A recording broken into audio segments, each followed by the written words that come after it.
different from others. It was quiet in the palace, everywhere except one room. In a spacious hall, a young couple, a fair-haired man and a pink-haired girl, were making love.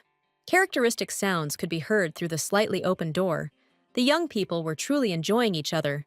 A girl who was passing by the hall at that time heard these sounds and immediately covered her mouth with her hands, hoping that she would not be noticed. She sank to her knees in shock, trying to hold back her tears. A picture immediately flashed before her eyes. She, standing in a beautiful wedding dress, and next to her, a young blonde man. However, she knew that right now, behind that door, her husband was cheating on her. Meanwhile, 10 hours earlier, preparations for the celebration were in full swing in the palace. Rihanna was also preparing to go out in public, trying on beautiful jewelry. When the girl was ready, she went out to the maids, and they reported that all preparations for the festival had already been completed. Rihanna thought out loud that she and her husband had been together for 5 years, so everything should be flawless. Then, one of the maids asked where the master himself was, because he had not been seen for a long time. The girl volunteered to look for her husband herself and instructed the others to check all the preparations again. Soon she came to her husband's office, but he was not there. The girl walked around the room, wondering where he could have gone. Suddenly, she saw a box on his table. When Rihanna opened it, she saw inside a beautiful black necklace with a large gemstone in the middle. The girl gasped in surprise when she saw such a beautiful chrysolite decoration, noting that her husband clearly had good taste. For the last couple of days, she had felt that they seemed to be moving away from each other because of her worries for the holiday. So the girl decided to close the box and pretend that she had not seen anything. Soon the celebration began. Guests arrived at the palace. Rihanna walked around the hall, looking for her husband among the crowd. She saw him in the company of 2 men. When the girl approached him, she was surprised that he had been here all this time. The man then leaned towards her to greet her, and then kissed her gently on the forehead. Rihanna smiled shyly, gently stroking the kiss area. At that moment, one of the guests, Lady McCarthy, approached them. She congratulated the couple on their 5th wedding anniversary, and also said that she had prepared a gift for my lady. The girl handed her the box, hoping that she would like the gift. Rihanna opened the box, and inside saw a beautiful necklace with red and pink stones, noting to herself that the gift prepared by her husband, George, was also a necklace. Lady McCarthy asked in surprise, "Did my lady really not like the gift?" However, Rihanna hastened to reassure her, saying that the jewelry was incredibly beautiful, and then the guest invited her to try it on right now. The maid helped the girl fasten the necklace, although she herself did not particularly want to, since she did not plan to wear anything today due to George's gift. But when the jewelry was already on her neck, all the guests standing nearby admired it, saying that it was literally created for her. After this, Rihanna again went in search of her husband, who was again busy communicating with the guests. Then the girl asked where Lisbeth was, to which the maid suggested that she would arrive any minute. Rihanna wanted Lizzie, her beloved little sister, to be with her on such a beautiful day. Soon a young green-eyed girl with long pink hair arrived in the hall. She was dressed in a chic black and pink dress. Seeing her sister, she immediately rushed towards her to hug her. However, at that moment, Rihanna's gaze fell on her neck, which was wearing the same necklace that she saw in her husband's office. Her eyes immediately filled with tears, and understanding began to dawn on her little by little. Her husband cheated on her with her younger twin. However, Lisbeth behaved as usual. She greeted her sister and apologized for being late. Instead of returning a greeting, Rihanna asked where the girl got the necklace from. Lisbeth just smiled as if nothing had happened and said that it was given to her. Then Lady McCarthy asked if the girl really liked someone, but she replied that it was a secret. After all, today the main character of this evening is her sister. Lisbeth approached Rihanna and congratulated her on her 5th wedding anniversary. The mistress of the palace was a little embarrassed, but still thanked her sister for her congratulations. George soon joined the conversation, greeting Lisbeth. The girl congratulated him on his anniversary, thanking him for looking after her sister for the 5th year. George gently stroked Lisbeth's head, expressing gratitude to her for being with them all these years. Seeing this, Rihanna could not even stand on her feet. She fell to her knees, and Lady McCarthy, standing next to her, helped her, asking if Lady Royd was all right. George and Lisbeth immediately ran up to the girl, trying to help her, but Rihanna just shrugged it off, saying that everything was fine. She just hadn't slept well in recent days.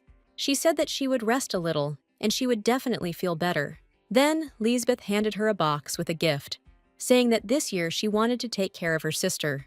Rihanna wondered to herself why she was suddenly doing this. Did she really feel guilty about sleeping with her husband? When the girl opened the box, she grinned when she saw a chrysolite brooch there. Lisbeth said that this is a piece of her stone. It symbolizes the happiness of the young couple. She asked George if he had prepared a gift for his wife, and the man replied that he would give it later, advising Lisbeth not to worry so much. The girl only replied that she had nothing to worry about, because she knew how much George loved his wife. Soon evening came. The guests began to slowly leave. Lisbeth praised her sister, saying that she did a good job today, and also invited her to dinner. But Rihanna said that she was not feeling well and planned to take a good rest. She said that Lisbeth could have dinner with her husband. Returning to the palace, Rihanna understood that she should think it over with a calm head. Because she did not have clear evidence of their romance, she simply could not believe that it was possible. She headed to her husband's office, intending to find that box with the necklace. However, when she approached his desk, the box was no longer there. At that moment, George himself entered the office. He asked what Rihanna was doing here, to which she replied that she was waiting for him. The man did not understand why she needed him. Then the girl remembered his words at the holiday that he had prepared a gift for her. She asked if he could give it to her now. George immediately hesitated, not knowing what to answer. Then he said that he had ordered a dress for his wife, but it had not yet been delivered. He explained that it was an overseas order, and when the sea is rough, you have to wait quite a long time. George hugged Rihanna, apologizing for not ordering the dress sooner. The girl replied that he had nothing to worry about. She said that she had prepared something for him too, and intended to show it tonight. Rihanna asked if he would come into her bedroom, because today was a special day. But George only backed down, saying that she wasn't feeling well today anyway, so they'd better leave this idea for later. Soon night came. Rihanna lay alone in her bed, but she didn't feel like sleeping at all. She then rose from the bed, wondering what George might be doing right now. The girl went to her husband's room, thinking to herself that she was simply going crazy because he was incapable of cheating, especially with her sister. However, when she approached his door and looked inside, she saw what she feared most. Her husband was spending the night with Lisbeth, her twin sister. He told the girl how much he loved her, and Rihanna heard every word. However, not wanting to stay there any longer, the girl returned to her room and sat on the bed until the morning. She knew she would now have to accept that the two were having an affair. However, she did not feel sad. Her eyes were filled with the desire for revenge. She was thinking about what she should do. They didn't have children, so if she wanted a divorce, the process wouldn't be that long. However, she did not intend to just let him get away with cheating. Rihanna was determined to achieve her retribution at all costs. When it was time for breakfast, the maid noted that the lady looked too pale, and Rihanna thought to herself that she could not act alone. She needed an assistant.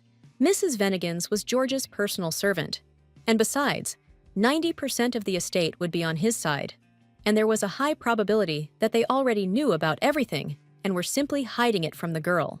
Rihanna then approached Margaret, the maid, asking her to come see her later.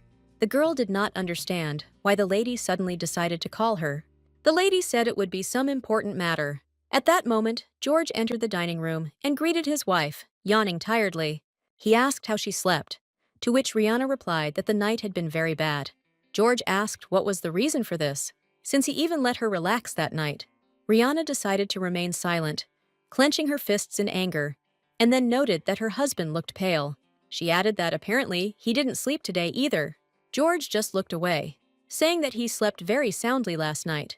At that moment, Lisbeth entered the room and greeted her sister and Count Royd. The girl said that she slept for several months in advance. Rihanna simply replied that she did not sleep as well today. Lisbeth noted that judging by her bad appearance, this was not surprising. But then she smiled and said that Rihanna should eat and sleep well, because she already wants to see her nephew. The girl decided not to respond to this, and for some time, all three ate breakfast in silence. But soon, Rihanna decided to start a conversation about the person who gave Lisbeth the necklace. George immediately lost his breath in fear. Then, Lisbeth asked if it was the peridot necklace her sister was talking about. Rihanna nodded, and then the girl decided to change the topic, saying that it was better for her to wait until she herself could introduce this man to her sister, as they had agreed. The lady thought that this was what she wanted to do until she caught these two together. Then she said that her sister was already 23 years old, and 5 years had already passed since she herself got married. The girl added that all this time she believed that she would be much more indifferent to her sister, but still understood that it would be terrible if she did not get married. Lisbeth and George listened to Rihanna in silence, not knowing what to answer. Then the girl thanked her older sister for her care, but added that she was not yet thinking about marriage. However, before she could finish speaking, Rihanna firmly told her to bring the guy she was going to marry to her. Seeing the confusion on her sister's face, the girls asked what she was so diligently avoiding. She added that Lisbeth looks like she doesn't want them to ever meet him. Then Rihanna turned to her husband, asking what he thought about it. But the man just grinned, trying to avoid answering. Then Lisbeth burst into tears, reminding her sister of her recent divorce, and saying that she did not want to rush into such things so that she would not be hurt again. The girl got up from the table, apologized for ruining everyone's mood, and hurried to leave. George immediately followed, intending to stop Lisbeth. He turned to his wife, saying that it was her fault that the girl was in such a state now. Rihanna just silently looked after her husband, thinking that her only mistake was meeting them. All future sins would be their own fault, and she would do everything in her power to thoroughly enjoy their downfall. After breakfast, Rihanna decided to take a bath and also meet Margaret as she had planned. The maid could not believe that it was true that Mr. Royd and Lady Lisbeth were in a relationship. Rihanna said that everything happened in this house, and the betrayal is not so easy to hide without the direct intervention of the servants. Then the girl gently touched Margaret's cheek, saying that she was the only one she could trust. The maid burst into tears. She clearly did not expect such trust from her mistress. Then Rihanna asked if she could help her. Margaret immediately replied that she would agree to anything if it would help her lady. Rihanna asked if she was worried that she would become a thorn in Lisbeth's side. Then the maid said that from her very first day here, she had been her ward, and would remain so in the future. The girl hugged Margaret, saying that she was very happy that she had her. When the lady came out of the bath, the maid decided to address her again, asking if she was thinking about getting a divorce, to which Rihanna replied that she would undoubtedly file for divorce after they dealt with George. Then the girl said that she needed Margaret to do something for her. She whispered her wish into the maid's ear, and she was surprised that her mistress really wanted to do this. Lisbeth said that she was going to get married, and so they had no choice but to help her with this. When the girl got ready, she headed to the hall where the portrait of her father hung. He was categorically against Rihanna's engagement to George. The man said that this boy was from the House of Royd, who had been raising officials for centuries, so he was alarmed that at his age, he had not yet received a place in the ministry. He told his daughter that she should understand that if George turned out to be a complete idiot after the wedding, they could not interfere. And when Rihanna brought her groom into the house, the father did not express his displeasure to him. Instead, he invited him to take over the management of his hotel together with his wife. But now Rihanna understood that her father was right, because George could not even repay the debt for the faith and respect with which he was bestowed. She destroyed their portrait together, saying that divorcing him would be only the first step. The girl was not going to let him get away with his carelessness. After that, she left the room, leaving the broken painting on the floor. The next day at breakfast, George turned to Rihanna. He said he was going to tell her about it later, but decided to confess something now. The girl tensed, thinking that he wanted to talk about his betrayal. But then George said that this time he got the position. Rihanna wondered if her husband really went to the interview and didn't tell her anything. And then he said that he was hired for that position on the recommendation of the Duke of McDonald. The girl clenched her fists in indignation. It turns out that her husband was taken because of nepotism, and she was not even surprised by such blatant incompetence of people. However, she just smiled and congratulated her husband on the appointment, saying that her father would also be happy about it. George immediately praised him, saying that everyone now recognized his abilities and potential, which neither his father nor his brothers knew about. Lisbeth immediately ran up to the man, saying that he needed to celebrate by drinking good wine. All three of them poured the drink into their glasses. But Rihanna didn't look happy at all. Feeling her husband's hand on her shoulder, she thought that the more he lost, the better it would be, because then despair would swallow him up. Shortly after, Rihanna headed out, and Lisbeth escorted her out, wishing her luck at work and telling her she was proud of how hard her sister was working. Rihanna then asked if her twin was okay, and she replied that she was going to Marquise Ezra's tea party. The girl advised her to be careful and walked out the door. Lisbeth looked after her gloomily. As soon as the lady left the house, the smile immediately disappeared from the face of her younger sister. But when she realized that Rihanna was definitely gone, she headed inside the palace, carelessly walking along the corridors. Soon she reached George's room, and the lovers immediately embraced. Lisbeth hastened to reassure the man that Rihanna had already left, so they had nothing to fear. The next moment, she forcefully threw George onto the bed and hovered over him, telling him that now he could only focus on her. After some time, the couple woke up in the same bed. The girl said with slight sadness that it was time for her to go. Then George asked her to stay a little longer, and although Lisbeth tried to resist, the desire to stay with her lover was stronger. However, after a while, the girls still went to a tea party. The girls there were talking about how one famous pervert had returned again. Lisbeth did not understand who they were talking about, and then they explained to her that one crazy man had been leaving strange letters for girls for the last 5 years. They also advised the girl to be careful. Lisbeth just grinned, thinking only that she wanted to go home so she could see George's face again. When she returned home, Rihanna invited her to sit in the garden with her and her husband. She had one question for her little sister. Then Rihanna took out the letter, saying that she found it yesterday on her way home. She assumed that this letter was from the guy her sister was dating. Lisbeth was in shock. She didn't understand what the girl was talking about. And then Rihanna said that she strongly restrained her curiosity so as not to open the letter. Lisbeth immediately snatched the envelope from her sister's hands, saying that it was her personal business. Soon the girl headed to her room. She closed the doors, making sure that there was no one nearby. She was wondering who needed to write her letters. The content of the message shocked her. In it, the anonymous person said that Lady Lisbeth Norden was beautiful in her purple dress at the last dinner party. She seduces him more and more every day, and tonight he was going to bury his nose in her snow-white neck with her beautiful necklace. Lisbeth tore the letter in a rage and threw it into the trash bin, loudly swearing at the madman who dared to write such a thing to her. After a while, when the two sisters crossed paths again, Rihanna asked the twin if she was serious about that guy. Lisbeth hesitated, asking why she was interested. Rihanna was annoyed by the question, saying that Margaret had found something very interesting in her room. She showed her sister the pieced-together letter, saying that such a dirty message was found in a trash can, and meeting its author after such words was simply unthinkable. Lisbeth looked down, saying that at first she herself thought that this letter was from him, but it turned out that similar letters were sent to all noble single ladies. Rihanna stood up from the table, screaming, not understanding how her twin could hide it. She shook her sister's shoulders, saying that the mere thought of such a person targeting her bothered her, and then added that she should get married as soon as possible. Lisbeth screamed in surprise. Then Rihanna asked the girl to bring that guy home this week, because he too should know about all this. But the girl only replied that this was impossible, since she had already broken up with him. Rihanna was surprised when she asked how her sister was feeling after the breakup.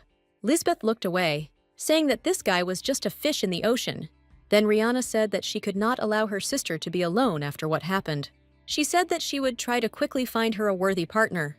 Lisbeth and George looked at each other nervously, but did not dare say anything. When the couple was left alone in the room, the girl angrily threw a pillow on the bed, while the man tried to calm her down. But the lady was indignant. How could she be calm after something like this? It was as if the record on marriage had jammed in Rihanna's head.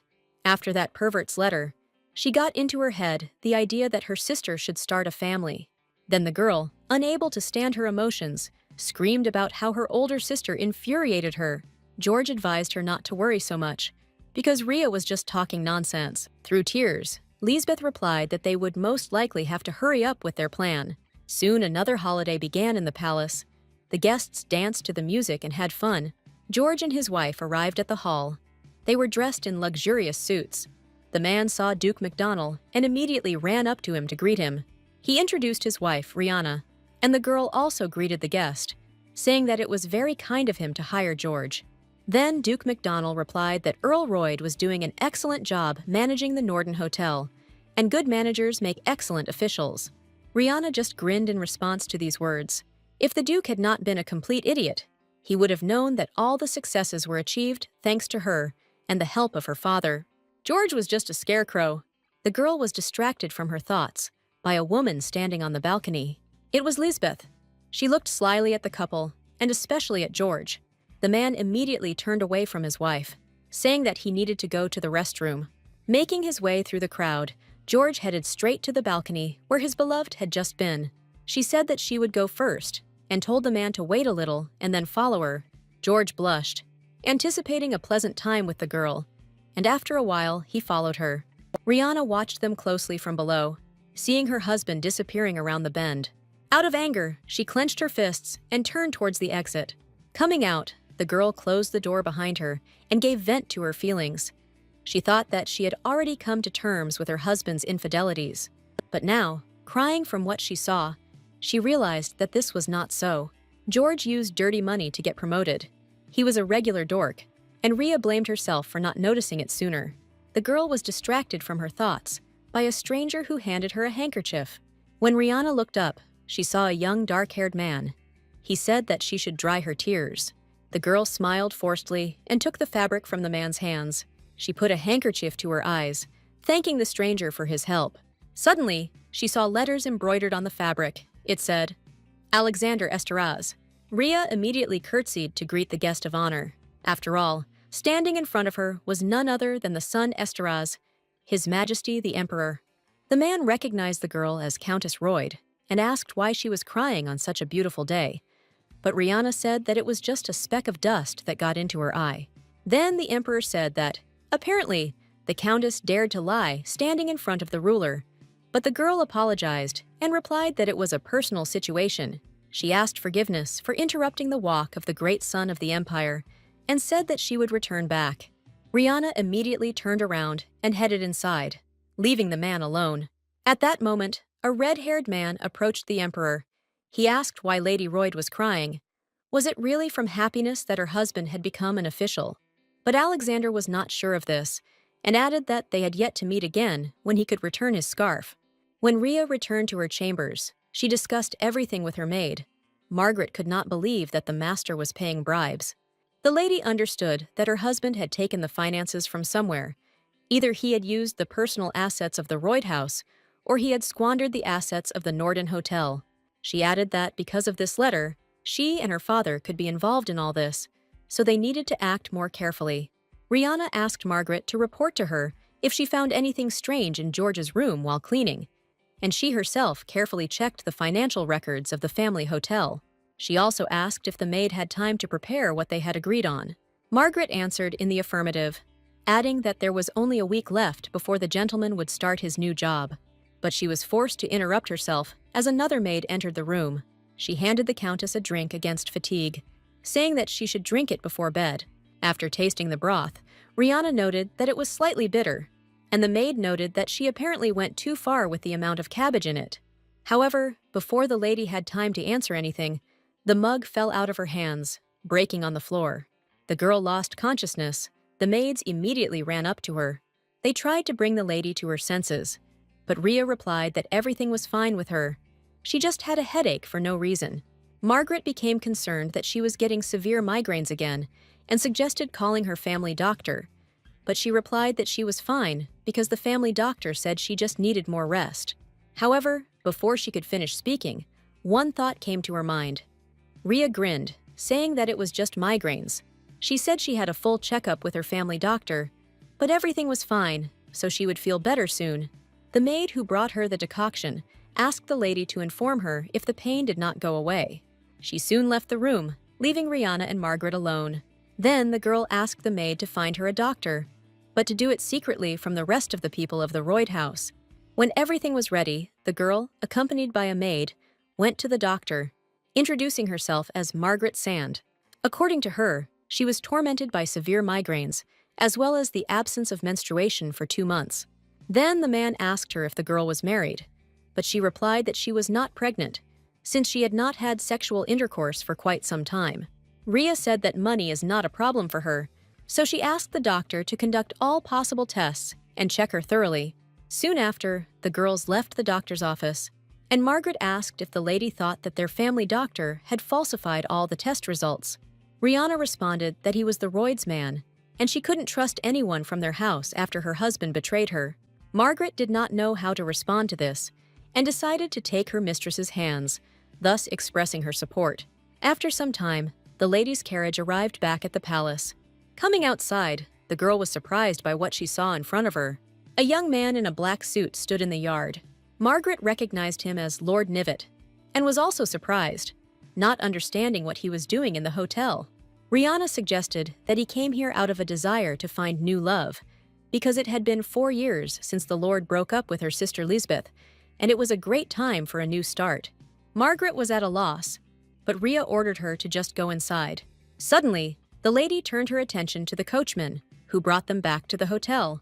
The maid asked if everything was okay with the mistress, but the girl replied that everything was fine and headed inside. After some time, Rihanna and Lisbeth met to drink tea, and then the younger twin asked if her sister was sick. Rhea was seriously surprised by this question. Lisbeth heard that she went into town to see a doctor today, and she wondered if her sister wasn't feeling well, and then added that she should have just gone to the family doctor. Rihanna didn't know how to react to this, and then asked how Liz knew that she went to the city. The girl replied that Margaret told her everything, because they went there together. Then, Rhea thought that the maid could not tell her anything, and then she remembered that coachman. It seemed to her that she had already met him. Lisbeth asked why her sister didn't report anything to her. Was it really something serious? But Rihanna only replied that she was not sick. The doctor was needed for Margaret, and she was simply afraid to let her go in this state. She added with a smile that she would not dare to annoy the family doctor because of some maid. Lisbeth smiled falsely, realizing that everything was fine. She hugged her sister, saying that she was very worried about her. When the tea party was over, Rhea arrived in her chambers and told Margaret that the coachman was secretly reporting everything to Liz. She asked the maid to find her another carriage with a reliable coachman, but to keep it a secret. Rihanna also asked Margaret to make sure that the doctor they approached also did not say anything unnecessary, and also to explain to him that if someone offered him money, they could offer him more. At that moment, the girl realized with horror that what she was so worried about was reality. Her sister was watching her. Meanwhile, George's big day came. It was his first day at work. Rihanna helped him get ready, pretending to be sincerely happy for her husband. The man said that he always dreamed of becoming an official just like his father and grandfather. At this time, the girl helped tighten his tie. But, apparently, she tightened it too tightly, so that George had difficulty breathing. Rihanna then apologized, saying she was just nervous, but then wished her husband a wonderful day. Soon the man arrived at his place of work, where he was immediately introduced to the rest of the workers. However, one of his colleagues distracted him from greetings by pointing his finger at something standing to the side of him. It was a basket of flowers. The men assumed that Lady Royd had sent them to congratulate her husband. George took the flowers, but said that his wife was making a mountain out of a mountain. There was also a note in the bouquet, and when the man read it, his face contorted in horror. But, noticing the concern of his colleagues, he said that it was just a touching note from his wife. The men just laughed and soon left George alone with a letter in which only one short phrase was written. "I know what you did." When George arrived home, he immediately showed the note to Lisbeth, but she also wondered who it could be. The man was horrified. He explained that the letter was sent to him along with flowers.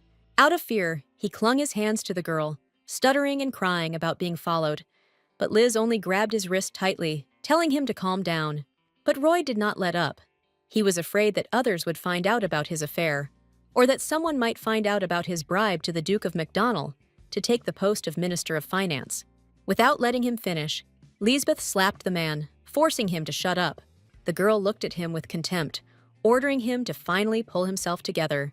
Then, George reached out to his beloved, starting to sob. With tears in his eyes, he looked at her, not understanding whose hands it was.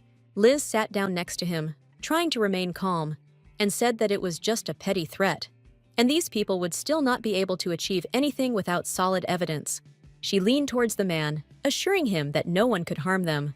At this moment, Rihanna was quietly spending time in her chambers. Margaret asked her when she should send the next package. Then the lady said that there was no point in sending threats too often. She wanted to send the scoundrels drop by drop, to give them a little time to get nervous. Rhea said that from today on, she will slowly push them into the abyss of despair. Margaret also reported that her mistress had received a letter from royalty from the Central Palace. The contents of the letter surprised Rihanna. In it, the emperor asked her to come to the Central Palace to return the scarf. At the appointed time, the girl arrived at the palace, where Alexander was already waiting for her. He asked if she knew why he called her here. Rhea was sure that it was not just that the man wanted his scarf back.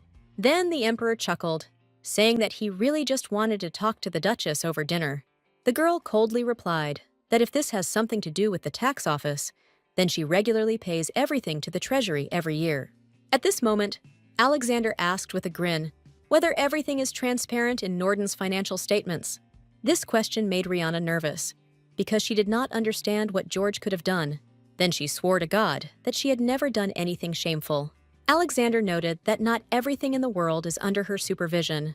Rhea realized that, as she thought, George carried out his transactions with the hotel's money, and the emperor knows that he was wasting the Nordens' money on bribes. So, the reason the emperor called her here today was because he was trying to figure out whether she was related to this or not. Then the girl said that if something immoral happened outside her sight, regardless of whether it was her family or relatives, she would find the culprit and punish him severely. After all, nothing was more important to her than the Norden Hotel. She also apologized for not being able to return the man's handkerchief herself. It was rude of her to cause him so much trouble over a trifle. Alexander just smiled, saying that this situation allowed them to meet and have lunch together today, and he just wanted to chat with the lady. When Rihanna left the palace, the advisor went to the emperor, asking whether such meetings were too dangerous, because if Miss Royd was involved in the affairs of the count, she would destroy all evidence as soon as she returned home. But Alexander, recalling her words, said that he was not sure of this. Judging by the way Rihanna behaved, her husband was caught in more than just dirty money dealings. If he were in Miss Royd's place, he would immediately hand over George. But if she doesn't do this herself, then the emperor will never leave the Nordens Hotel. Soon, Rihanna and Margaret arrived back at the hotel. Inside the hall, George and Lisbeth were sitting at the table. The girl was surprised that her older sister returned so quickly, to which Rhea asked what the two of them were doing here. Liz then said that George just wanted advice about something. The man confirmed the girl's words, saying that he wanted to know her opinion about how this outfit would look on Rihanna. He then opened the gift box, taking out a long gray dress adorned with ruffles and jewels. Lisbeth noted that this outfit suits her sister perfectly. Rihanna smiled and thanked her husband for the gift. However, as soon as she was left alone, she immediately took the scissors and cut the dress into small pieces, and then threw them into the trash. Margaret did not understand why the lady had ruined such a beautiful dress, but Rhea only ordered her to immediately burn everything that was left of the outfit. Standing in front of the fireplace and watching pieces of fabric burn in the fire, the girl said that His Majesty knew about the machinations carried out by George. That's why he called her today to ask if she was involved in this. Margaret was perplexed why His Majesty asked everything directly, because there was a high probability that the lady would tell everything to her husband. However, Rihanna said that if she wanted to protect the Nordens Hotel, she had to lay everything out to the emperor to prove that George and Duke MacDonald acted together. The maid was confused. Was her mistress asking her to betray her master? Rihanna replied that if Margaret chooses George between her husband and the hotel, then the hotel will end.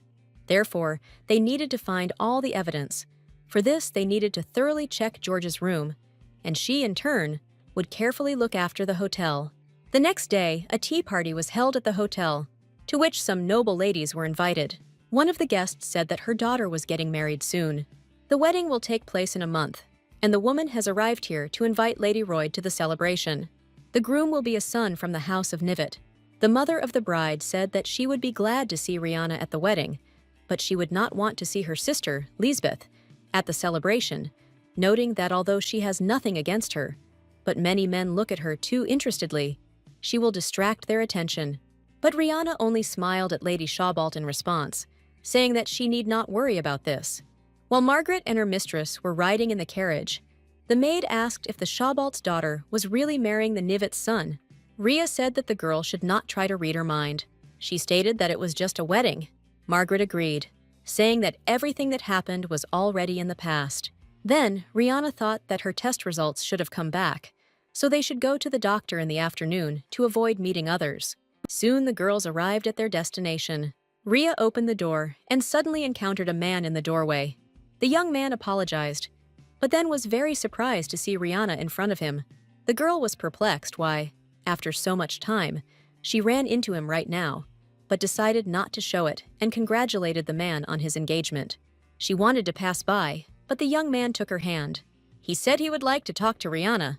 When the young people went inside and sat down at the table, the girl asked what Count Nivette wanted to talk to her about.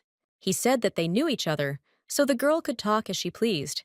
But Rhea said that she saw no reason to talk freely with someone who was about to get married. Nivette chuckled that the girl had not changed at all, but he still wanted to say something before he got married, and also to know how the lady was doing. After all, after one day, they no longer had a heart-to-heart talk with her.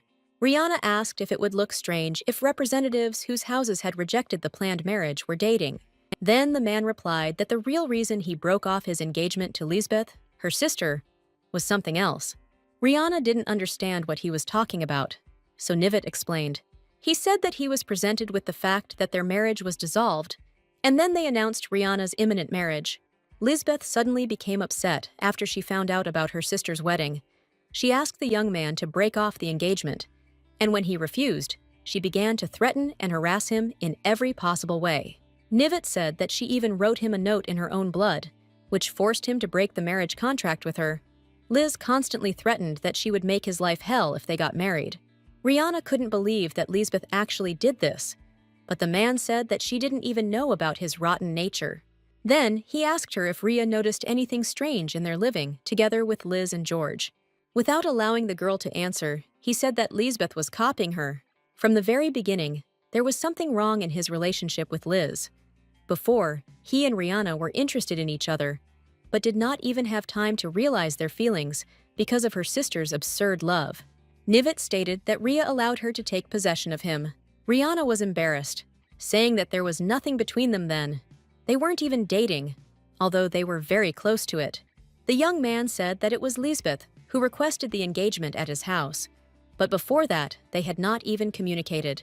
Then the girl realized that she really hadn't thought about it before. One day, her sister told her that she had fallen in love with Lord Nivette at first sight at a ball. She said she didn't see anything wrong with it because Rihanna didn't like him. Then the man continued, saying that after Liz found out about Rihanna's wedding, she immediately left him because she was not interested in him, because at that time, there was no chance that anything would happen between him and her older sister, something more. Lisbeth asked for a wedding when Nivette and Rihanna's relationship began to turn into something more than just friends, but immediately left him as soon as the girl married another man.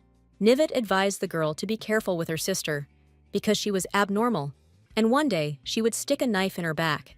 And even when Rihanna returned to her palace, thoughts about this did not let her go, but Lisbeth distracted her from them. She was wondering why her twin was so worried. Then the girl replied that something interesting happened yesterday. She said she had received an invitation to the wedding of Lord Nivette and Lady Shawbolt. Liz just grinned and continued eating her food. Then Rhea asked if everything was okay with her sister, to which she replied that everything was in the past. Rihanna decided to ask why Liz broke up with the guy who gave her the necklace.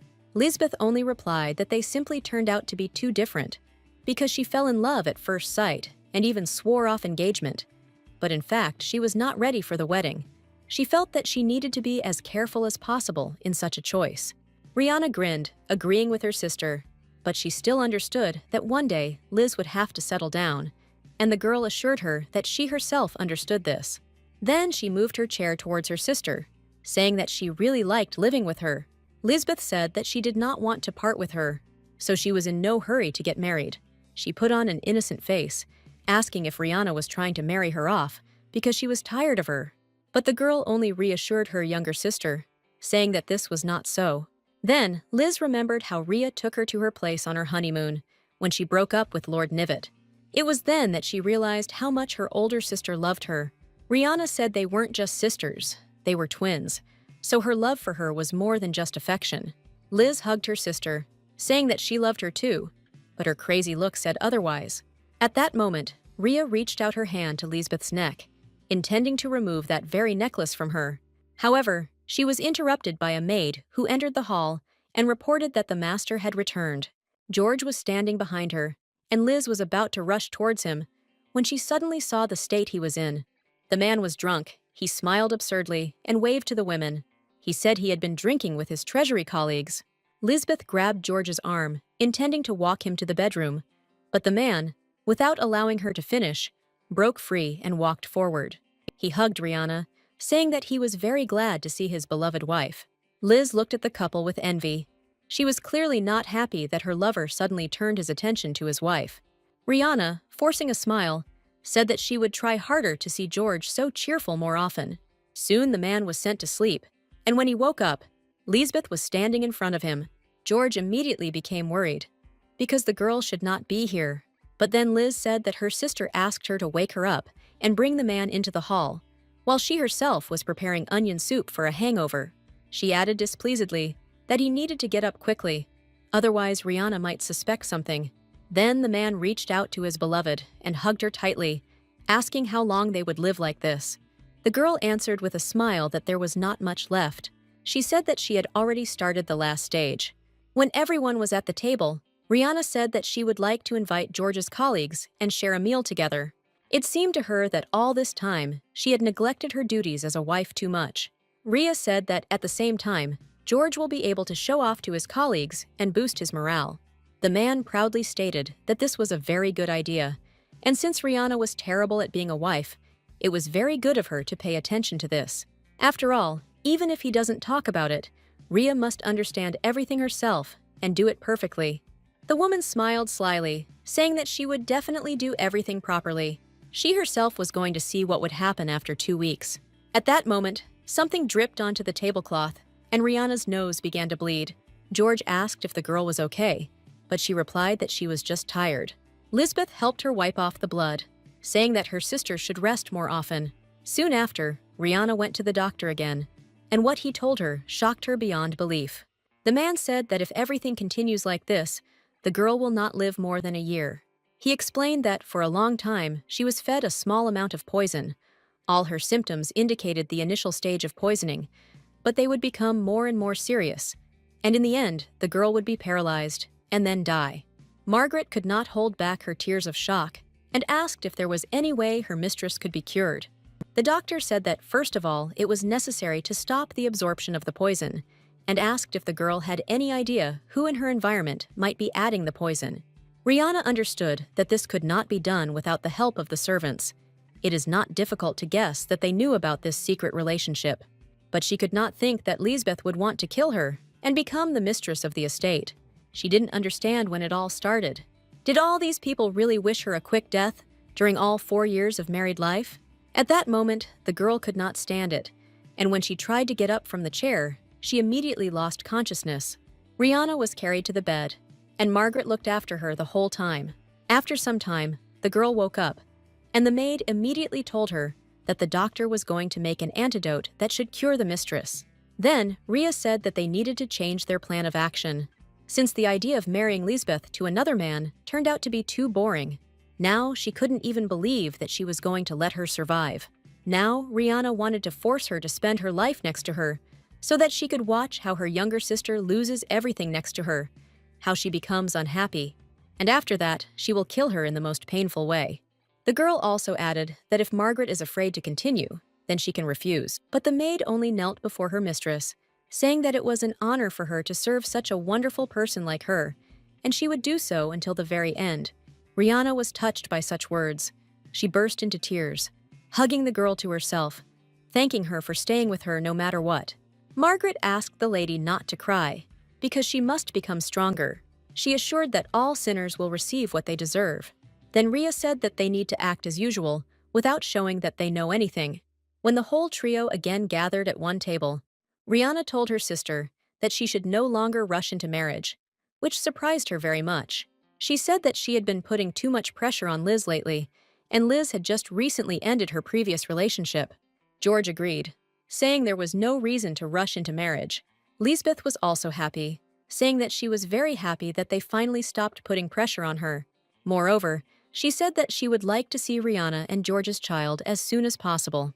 Rhea couldn't believe whether she really wanted to kill both her and the child, but she replied that she would also like to see him. However, the girl thought to herself that she wanted to see the cruel, hellish death of her younger sister even more. After breakfast, Rihanna went outside to walk her husband to work. She said he looked great and wished him a safe journey. When George left, Rhea called Margaret over. She handed the maid the emblem of her husband's treasury, which she hid in her sleeve.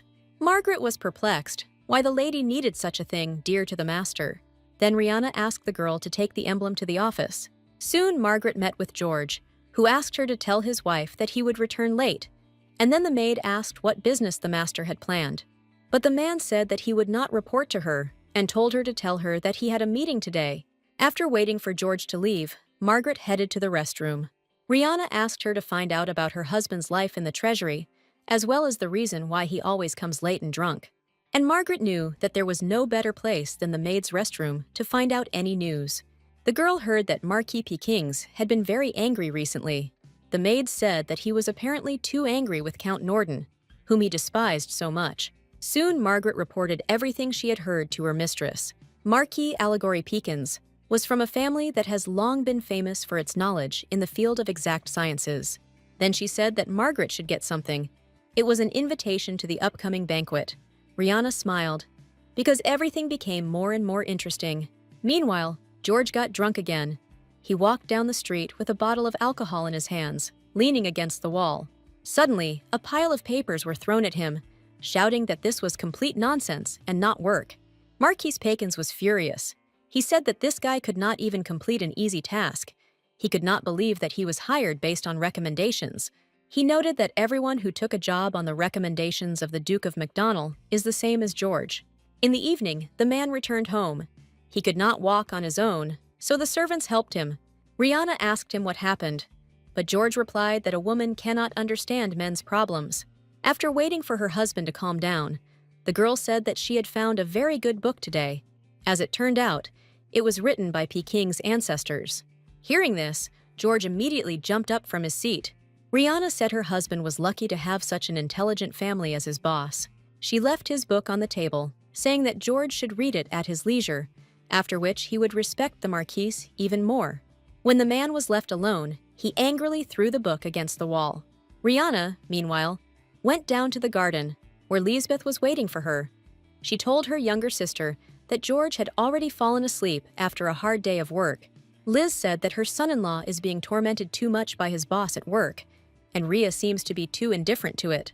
Then the girl asked if the Marquis was really mocking her husband, but Lisbeth replied that this was just an assumption. But still, she asked her older sister to pay a little attention to this. Rihanna just thanked her for the advice and said that she was planning to arrange something tomorrow. Meanwhile, a new day dawned. George went to work. His head was pounding, and he was counting the minutes until lunch. Suddenly, someone knocked on his office. It was Rihanna. She came along with the maids, and the man did not understand what she was doing here at such a time. Then the girl said that she had come to thank the officials who worked day and night for the emperor and the whole country. There were cookies in the boxes brought by the maids, and the lady encouraged everyone to help themselves. But George did not understand why there was such suddenness. Rhea said that her husband has been too stressed about work lately, and thus she wanted to tell him to take good care of him. The man became embarrassed, not knowing what to answer. Then the girl wished him to have a good time for the rest of the day, and she herself got ready to leave.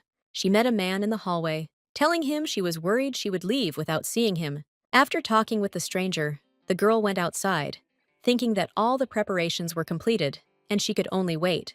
Suddenly, the emperor approached her from behind and asked why Countess Norden had come here.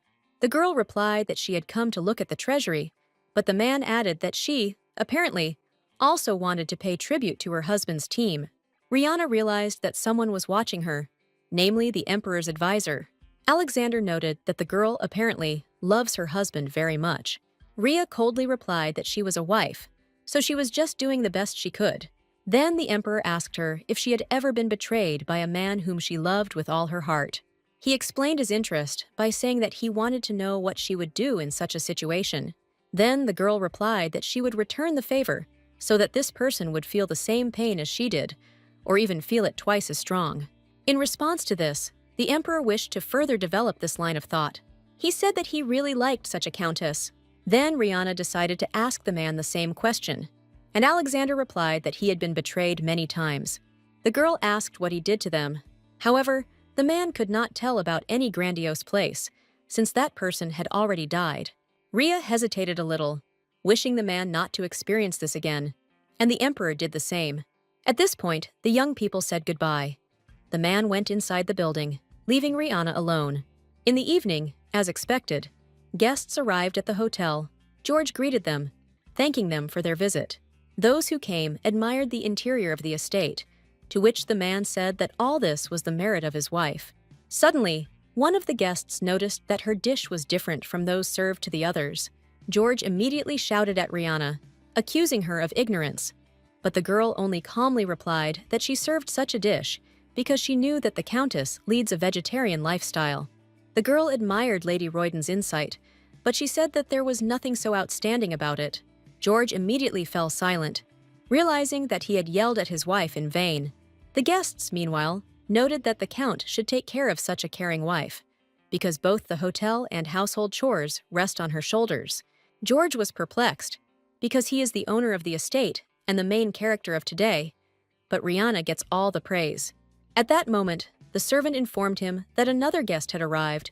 The Count was surprised, because he had not invited anyone else. When he turned to look at the newcomer, he was even more surprised. It was Marquis Peekins. He apologized for being late and went inside. Rihanna was quick to reassure him that everything was fine. She seated the man at his place, asking him to join the meal. George immediately jumped up from his seat, addressing his wife. But at that moment, he caught Peeking's gaze. He greeted the man awkwardly, saying that he didn't expect to see him today. Peekins then asked if he was against his presence, and George hastened to assure him that he did not mean it at all, saying that he simply did not think that such a busy man would find time for such an event. The man asked if that was the reason why he did not invite him, because if he had not run into Lady Royd, he would not have known about the banquet. George was surprised when only Rihanna managed to visit the treasury, and then he remembered how the other day she came to him to give him cookies. He got angry, thinking that after that she should have just left instead of inviting his boss to the banquet. Then Peekins asked why the young man was so confused. Is it really because he didn't invite him not by mistake, but on purpose? George lowered his gaze, saying that he would not allow such impudence. Peekins chuckled that despite all his stupidity, he still had some culture in him. George did not answer, thinking to himself that everything was lost. When the guests tried the dishes, they noted that Rihanna had prepared excellent desserts. George was about to exhale with relief, deciding that everyone would leave now. But then Rhea invited the guests to walk around the mansion. She said it would be great to show them the collection in the living room. The guests were surprised, not understanding what kind of collection they were talking about. Then the girl led them to a room that looked more like a library. She said that she collected valuable ancient literature and gave each guest a book that they liked. The guests admired the amazing interior of the hotel and the noble hobby of the Countess. Soon the guests dispersed to inspect the books, and then Count Peekins noticed a binding that was familiar to him. Taking the book in his hands, he realized that this was the same work that his father had written. Being a scientist, he did not expect to see it here. However, when the man opened the book, he suddenly began to shake, and his face was distorted in rage. The book contained notes written by Mr. Royden, but before the young man had time to object, Peekins threw the book at him. Opening it, George saw pages covered with unpleasant phrases about the author and the work itself. Then he remembered that he wrote them that day when he came home drunk, and then completely forgot about it. He tried to justify himself, but Peekins did not even want to listen to him, because it was clearly his handwriting. The man knew that George did not consider him his boss, but he could not even think that he would dare to insult his family so brazenly. This was inciting a conflict with the Peeking's family. George dared to humiliate his father, the Chancellor, so that henceforth his life in the treasury would not be calm. Then the Count fell to his knees, clutching his boss's trousers with his hands and begging him for forgiveness. But Peekins only slapped his hands, saying that he did not want to stay here a minute longer. When the man left, the rest of the guests hurried to leave the room after him, asking the Countess not to accompany them. Rihanna said goodbye to everyone as she watched the guests leave their house. When everyone left, she turned to her husband, asking if he was okay. The man screamed in response to a stupid question, because his life as an official was over. He blamed his wife for everything, and the fact that she brought this unfortunate book into the house. When George sank to the floor, Rihanna could not help but smile, realizing that this was far from the end of his suffering. It could not end with such a trifle. She turned to her husband, asking him to calm down. The girl said that nothing is over yet, because she is always ready to support her husband. Then George reached out to hug his wife, apologizing for yelling at her. Rhea only told him that when it came to her husband, there was nothing she couldn't do. The next day, the girl decided to take a bath filled with rose petals. Margaret congratulated her, saying that it was the first time she had seen her mistress's smile, and this made her very happy in her soul. And Rihanna understood that this was just the beginning of her plan. Meanwhile, George went to the treasury. Standing on the threshold, he remembered the words of his wife. She told him that admitting you were wrong and asking for forgiveness is the act of a real man. George thought that Rhea was really right. Everyone should understand him, because he was young and just made a mistake. While the man was heading to the boss's office, his colleagues followed him with suspicious glances. He took the paper from his desk and walked resolutely towards Pekin's office. Meanwhile, Rihanna got her hands on papers confirming her husband's machinations. As it turned out, he was hiding the capital of the hotel. The girl angrily noted that it was very brave of him to do this. Then she asked to hide all the reports and keep it secret. Rhea assured the servants that she was not going to cover up for her husband. However, to completely break it, she had to wait for the right moment. A tax audit will take place very soon, and the documents must not fall into the wrong hands. The maid noted that they could not be hidden forever, but Rihanna was quick to assure that she had a plan, and that everyone else just needed to follow her orders. Meanwhile, George entered Peking's office, saying that he had finished his report and would also like to speak with the boss. However, the man immediately threw all the papers on the floor, saying that it was garbage, not a report. George looked down at his feet in amazement and then bent down to collect the sheets of paper. He asked the boss to point out what was wrong with his report. Then Pekin stood up and stepped on the papers with his shoe. He looked contemptuously at the young man, asking if he now understood what was wrong with the report. Then George shouted that this was too much, because the boss is obliged to point out the mistakes of his subordinates and how to correct them. Hearing the words about the boss, Pekins just grinned. He grabbed the young man by the chest, asking if he considered him his boss in principle. George said that there was a misunderstanding between them, but these words only infuriated Pekins more. He again reminded him of those offensive inscriptions in the book. The young man desperately asked the boss to calm down, but he continued to scream. Pekins said that if he continues to make excuses, then he can immediately get out of the treasury. However, George stood his ground, not intending to leave, and then the man shouted that he would not repeat it twice. Deciding not to answer anything, the Count turned around and left the office under the surprised glances of his colleagues. When evening came, Lisbeth walked carefree around the palace. She found George in the dining room, sitting alone in complete silence, not wanting to talk about what had happened. Then the girl pressed her shoe on his foot, this time more rudely asking what the man was doing here. George replied that his boss had gone crazy, so he could no longer work in the treasury. He said that he would write a letter of resignation, because he already had enough money to live in abundance for a long time. He then asked Liz where she went so early. At that moment, Rihanna came into the dining room and overheard their conversation. She asked why he said he was quitting his job. Then the man angrily slammed his fist on the table, saying that Pekins had thrown away the report he had been writing for 4 days and nights, and then yelled at him so that he would no longer appear in the treasury. He sighed, saying that now he could take care of the hotel. Rihanna smiled nervously, thinking her husband was crazy for thinking about running a hotel. She said that in social circles, they would whisper that George had insulted his boss and then had a fight with him. Then the girl took his hand, saying that it didn't matter who was right and who was wrong, because in the end, he would no longer be able to work where he dreamed.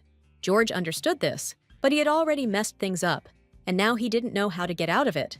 Then, Rhea said that he should go to the Marquise and beg for his forgiveness, and even kneel if necessary. Hearing this, George screamed. Because he is an aristocrat, the head of the Royden family, he cannot afford this. Then Rihanna remembered that yesterday he had already knelt in front of everyone. The man just shrugged it off that it was a completely different situation, and he simply had no choice. He screamed, saying that he would not be able to bow his head while in his right mind. Then he quickly left the room. Liz screamed after him, but the man did not react. Then the girl turned to her older sister. Her face stretched into a smile. She asked how she was feeling lately. Rihanna clenched her fists in anger, asking why her sister suddenly inquired about her condition. Liz replied that her sister always looked tired, as if she was in pain. Rhea only replied that she was taking care of the guests, and that's why she was a little tired.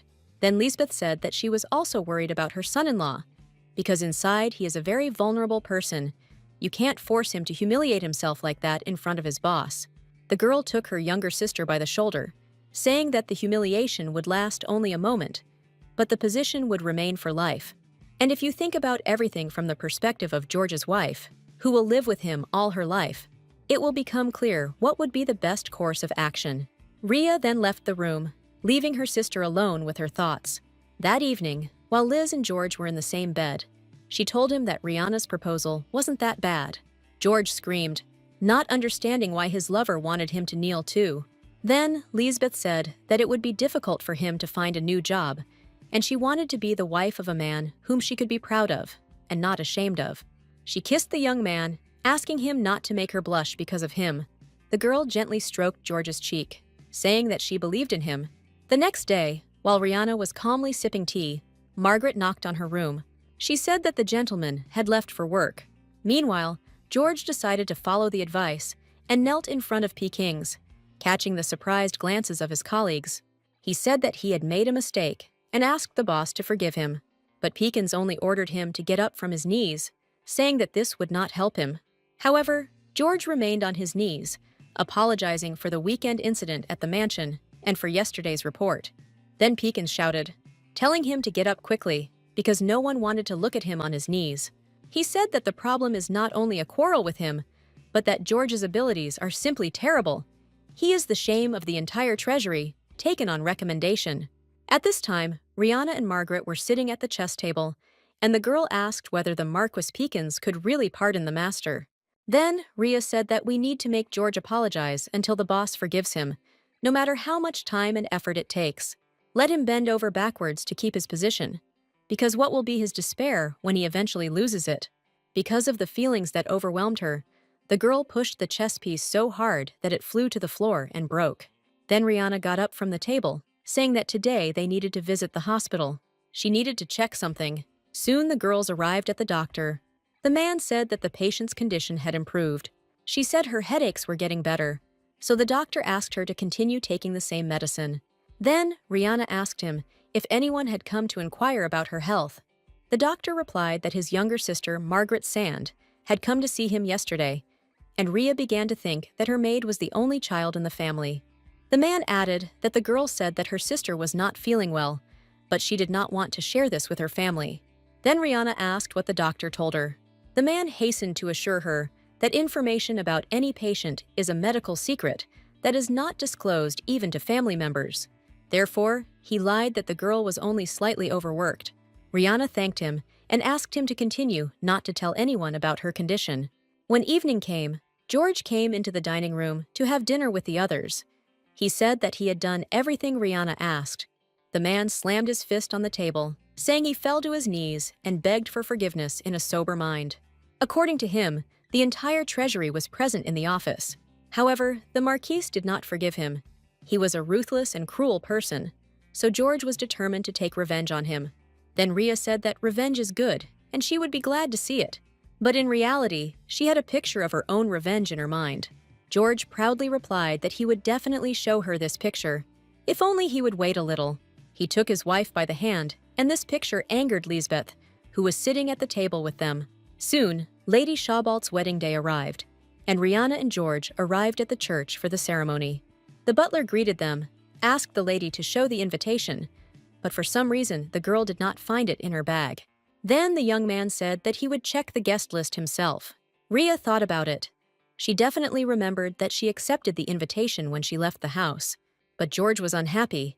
He did not understand how his wife could forget such an important thing. The girl asked him to calm down and not attract unnecessary attention after that incident in the treasury. Soon the butler returned to the couple, saying that their names were on the list so they could enter. The bride was already waiting for them inside. She greeted Countess Royden. Rihanna congratulated the girl on her wedding, wishing her good luck. However, at that moment, someone called out to her from behind. When Rhea turned around, she saw Lisbeth dressed in a formal red dress. The bride was very upset when she saw the same girl who broke off her engagement to her future husband 4 years ago. Rihanna immediately ran up to her sister, asking what she was doing here, to which Liz replied in an innocent voice that she had come to congratulate Lady Shawbolt on her wedding. Rhea grabbed her hand, dragging her towards the exit. When the girls went outside, Liz said she didn't understand why her sister was so angry. Rihanna asked how the girl got here without an invitation. Then, Lisbeth pulled out the envelope with the invitation, saying that her sister had forgotten it at home. At that moment, Rhea realized who was to blame for the disappearance. Her thoughts were interrupted by George running up to the girls. He asked Rihanna for an explanation of what was happening here. Then Lisbeth said that the whole situation offended her very much. She said that she just came to give her sister an invitation, and she dragged her outside as soon as she went inside. George put his arm around the girl's shoulders, saying that Rhea was too strict with her sister. The girl did not answer anything to this. She just walked past them, asking her husband to take Liz back, and she herself would go to apologize to the bride. As soon as Rihanna disappeared around the corner, the innocent expression immediately disappeared from Lisbeth's face. George asked her why she came uninvited. Then Liz said that she did it on purpose, because she wanted to see her sister's distracted appearance. George noted that the girl apparently does not like her twin very much. Then the girl said that she had been feeling such strong hatred for her for a very long time that she was ready to kill her. Liz didn't like the fact that she was born a twin sister, and a younger one at that. Just because she was born 5 minutes later, she had to put up with a place in Rihanna's shadow. Rhea was the only one who could claim her mother's love. She received the right to manage her father's hotel, the right to love and chances in life, and everything that Rihanna took from her, Liz wanted to return to herself in any way, and if necessary, she was ready to put a knife in her back. Meanwhile, the wedding ceremony began. The priest took the oath, and the newlyweds swore love and fidelity to each other. Then they were declared husband and wife, and the guests were asked to bless the future of this couple. Rihanna reflected that she was also very happy at her wedding.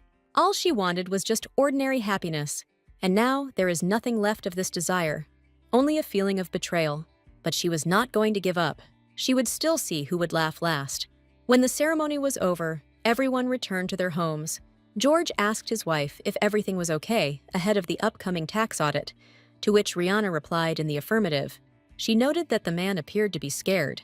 Then she asked if they had any reason to worry, but George only said that this time the check would be more thorough. Rihanna understood that this was true. This was the first time the tax office had collected so many documents. She made sure the information didn't slip through, but she didn't know how long they'd hold out.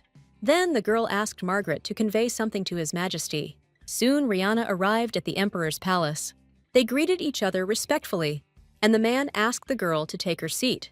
Alexander thanked her for answering the invitation.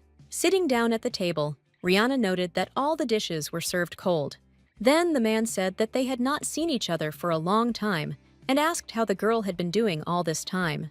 Rihanna replied that it was tax season, so she was very busy. Thus, the Emperor could not expect any unpleasant surprises. Rihanna added that her love for the Norden Hotel is so deep that it will not waver even in the face of a huge amount of money.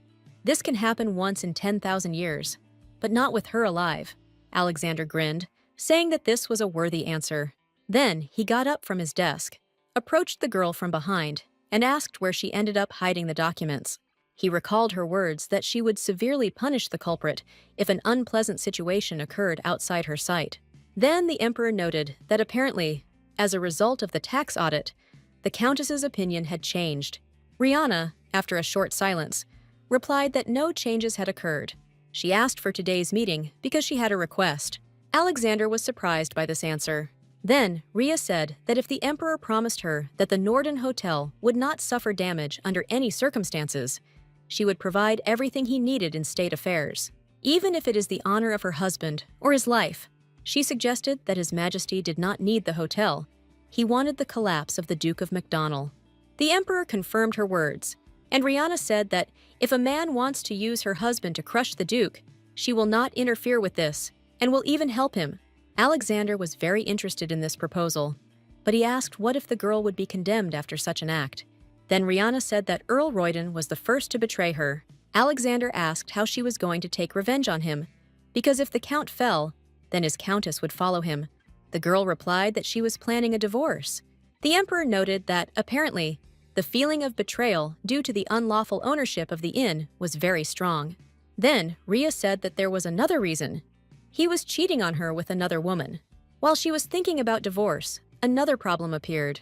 The emperor expressed his regret, and the girl noted that this was the first time she was telling someone about this, and surprisingly, her heart felt better. Then the man promised that the Norden Hotel would not suffer, and if Rihanna was sure that she was not involved in these matters, then he would return the illegally taken money to her, even if he had to give it back from his own pocket. Hearing this, the emperor's advisor covered his face with his hand. Rihanna noted that this was too generous an offer. She would not want to use the sovereign's property so brazenly. She wanted the culprit to return the loss, no matter how, but it was necessary to demand the stolen amount from the interested party. Then the man said that it would be so.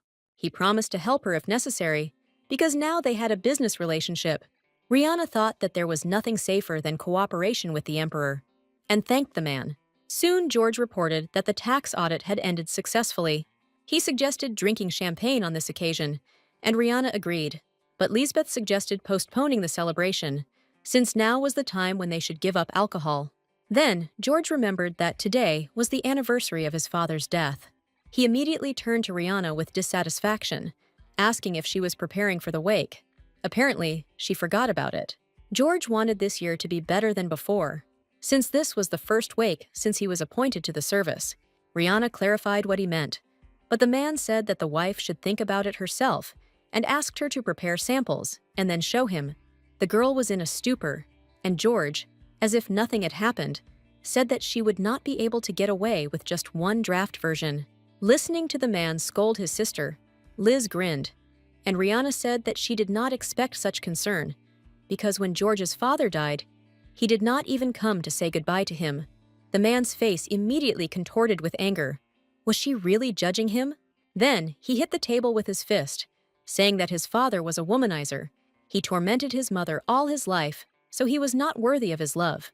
Having finally shouted that the suffering of his mother was an empty place for Rihanna, he pointedly headed towards the exit. The girls looked after him in silence. Rihanna chuckled, because a man who supposedly knows about his mother's pain behaves exactly like his father, and it was funny. After waiting for her husband to calm down, Rihanna came to his room. She said that she took care of his father until he passed away, and it was just her responsibility, not related to her feelings. She looked after him instead of her husband, and hoped that he would be grateful for it. Then George nevertheless thanked his wife, saying that if his sick father had been left alone, his reputation would have suffered. But still, he could not forgive him. His mother was so stupid. She gave birth to his legitimate son, and could have been at least a little indignant at her husband's behavior. Then Rihanna said that George does not have to forgive his father, because there are people in the world who do not deserve forgiveness. The man burst into tears, thanking his husband for his support. The girl added that he would take care of the wake. She still planned to hold it differently. She wanted to make them unforgettable. George then reached out to hug Rihanna, saying that he only trusted her, and he was very glad that he married her. He said that he loved her, but the girl decided to pretend that she had not heard these words. Her eyes flashed unkindly, and she said that she was glad to accompany his father on his last journey, because he had given her a lot. The next morning, Lisbeth helped George get ready for work, and he was unhappy that his wife was sleeping at this time. She acted as if she was the only one working in this world. Then, Liz pulled him towards her, asking why he was dissatisfied, because thanks to this, she was able to help him with his assemblies today. George blushed and hesitated, saying that he liked it much better this way. Then the lovers kissed and said goodbye to each other. When the man left, the maid noticed that he apparently forgot his sign at home. Lisbeth grinned, pretending to be surprised by this. When Rihanna arrived at the dining room, it was empty, and she asked where her sister was. The maid said that the lady went out early in the morning. Lisbeth herself had already arrived at the treasury to give George the sign he had forgotten. The man did not expect to see her here at all. However, the girl immediately ran up to her lover, hugging him. She pulled out his badge, saying she had come to give it to George. The young man thanked Liz, and she asked if he was going to let her go just like that. Then George hugged the girl, holding her close, and said that there was a nice place inside. When the couple got there, George knelt down, holding Lisbeth on him, and kissed her. After some time, the girl returned back to the palace. She recalled her trip to the treasury, smiling slyly. Looking at her sister, she grinned, because she didn't even know what her husband was doing to her today. Rihanna then said that last night she had drawn up a guest list for the wake and wanted her husband to look at it. George wondered why there were so many people there, twice as many as last time. Rihanna said that her husband wanted to make the ceremony solemn, and she only followed his wishes. The man decided to approve the list, saying that the more people, the better. Then, Liz asked if her sister would be tired of receiving so many guests, because she had already been very pale lately, as if she was suffering from dizziness. Rhea smiled, saying that she would rest after the wake. At that moment, both girls thought that everything would end very soon, but each was thinking about her own ending to this story. When George arrived at work, he was told that a gift was waiting for him. It was another bouquet of flowers, and just the sight of it horrified the man. George's colleagues noted that his wife is very romantic, since she consistently sends such gifts. But when the young man picked up the note that was among the flowers, he was horrified, because it was written there, "I know about your infidelities." George didn't understand whether they had been discovered during the greeting of the new officials, or at that date in the city center, or perhaps when they met in the empty room of the treasury. However, he was distracted from his thoughts by the screams of his colleagues. They reported that the emperor had suddenly arrived at the treasury. The next moment, the ruler, accompanied by servants, walked inside, wearing a white suit. George, hesitating a little in surprise, greeted the emperor.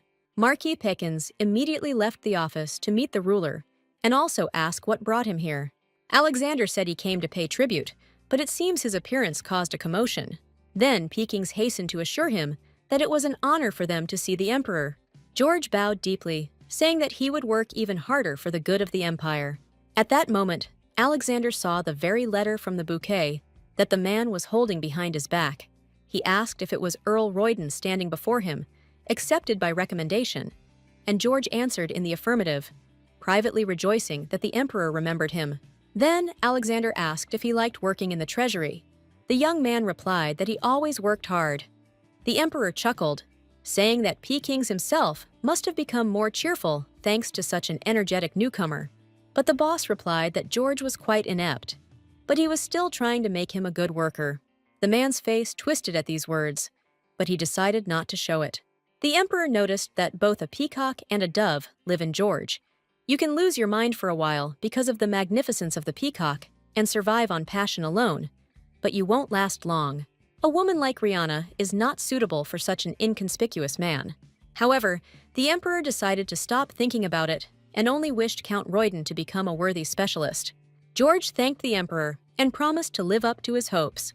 But as soon as Alexander left, the man returned to his thoughts again, thinking about how he could send him this letter. That evening when he got home, he was still thinking about it, and Rihanna asked if anything bad had happened to him. George said he was fine, but then wondered why there were so many flowers in their house all of a sudden. Rihanna said that she looked at the market and decided to buy these flowers there, and with them, the house immediately became more luxurious. George did not show it, but thought to himself that the bouquet consisted of the same flowers. But Lisbeth interrupted his thoughts, saying that she was at a meeting today. Apparently, that pervert also sent a letter to Mrs. Anne. At that moment, the fork fell out of George's hands. Lisbeth continued, saying that she would like to see the face of this scoundrel just once. She wondered what kind of viscount could be capable of such a thing. Surely, he was an extremely unpleasant person. He could not gain authority, so he is trying to attract attention using such dirty methods. At this moment, George jumped up from the table, saying that he had indigestion, so he had to leave. Lisbeth immediately ran after him, and Rihanna grinned slyly after them. Soon the girl came to her lover's chambers. He sat silently, thinking about his own thoughts. Then Liz asked why he was so sensitive today. George said that someone knew about their relationship, and then gave the girl a note from a bouquet. Liz was unpleasantly surprised, noting how brazen it was for a stranger to send such a letter. George suggested that it could be Pekins, only he is capable of plotting such intrigues, and even today he was trying to undermine his reputation. Perhaps it was he who sent the bouquet, because George took the place of the man whom Pekins himself recommended.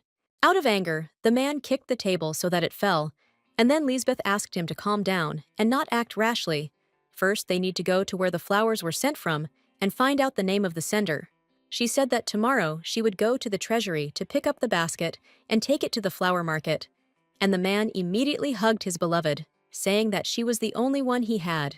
Then Liz took the letter and threw it into the fireplace, saying that they were in the same boat. Her eyes sparkled unkindly, and she said that there was nothing to worry about. Nothing would happen to them. The next morning, Rihanna helped her husband get ready for work, wishing him a good day. After he left, Lisbeth approached her, asking where her brother-in-law was. Then she took George's badge from the maid, saying that he had forgotten it at home again. Rihanna was surprised it happened again, but said Margaret would take the badge to the treasury. However, Liz said that if the maid appeared there again, George's colleagues would whisper about his sloppiness. Then she said that she could go there herself, as if on orders from her older sister. Rihanna grinned at the twins' thoughtfulness and allowed her to go to the treasury. Liz soon arrived at the scene, picked up a basket of flowers, and George praised her for her resourcefulness. After that, the girl headed out. But in the corridor, there was someone whom she did not expect to see here at all. It was the emperor. He turned towards the girl. Liz immediately bowed, greeting the ruler, to which the man said that he was seeing her for the first time. Then the girl introduced herself as Lisbeth, from the Norden family. Alexander was surprised. Was it really the younger sister of Countess Norden? He noted that although they are twins, they are not particularly similar. Liz was pretty, but still lost compared to Rihanna. If Rhea divorces the Count, then her family will probably be her support. Then the man asked what brought the girl to the palace. Was it really Count Royden? Liz replied that something happened in the morning, but they didn't have time to notify the Count, so she came instead of her sister. Then the emperor wished Mrs. Royden a good journey and went about his business. Walking down the corridor, he noted that meeting his husband, who walked to the left, was too difficult a task. Rihanna shouldn't have to feel like that. When evening came, Rhea informed her husband that he had again left his badge at home, and because of this, Lisbeth had to suffer to deliver it to the treasury. But the girl said that this was nothing. Moreover, thanks to this trip, she met the emperor. Rihanna was surprised that her sister confronted the ruler. Liz said that when he heard her name, he immediately recognized her as George's sister-in-law. George himself said that yesterday he also received an audience with the emperor. His Majesty came to see him. Rhea looked at her husband with disbelief, but Lisbeth immediately began to praise George, saying that at this rate he would soon receive a promotion. The man asked his wife what she thought about this. Rhea said that the emperor, apparently, was taking a special interest in him. George believed that this was all thanks to his outstanding skills, and very soon he would outshine the Marquise. Rihanna wondered what the emperor's motive was for personally coming for George's sake. Was it really because of her that he was so troublesome about it? The girl remembered his words that he was always ready to help her. Her face immediately turned red, and she hastened to drive away these vicious thoughts from herself. When dinner was over, Liz went to her maid to give her another order. But the girl did not understand why she had to do such a thing. She stated that she was not Lady Lisbeth's puppet and would like to know the reason for such an order. She wondered why she had to bother looking for the store where that basket of flowers was bought. Then Liz handed her a note that was in flowers. The maid wondered where it came from because she forced all the servants to keep their mouths shut. Lisbeth approached the girl, saying that she would soon become the mistress of this house, so she should not be insolent, because she is not as generous as her sister. Then the maid apologized to the lady, and soon she left her alone. I took the note in my hands. The girl wondered who could have done this. It all looked like hatred and resentment. Was this really Rihanna's doing? Soon the girl arrived at the flower market with a basket. The saleswoman said that these were indeed their flowers. Then the maid asked the name of the customer, since the owner of the house wanted to send flowers to him in return. But the fair-haired flower girl replied that she did not know the identity of the sender. A young maid came instead. As it turned out, the order came from a noble house. The first person the girl thought of was Rihanna's maid, Margaret. Then the saleswoman said that she remembered the customer's words. It was said that this was a welcome gift to a new member of the department, and it should be prepared with all the soul, and also hide the name of the sender so that the recipient would not feel awkward. Hearing this, George immediately thought of Peking's. He promised to give the boss what he deserved at the first opportunity. At this moment, the servant announced that the countess had arrived at the palace. Liz said she would meet her, and George should have calmed down. Left alone with the maid, the man wondered when Peekins could have found out about his relationship with Lisbeth. The girl expressed her opinion that the boss wanted to confuse George. If he had real evidence, he would have demanded monetary compensation for silence. And yet, the Count was lucky that it was not the work of his wife. George just grinned, saying that Rihanna was not capable of such a thing. If she had known, she would not have calmly sat at the same table with him. If she wants revenge, she obviously won't pull such low-grade tricks. Then the maid apologized for such a personal question, but still asked why the young man chose Lady Lisbeth. She understood that after a few years of married life, feelings could cool down, and the Count did not marry for love. But still she was wondering why, of all the women, he chose Lisbeth. Then George said that she had taken her first steps, and he saw no reason to refuse her. The girl noted that Lisbeth is the Countess's sister, and there is a possibility that she will confess to everything. George, grinning, replied that it was safest to have a married mistress. She shouldn't get caught if she doesn't want to be discovered, because one certainly pulls the other along with him. It was the same with Lisbeth. She would not do such a thing, because no one could even think that a son-in-law and sister-in-law shared the same bed.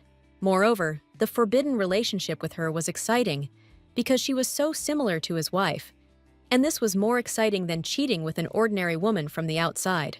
The maid looked at the man contemptuously, thinking that she had been with him since childhood. When did he manage to change so much? Soon after this, the girl went to the other maids, asking why Margaret had not been seen for so long. She was told that she had some business at home, and the Countess gave her time off. Then the girl thought that the Countess, apparently, really had nothing to do with this. And the Count was right. If Mrs. Rihanna had known about everything, she would not have gotten away with it. Meanwhile, Margaret met with the same flower girl, giving her a bag of gold and thanking her for answering as she was asked. The girl also said that the flowers for the wake would be ready soon. Margaret relied on her as this was a very important event. Soon the maid arrived at the palace, telling Rihanna that preparations were going according to plan. The girl smiled contentedly, saying that there was still something left. She would like everything to go off on a grand scale, both the funeral and her revenge. At that moment, George burst into her chambers. He was outraged that the Marquis Peekins was on the guest list. Did his wife really want to invite this curmudgeon to his father's wake? Rihanna replied that Peekins was his boss. He couldn't just be taken and not invited. But George stood his ground. However, the girl pulled her hand away from him, saying that Peekins must definitely be invited. These words infuriated the Count. He said that he did not want to see him in his house. He rushed past his wife, deliberately pushing her with his shoulder, and left the room, loudly slamming the door. George immediately went to Lisbeth, but she also told him to calm down. But the man still did not let up, because he was sure that that trick with the flowers was the work of Peekins. But Liz said that's why he should get close to his boss to find his weak points. If George was nice to him and discovered his weaknesses, he couldn't hurt them. Then the man asked what the weak points of such a poisonous snake as Peekins might be. Lisbeth hugged him, saying that everyone had them, and she herself had an Achilles heel, George himself. The man reciprocated, saying that he would allow Rihanna to invite Peekins. Meanwhile, the day of the wake arrived. Margaret helped her mistress put on her dress for the celebration, noting that she looked thoughtful.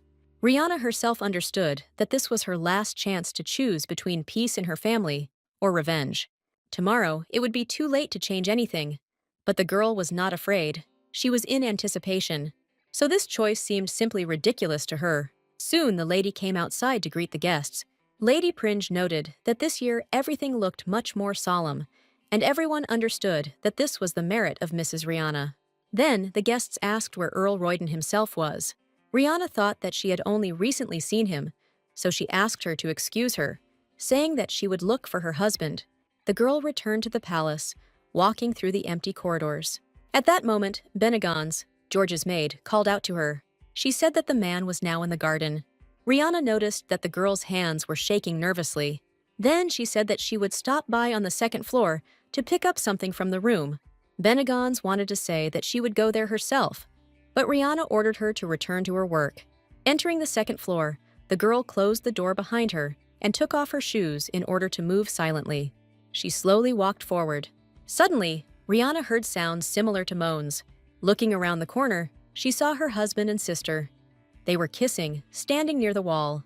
Lisbeth doubted that this was a suitable place for privacy, since there were a lot of guests in the palace, including Pekings.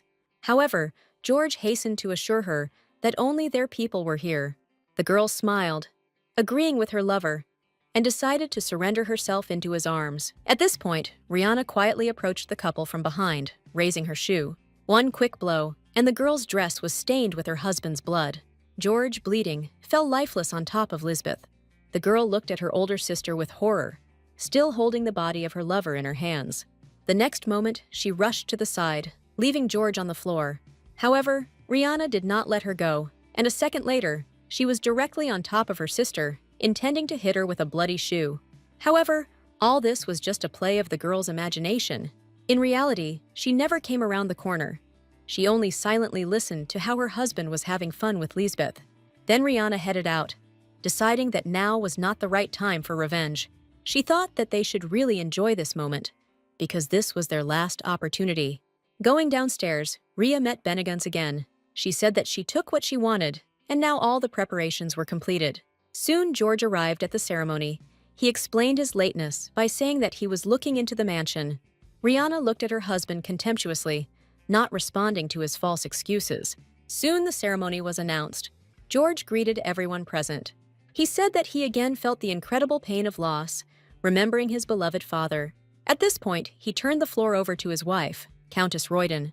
Before starting her speech, the girl looked around the guests, noticing Lisbeth among them. The Marquis Pekins was also present at the ceremony. Then Rihanna said that her husband's father was a very good man. During his lifetime, he loved her like his own daughter. George at this time exchanged glances with Lisbeth, giggling playfully. But Rihanna continued, saying that she was still tormented by her conscience because of the Count's valid will. She reported that she still had not fulfilled his will. George was confused and asked his wife in a whisper what kind of will they were talking about. Rihanna said that last night her angry father-in-law appeared to her in a dream and insisted on carrying out the order as quickly as possible. She realized that she was wrong and therefore would like to do it now. She hastened to introduce one young man to the guests. This was Joseph Royden, second son of the late Earl. He is her husband's reliable younger brother. At that moment, the girl remembered the day when her husband's father died. He told her that there was one thing only Rihanna should know. The man said that he had a son besides George. 15 years ago, under the influence of alcohol, he made a mistake. His mistress gave birth to a son, but she could not tell his wife about this. She had no choice but to go to the village with her son. The man then took Rihanna's hand, saying that if he died, there would be no one left to take care of them. George was not aware of this, because if the information reached him, something irreparable would happen. The man asked Rihanna to look after them until his son became an adult. He asked her to promise that she would fulfill the request. Only the two of them knew about this secret. Then the man handed Rihanna a chain with a medallion in the shape of half a heart and said that the child would have a second half. This would confirm their relationship. The man said that this was his last wish. He had no one else to ask. However, Rhea did not have time to give him her answer, as the man died. The girl stood over her father-in-law's bed, examining the pendant. She said that she would protect her husband at all costs and asked him to understand her. However, now, at the man's wake, standing with his second son, she still decided to fulfill his will. Rihanna said that 3 years ago she was too cowardly and therefore could not fulfill his will. But now she was determined to muster all her courage to take care of Joseph. Then George jumped up from his seat, shouting angrily at his wife. He pointed his finger at the boy, ordering him to immediately take this bastard out of here. Rihanna asked him to calm down, because Joseph was his younger brother, despite the fact that they had different mothers. These words infuriated George. He shouted at the girl, saying that she did not dare behave like that. His wife advised him to think about his image as an official, because the Marquis Pekins was present at the ceremony. But George didn't care. He grabbed his brother by the clothes, ordering him to leave his house immediately. Rihanna again intervened in the quarrel, saying that you should not say such things to a child. Then George swung, saying that he did not recognize this bastard as his brother. At that moment, Rihanna stepped between them, and the slap intended for Joseph went to her. The boy immediately took the lady by the shoulder, asking if she was all right. All the guests were shocked by what was happening, and it took George a few moments to realize his action. Rihanna then said that she understands that her husband is confused. He can hit her if he wants, but the child is not to blame. George screamed, saying that there was no guarantee that he was really his brother, because no one knew where he even came from. Then Rhea took out the pendant, saying that the other half was kept by Joseph. They connected the two halves of the pendant, which ultimately resulted in an image of a young woman. But for George, this proof was not enough. He tore the pendant from his brother's hands and threw it to the ground, the pendant breaking into many small fragments. The man said that nothing would force him to give even a penny to this bastard. He was not going to fulfill the last wishes of his father, who spent his whole life hanging out with prostitutes. Rihanna tried to stop him, saying that such things should not be said at her father's wake, much less in front of the people who came there to pay tribute to him. Then George shouted that the wake was over and ordered all the guests to leave. Then he turned around, leaving his wife and brother alone.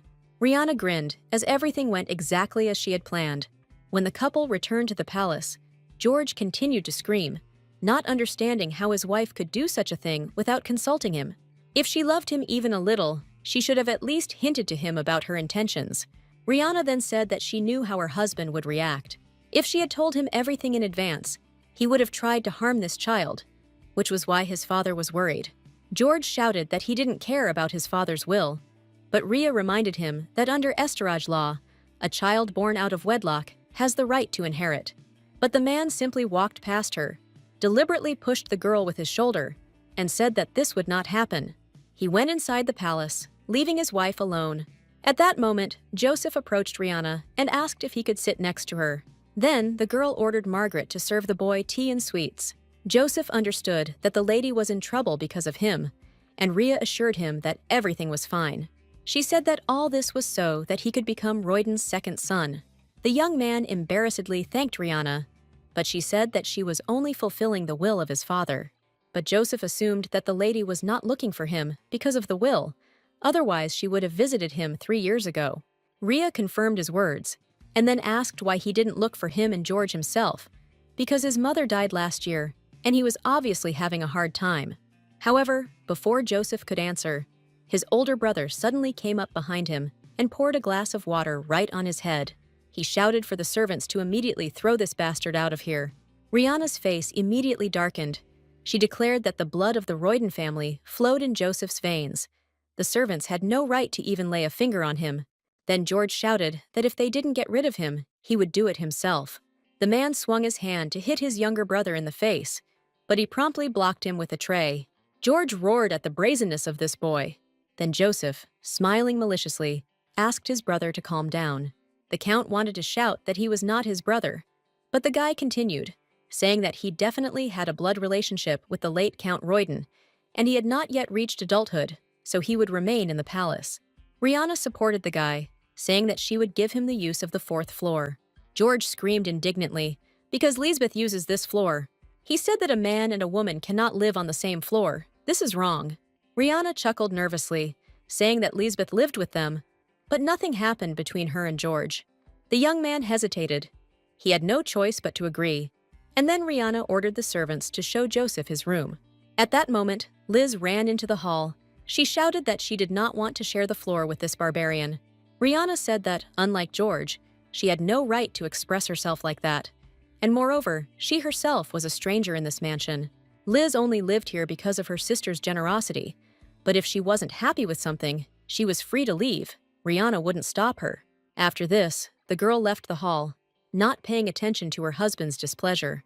He shouted after her so that she would not forget who her real family was. But Rhea did not react. After some time, she decided to visit Joseph in his new room.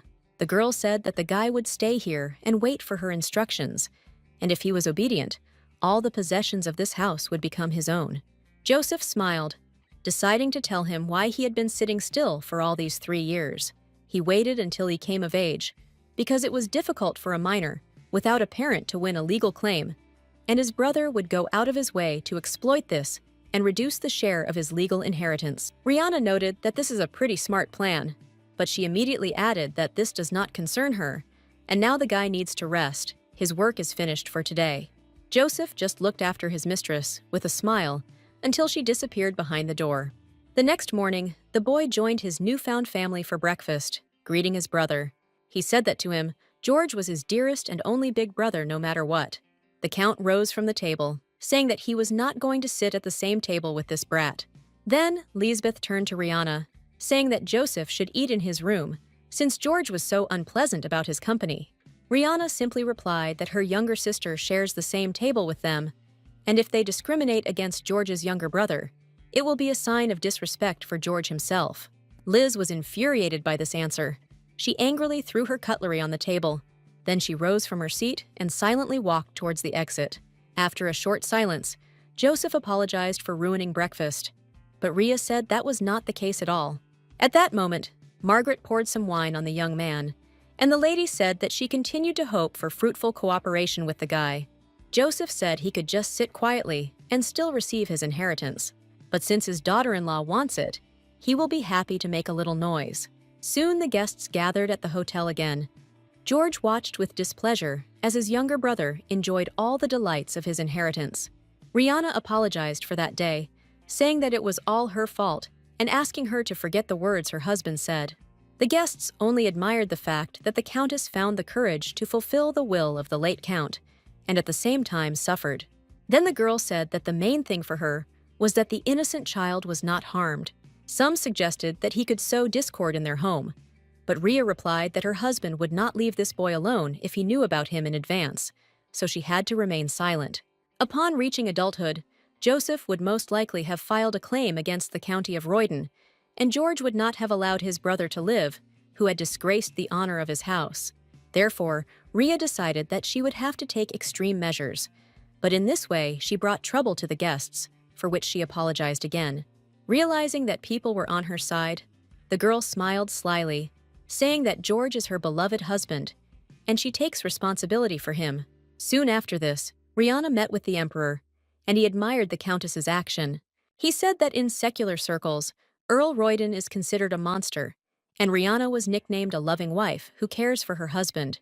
But Alexander himself considered her a woman who would not be content with just this. Rhea agreed to this, and then provided the man with documents confirming George's embezzlement. Alexander was incredibly pleased with this news, and he began to look at the papers with interest. Rihanna said that after the betrayal of her loved one, she decided that she had to become even more flawless. Then the emperor said that he had heard that Count Royden had raised his hand against the girl, but she said that this was incomparable to what he was experiencing now, and then asked the ruler to use the documents as wisely as possible. At that moment, Alexander extended his palm to the girl's face, touching her cheek with his fingers. Rhea looked at the man in surprise, and he hastened to apologize and remove his hand. He said he wanted to check the wound, and it was a little more serious than they said it was. The emperor added that he would send the girl palace medicines, because to carry out revenge, she must be in good health. After all, he and Rihanna entered into a business relationship, and therefore the man was not going to accept refusals. The girl thanked him for his help, saying that she would divorce her husband when Alexander had everything ready. The man noted that it would be very elegant to file for divorce when her husband has nothing left in his soul. He promised to soon announce the exact dates, and the emperor's advisor became a witness to their entire conversation. Rihanna thanked the ruler and said goodbye to him. On her way out, she ran into a red-haired young man. As soon as the girl left the office, he ran up to the emperor, saying that right now he needed to visit the temple. It was said that for the first time in 30 years, the oracle descended and gave its prophecy. The oracle was a god. The priests helped him convey his plan to people, and his prophecies were the most accurate omen. The temple servants greeted the emperor, their second lord after God. Then the man said that he would like to know what the divine revelation says. The priest said that it was connected with the next emperor Estaraj. Alexander was surprised, because he was not yet married, and God had already given an omen. Then, the man explained that for an emperor without an empress, this was the most useful prediction. However, the ruler still did not understand what was being discussed. Meanwhile, both Norden sisters went to visit their father, who was very happy to get together with his daughters for the first time in a long time. He heard that there was a fuss after the wake, and the fact that George did not come here with his wife means that he is still angry with her. Then Rihanna said that she was fine, and George would soon cool down. However, the man did not understand why his eldest daughter arranged this, and Lisbeth supported him, saying that Rhea had been acting strange lately. She ordered her to share a floor with an unknown man, and also informed her that she was also a guest in their palace. Rhea said that she would explain all this a little later.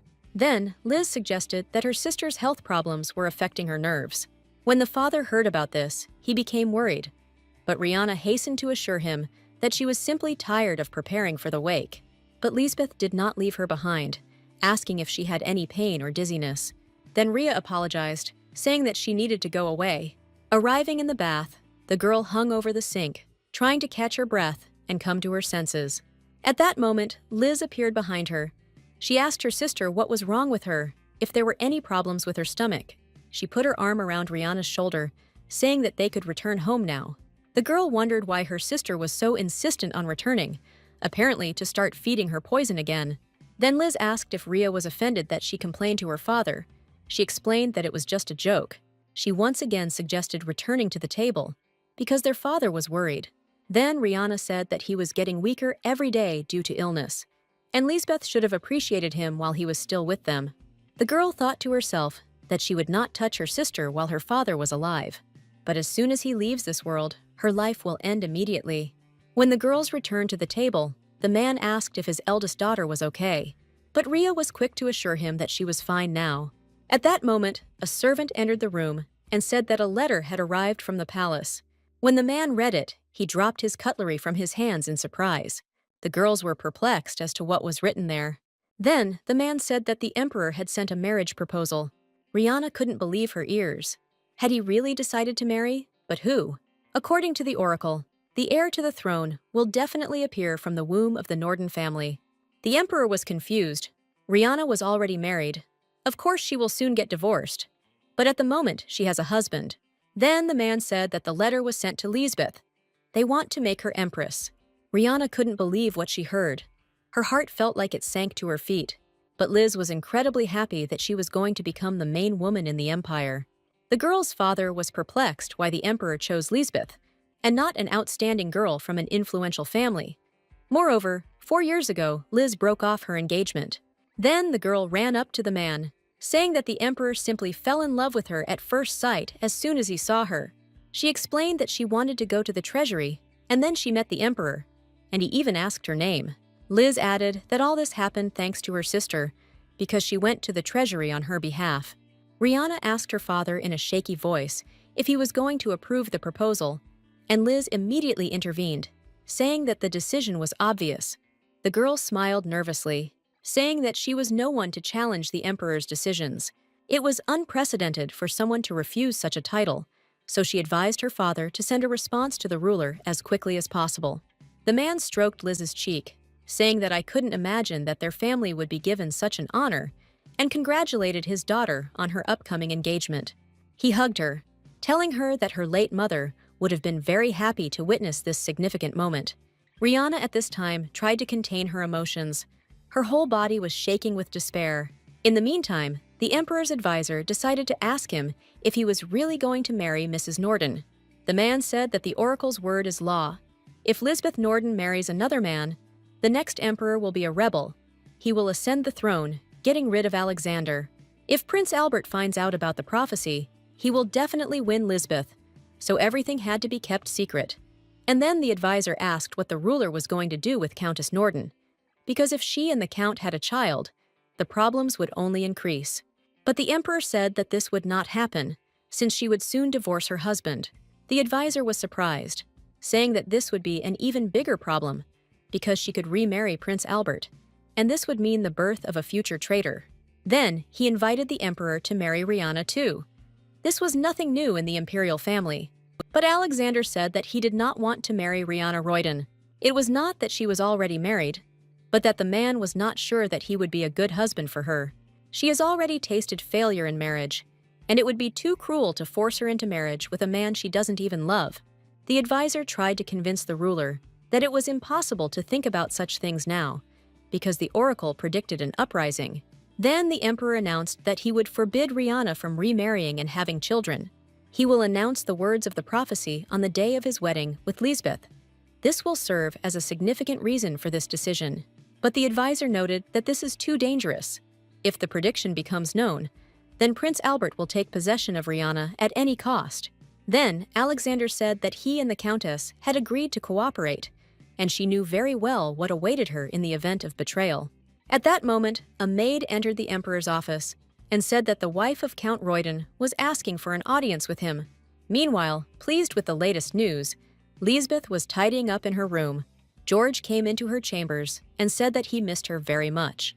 He asked how her meeting with her father went, and also noted that she dressed up very nicely, thinking that she did it just for him. The young man touched his lover's shoulder, but Liz immediately stood up, asking him to remove his hands. The girl coldly told George that it was time for them to end their relationship. The man didn't understand why she decided to announce this so suddenly, because he had recently been insulted by Rihanna, and now Lisbeth was talking some nonsense. But then the girl said that she had another man. Liz chuckled, saying that they needed to break up and let her son-in-law focus on Rihanna. Then the man roughly grabbed the girl by the shoulders, shouting that he was not going to let her go. But Lisbeth only coldly told him not to come to her anymore, and she herself plans to move in with her father. George squeezed her hand with all his might, shouting that he wouldn't let her go anywhere. Liz grinned, asking how he was going to stop her, and then the Count threatened her that he would expose their secret relationship. After this, no man will accept Lisbeth. Meanwhile, the emperor's maid reported that he was ready to receive Rihanna. The girl greeted the ruler dryly as soon as he entered the room. The man said that he knew what brought the countess here, and then Rhea decided to ask directly why the emperor decided to marry her younger sister. The emperor answered without unnecessary embellishment that he fell in love with her at first sight, but noticing the frightening expression on Rihanna's face, he quickly added that it was just a joke. The girl said that the empress's place is honorable and not so easy to take. The Nordens are not so influential, and Rihanna's father does not have any connections in political circles, and if the emperor pursues some kind of political goal, it was not clear to the girl how her father's family could help in achieving it. Then, Alexander noted that Rhea, apparently, was against her sister becoming empress, and she confirmed his guess, saying that this was unacceptable. The emperor wondered what she meant. Then Rihanna said that the adulteress who had fun with George was her sister, Lisbeth. Neither the emperor nor his advisor could believe what they heard. But Rhea wouldn't lie about something like that, and the man understood that. She asked the ruler to withdraw the proposal, if only for his own sake, but he said that he could not do this now, and the reason for this also could not be voiced. Then Rihanna leaned on the ruler's desk, hovering over him. She needed to know when he would be able to tell the reason, but unfortunately for her, Alexander said that he would tell her only after his marriage with Lisbeth. Rhea immediately screamed that then it would be too late. Alexander said quietly that Lady Norden would live an ill-fated married life. He could guarantee it. But Rihanna didn't care about that. She wouldn't watch Lisbeth become an empress and stand on par with His Majesty, even if she had to die for it. She said that if the emperor decides on this wedding, she will turn all the atrocities of her sister inside out. The ruler was dissatisfied that the countess allowed herself such words, because if she made him her enemy, she would not be able to withstand. But Rhea only said that the emperor should not make her his enemy either, because there is nothing more dangerous than a woman who has nothing to lose. A tense silence hung between them. None of them intended to give up in their aspirations. Then the emperor ordered the countess to return to her place and think it over again with a fresh head. Rihanna said that she would need 3 days and asked to stop preparing for the wedding for this period. The emperor agreed, and then the girl promised to visit him in 3 days. While the countess and Margaret were returning to the hotel, the maid asked what the lady was planning to do. The girl was going to find out the reason why the emperor wanted to see Lisbeth as his wife, and then get rid of her at any cost. Meanwhile, the argument between Liz and George continued. The girl said that Rihanna would not leave him alive if the truth about them was revealed. Then George said that he would fall on his face and say that she was the first to tempt him, and he had no choice. But Rihanna will not forgive her sister for such a betrayal. George said that he would not allow Liz to leave him and go to another man. Then the girl smiled wryly, saying that she was just annoyed, so she decided to lie about all this. She was just offended that George had been treating her coldly lately. Liz hugged the Count, saying that there was no other man. Then she sent him back to her room, since Rhea was supposed to be back soon. George wished his beloved good night and said that he loved her. The girl replied that she loved him too, and then closed the door behind him. Walking along the corridor, the Count wondered what it was all about. Liz only ruined his mood with this joke. After some time, Benegons went into George's chambers. surprised that he was still awake. It seemed to her that the Count had been nervous a lot lately, so she prepared calming tea for him. The man was about to drink the decoction, when suddenly he stopped at the last moment, saying that he would take a long time to drink it, so Benegans could go. Then the girl obediently left the room, wishing the Count good night. As soon as the maid disappeared through the door, George poured the tea into the sink, shaking with fear as he looked at the contents of the mug. And Lisbeth, meanwhile, sat in her chambers, as if waiting for her lover to drink the decoction. The next morning, the girl continued to preen herself while standing in front of the mirror, and at that moment, Rihanna walked in on her. She said that she had an audience with the Emperor, and then Liz asked why they were seeing each other. The Countess noted that her sister looked very excited. She noted that she could not behave differently because she was to become an empress. Then Rhea continued, asking Liz to talk about how they met with the ruler in the treasury. The girl thought about it, not knowing what to say. The Emperor asked her if it was Rihanna's orders that she went through. In general, there was nothing special about this meeting. Lisbeth suggested that since the Emperor liked George, he also became interested in her. Or perhaps he simply fell in love with her at first sight. Rihanna paused, considering her sister's words. Then Liz grabbed her hand, asking her to visit her more often when she became empress. When Rihanna returned to her place, she told Margaret that her sister did not know anything. This wedding proposal was not her proposal. Then she thought that the Emperor had simply made a rational decision. It cannot be that His Majesty, of his own free will, wanted to take as empress the one who played tricks with his son-in-law. This required power that was higher than the imperial one. Then, one thought occurred to Rihanna. She needed to make a donation to the temple. When the girl arrived there, the chief priest personally thanked her for such a large sum. Rhea said that a significant event had happened, so she wanted to pay tribute to the Lord. The priest clarified what event she was talking about, and then the girl explained that her twin sister would soon become empress. She said that she had already learned everything from the Emperor, so there was no point in hiding it from her. After all, Rihanna already knew that her sister was the woman from the prophecy. The priest was surprised that the Emperor told everything. Then Rhea made sure that her guess was true. She said that the ruler may have decided that there was no point in hiding it from her, since they would soon become one family. However, the girl was worried about the question, is it possible to somehow bypass the prophecy? Rihanna explained this question by saying that she was very worried about her only sister. Then the priest asked if the Countess was really overcome by envy of God's plan. The girl answered briefly that she did not say that. The man replied that it was impossible to even think about such a thing. On the contrary, the girl should be glad that she and the Count did not have a child. After all, his birth would be a harbinger of a revolution. Understanding began to slowly come to Rihanna. The revelation was not about the Empress, but about the next Emperor. The woman from the prophecy could not only be Lisbeth. The child of one of the sisters will become the next Emperor. Then Rhea, trying to hide the trembling in her body, smiled and said that she was in no way opposed to the Lord's plan. Returning home, the Countess behaved strangely. Then Margaret asked if anything bad had happened to her. Rihanna smiled happily, saying that God, apparently, had not completely forgotten about her. The maid did not understand what the mistress was talking about, and then the girl ran up to her and grabbed her by the shoulders. She said that she needed to see the Emperor. Alexander was surprised that they had a chance to meet so soon, but Rihanna happily announced that she had found the answer ahead of schedule. Without allowing the Emperor to come to his senses, she immediately asked to be made Empress. She said that she would carry out everything that His Majesty desired. Neither Alexander nor his advisor expected such a turn of events. Then the Emperor said that Countess Royden was the only one who intended to take the Emperor himself as a husband, and also for remarriage. But the girl said that she was ready to do anything to prevent her sister from becoming Empress. Then the ruler asked if she was sure that she could bear him a child. Rihanna didn't think it would take much effort to conceive, because they were both young. The Emperor clarified his question by asking if the Countess could share his bed. Rhea said that His Majesty is the most charming man in the Empire. There is no woman who would refuse him, but Alexander said that he was asking specifically about her. The girl replied that she would be the best option for the post of Empress. It was impossible to allow an adulteress to become the mother of the heir to the throne, and in this matter, the feelings of the Countess did not play any role. Then the Emperor said that he was very sorry for the girl, so he was worried.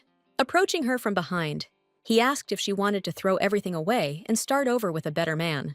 Rihanna only said that His Majesty would not be able to understand her. After all, only after learning that her husband was having fun with her own sister, she was already dead. If Lisbeth ascends the throne, life with her beloved will become impossible for Rihanna. However, the emperor said that he could not fulfill her will, because if he made Rihanna empress, Prince Albert would immediately marry Lisbeth. The only option left was to publicly declare the receipt of a divine revelation and take both sisters as wives. Rhea agreed to this, but only if the emperor later deprived Lisbeth of her title, so that no one could remarry her after her deposition.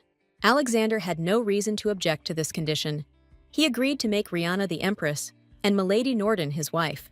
However, the girl needed to get a divorce quickly, because even for him, it would not be easy to marry a married woman. Rihanna promised to do everything not to cause inconvenience to the ruler. However, she had one more request, perhaps too selfish. She asked the emperor to prevent Lisbeth from conceiving a child with him. Seeing the confusion on the countess's face, the man hastened to assure her that this would not happen. Rihanna said that Lisbeth will do anything to take her man away from her, so the ruler needs to be extremely careful. Then the emperor decided to ask the woman something. He wanted the girl not to betray him under any circumstances. If she does not unite with Prince Albert, then he will not betray her. If he did this, then Rihanna knew how to get even with him, and the emperor, in turn, knew what to do with the countess in the event of her betrayal. They both knew each other's weak points, so betrayal was not beneficial for them. Rihanna was more than pleased with this agreement. Then the emperor said that he would wait for her to get a divorce as soon as possible. And although he could not talk about love for the countess, he was able to take her side. And this was quite enough for the girl. The next morning, George was forced to have breakfast alone. Benegons informed him that Lisbeth had left. Then the man asked the woman if she was really on his side, and she answered in the affirmative. He asked the maid if she had noticed any strange things about Lisbeth lately. Benegons then reported that the lady had been looking rather agitated lately. After meeting Count Norden, my lady began to pay more attention to her appearance. Looking in the mirror, she constantly smiled. The maid decided that something had happened between the master and my lady to cause such a reaction. Thus, she meant that Lisbeth looks like someone at the very beginning of a relationship, as if she had just started dating a man. At this time, the girl was wandering along the corridors of the hotel, and suddenly they called out to her. It was George. Liz told him she was going to a tea party. He wished the girl a good journey and waved his hand after her. But as soon as she disappeared behind the door, he immediately went to search her chambers. The man was sure that she had someone else, but George was not going to let Lisbeth go so easily. He intended to make her his wife. Suddenly, among the girl's clothes, he saw a letter and a jar lying next to it. He recognized the pills that Lisbeth gave to Rihanna. George realized that his assumption was correct. He intended to find out who this bastard was, and then kill him. The letter bore the palace seal, and the man couldn't understand why they would suddenly write to Liz. When the count opened the letter, his face was distorted with surprise. It was a marriage proposal from His Majesty. Lisbeth was to become empress. George laughed nervously. Now he understood why she wanted to break up, but he wasn't going to let that happen. He cleaned up her room, putting everything in its place, and went outside. Soon evening came, and Lisbeth returned to her chambers. Suddenly, someone at the back of the room called out to her. It was George. He asked how the tea party went. The girl dryly replied that everything went well, and then the man said that Rihanna would be late today. He approached Lisbeth, putting his arm around her waist, but she waved her off, saying that she was tired today. But George insisted. He asked her to take off her clothes, and he would give her a massage. Liz refused this too. Then the count decided to press for pity. He said that they had not had intimacy for a long time, and Rihanna also brought Joseph here, and now it was very difficult for him. He leaned towards the girl, saying that he needed her support, while gradually taking off her clothes. Liz eventually reciprocated his feelings, and George immediately threw himself at her with a hug, telling her how much he loved her. He kissed the girl, continuing to remove her clothes, and then laid her on the bed. At this time, George was thinking that he would never allow Lisbeth to leave him. She won't be able to get rid of him and become empress. Instead, she will bear his child. Smiling slyly, the count invited the girl to be together until the end of their days. At work, George was in high spirits.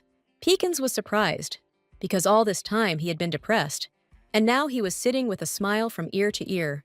Then the Count said that the thought that he could work in the treasury greatly encouraged him, which is why he looked so joyful. Bowing after the boss, he thought to himself that he could grumble as much as he wanted, because he didn't care anymore. The only thing George thought about was Lisbeth's face when she found out about the child. Could she still dream of being an empress? Surely she will get rid of Rihanna as soon as possible and will beg him for marriage. However, his wife distracted him from his thoughts. During the lunch break, she arrived at the treasury, bringing with her a bouquet of flowers. Ria said she went to the flower market and loved the smell of the flowers so much that she went a little overboard and bought too much. George's colleagues noted how lucky he was to have such a caring wife. They asked if those 2 baskets of flowers were also a gift from the Countess, but the girl pretended not to know what they were talking about. George hurried to take his wife outside, saying that this was just some kind of nonsense. Coming outside, Ria demanded an explanation from her husband, and he shouted that Pekins had sent him flowers on behalf of a woman in order to annoy him. He did this to quarrel with Rihanna, but the girl was sure that the Marquise would not have acted in such a childish way. Then George shouted that she knew nothing about this old man, and now she also suspected her husband of deception. But Ria only smiled in response, saying that she had no doubts about her husband. She hugged him, saying that he had never disappointed her before. Then the girl took out a large bag of food, saying that she had prepared lunch for 2. George was surprised, because his wife was always busy with the hotel. But Rihanna said that she will always find time for her beloved husband. Shortly after lunch with his wife, George returned to the treasury. His colleagues discussed how unfairly he was treating his wife, but immediately fell silent as soon as the man walked inside.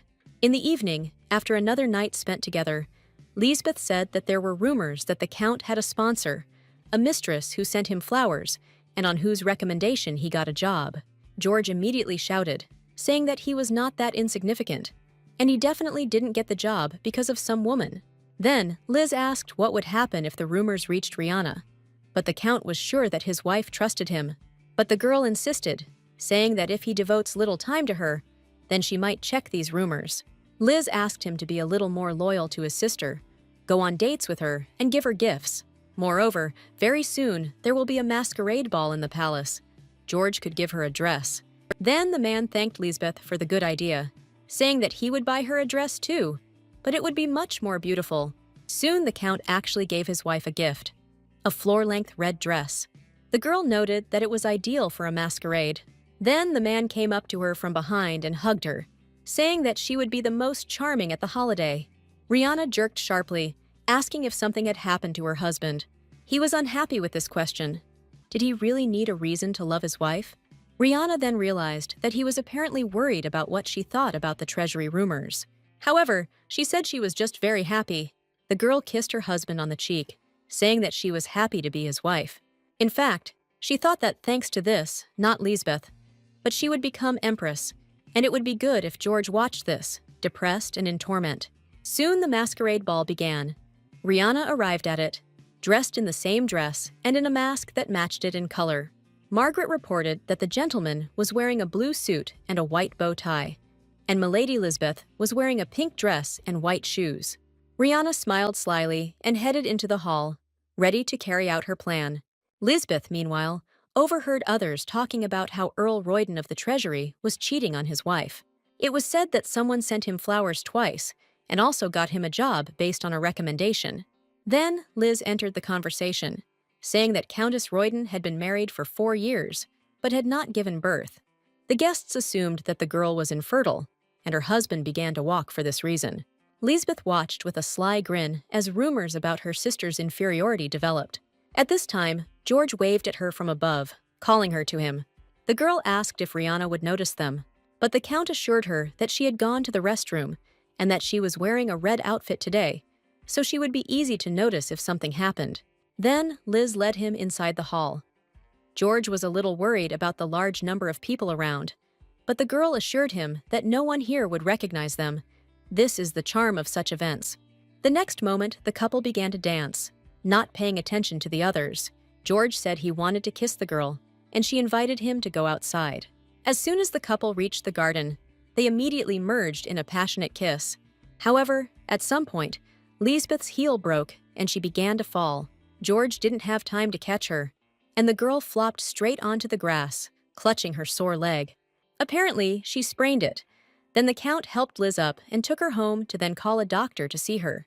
A girl in a black dress with white ruffles watched all this from the window. It was Rihanna. She changed her dress so that her husband would not recognize her at the holiday. Soon the Countess returned to the hall and saw a small company of people whispering about something. She decided to join the conversation, saying that she also had something to share with the guests. The Countess said that rumors about Count Royden's mistress are flying everywhere, but no one seems to know her identity. The guests immediately began asking the girl if she knew the name of his mistress. Rihanna pretended that she was not sure whether to talk about this, but people insisted. Everyone was interested in learning such hot news. Then the girl said that Milady Norden and Count Royden had a special relationship. All the guests were shocked. No one could believe that the Count had an affair with his wife's sister. Rihanna added that all the servants are aware, but the Count forces everyone to remain silent. Her maid told her about this. She is close enough with the maid of the Royden house, and she shared all the secrets with her under the influence of alcohol. The Countess watched with a satisfied grin as the rumors spread from person to person. Soon she left the common room and went for a short walk along the corridors, when Rihanna came across a man. A blonde stranger in a blue outfit told the girl that she looked beautiful. He asked if she would do him the honor of dancing with him. However, Rhea quickly apologized and said that she was about to leave. Then the young man did not squeeze her hand too much, asking for at least a chance to talk. The Countess said that she had to return to her husband, but the man stood his ground, because today was a masquerade ball. The rest did not even know that the girl had a husband. At that moment, the Emperor, dressed in a black and white suit and mask, approached them and said that he knew about this woman's wife. Then the stranger apologized to the girl for his discourtesy and hurried away. Rhea asked the ruler how he recognized her, to which he replied that the mask hides the face, but it does not change the voice. And the girl herself recognized Alexander, since there are not many people in the empire with a similar appearance. The man was flattered by these words and smiled slightly. Then Rihanna bowed to the ruler, thanking him for helping her avoid difficulties. But the emperor said that if she agreed to dance with that man, it would not be beneficial for him. The fact is that the stranger was the ruler's brother, Prince Albert. The emperor doubted that he recognized the countess and deliberately invited her to dance. He probably just couldn't resist Rihanna's beauty. The emperor noted that the girl looked especially beautiful today. Then he asked if she would refuse him if he asked her to dance. Rihanna at that moment thought about the fact that her husband was now standing right in front of her and took the emperor's hand. She noted that his hand was surprisingly warm. The man chuckled, because his cruel nature did not mean that his limbs had to be icy. Rhea also said that Alexander dances surprisingly well. She had never seen the emperor at parties before, since they tired the man, especially if there were women present who were eager to take the place of the empress. Then the countess said that very soon he would no longer have to worry about this. Alexander responded to this by saying that there were interesting rumors in the banquet hall. Then the girl said that she had started the last stage. The man couldn't help but note that this was good news for him, but he doubted whether Rihanna would be okay doing so. After all, she will have to remarry an unloved man. Rhea only replied that the emperor could see the result of her marrying the man she loved right now. Alexander, after a pause, said that living alone is also not bad. There are women who ruined their lives because of a man, but there are no women who ruined it because they did not meet him. Looking at Rihanna, the man remembered someone who ruined his fate by meeting the wrong man. Then the girl asked who he was talking about. The emperor meant his mother, and this answer greatly surprised the countess. Then he asked her if she would feel better after revenge, if she could live the rest of her days with a man who did not love her. But Rihanna asked him not to worry about it, because their agreement did not talk about love from the very beginning. And now the girl does not even know the meaning of this word. She believed in her, but now every day she realizes how stupid she was. Looking at the banquet hall and the people dancing inside, the girl decided to say goodbye to Alexander. Raising her mask, Rhea smiled, asking the man to be in good health until their next meeting. When the banquet was over, George immediately ran to his wife, assuring that all those dirty rumors were lies. The girl just calmly sipped her tea, noting that every tea party people only talk about them. The whole of Esterage discusses it. The son-in-law and sister-in-law were having fun together, and this was a rather rare and therefore scandalous incident. At that moment, Lisbeth entered the room on crutches, her face full of anger. She asked what was going on here. The girl screamed furiously that someone was spreading terrible tales to prevent her from getting married. Rihanna assumed that it must be the man who held a grudge against her and George, and the man immediately said that it was the work of Pekings. The Countess smiled wryly, saying that the gossip would soon subside. She would take care of it. George then said that she was the only one he could trust. When the girl left, Liz asked the Count if he was sure that this rumor had not come out of their house. Only the servants knew about their relationship, but did all of them keep their mouths shut? George remembered that people said that the source of the rumor was a maid of the Royden family. At that moment, Benegons came into the room. She brought tea for her master. The couple looked at the maid sullenly, clearly suspecting her of spreading these rumors. The woman immediately shouted that she was innocent, because all her life she had followed any instructions of the Count. She even gave poison to an innocent man on his orders. But Liz had already made up her mind. She said that Dame Benigans had worked hard all this time, so from today she might not work in this house anymore. The maid immediately ran up to the Count. She did not believe that he could do this to her. The man turned to Lisbeth, saying that they had no evidence of Benegon's guilt. Firing her would be too impulsive a decision. Then Liz said that they should change all the servants instead. George was surprised by this decision, but the girl said that otherwise they would be living with potential traitors. Determination was visible on her face. She ordered the Count to fire everyone without exception. Then the man decided to turn to his wife for advice, but she also said that it was a good idea. George was shocked that Rihanna supported this decision. She explained this by saying that the rumors were too thorough. They could not be made up without living in this house, so the source was also a servant from their house. And if it is impossible to find out who it is, then they have no choice but to get rid of everyone. At this point, the girl left the room, not paying attention to her husband's indignation. As Rhea walked down the corridor, she bumped into Joseph. He asked if it was for his sake that she decided to replace all the servants. It seemed to him that this was how she tried to take care of him. But Rihanna replied that it was not for his sake, but still he will also benefit from it. Joseph smiled, saying that he would like to thank the girl, but the Countess said that there was no need. However, the guy insisted. He gently took Rihanna's hand and kissed it, thanking her for her help. Then the girl smiled crookedly at him and walked away. Joseph asked her why she didn't like him. She was too cold towards him. But on the first day, she was very polite. But Rhea replied that he was a guest in an unfamiliar place. She was obliged to meet him with dignity. Joseph then decided to ask her what she would do after she divorced his brother. He wondered what she thought about remarriage. Rihanna asked who he meant by her future husband, but the guy laughed it off, saying that it could be anyone. It could even be himself, because it would be the best revenge for George, to have fun with his brother. Rihanna just grinned. Did he really want her to be like Lisbeth? Joseph tried to explain that this was different, because they would not have an affair, but a remarriage. But the Countess still refused him. She said that he would have many enemies simply because he was an illegitimate child who became the owner of the mansion. And if he married a woman who was married to the previous owner, then there would be even more of them. It was a refusal for his own good. He should have found a more sincere and attractive person than Rihanna. Then Joseph gently hugged the girl by the shoulders, saying that she was already kind and beautiful. Rhea said that the guy didn't know anything about her, but he didn't back down. He wanted to get to know the girl better. Looking at him, the Countess saw a small and stupid child who was trying to get involved in something dangerous. She remembered the Emperor's words that she would have to spend her life with an unloved man. She wondered if Alexander felt the same way when he looked at her. Then Rihanna smiled at Joseph, saying that he would definitely find himself a good girl. The guy was perplexed. The Countess was his benefactor. He would never be able to find someone who would surpass her. But the girl only advised him to find someone who would truly love him, and then left completely. Meanwhile, George sat in his office. He was angry at his wife and mistress for forcing him to fire everyone who had worked for him all his life. He thought that even if these rumors were spread by the servants, for him it did not mean anything bad, since because of this story, Lisbeth would never be made empress, just as he wished. However, if the gossip continues to spread, Rihanna may become suspicious. Then, the man took a piece of paper and began to quickly write something under the influence of emotions. In the morning, he came to his wife's chambers. He asked if she really was going to fire everyone completely. Rihanna said that if his concern was due to the fact that there would be no one to keep order in the house, then she could replace the servants gradually. After all, they don't know who spread these dirty rumors.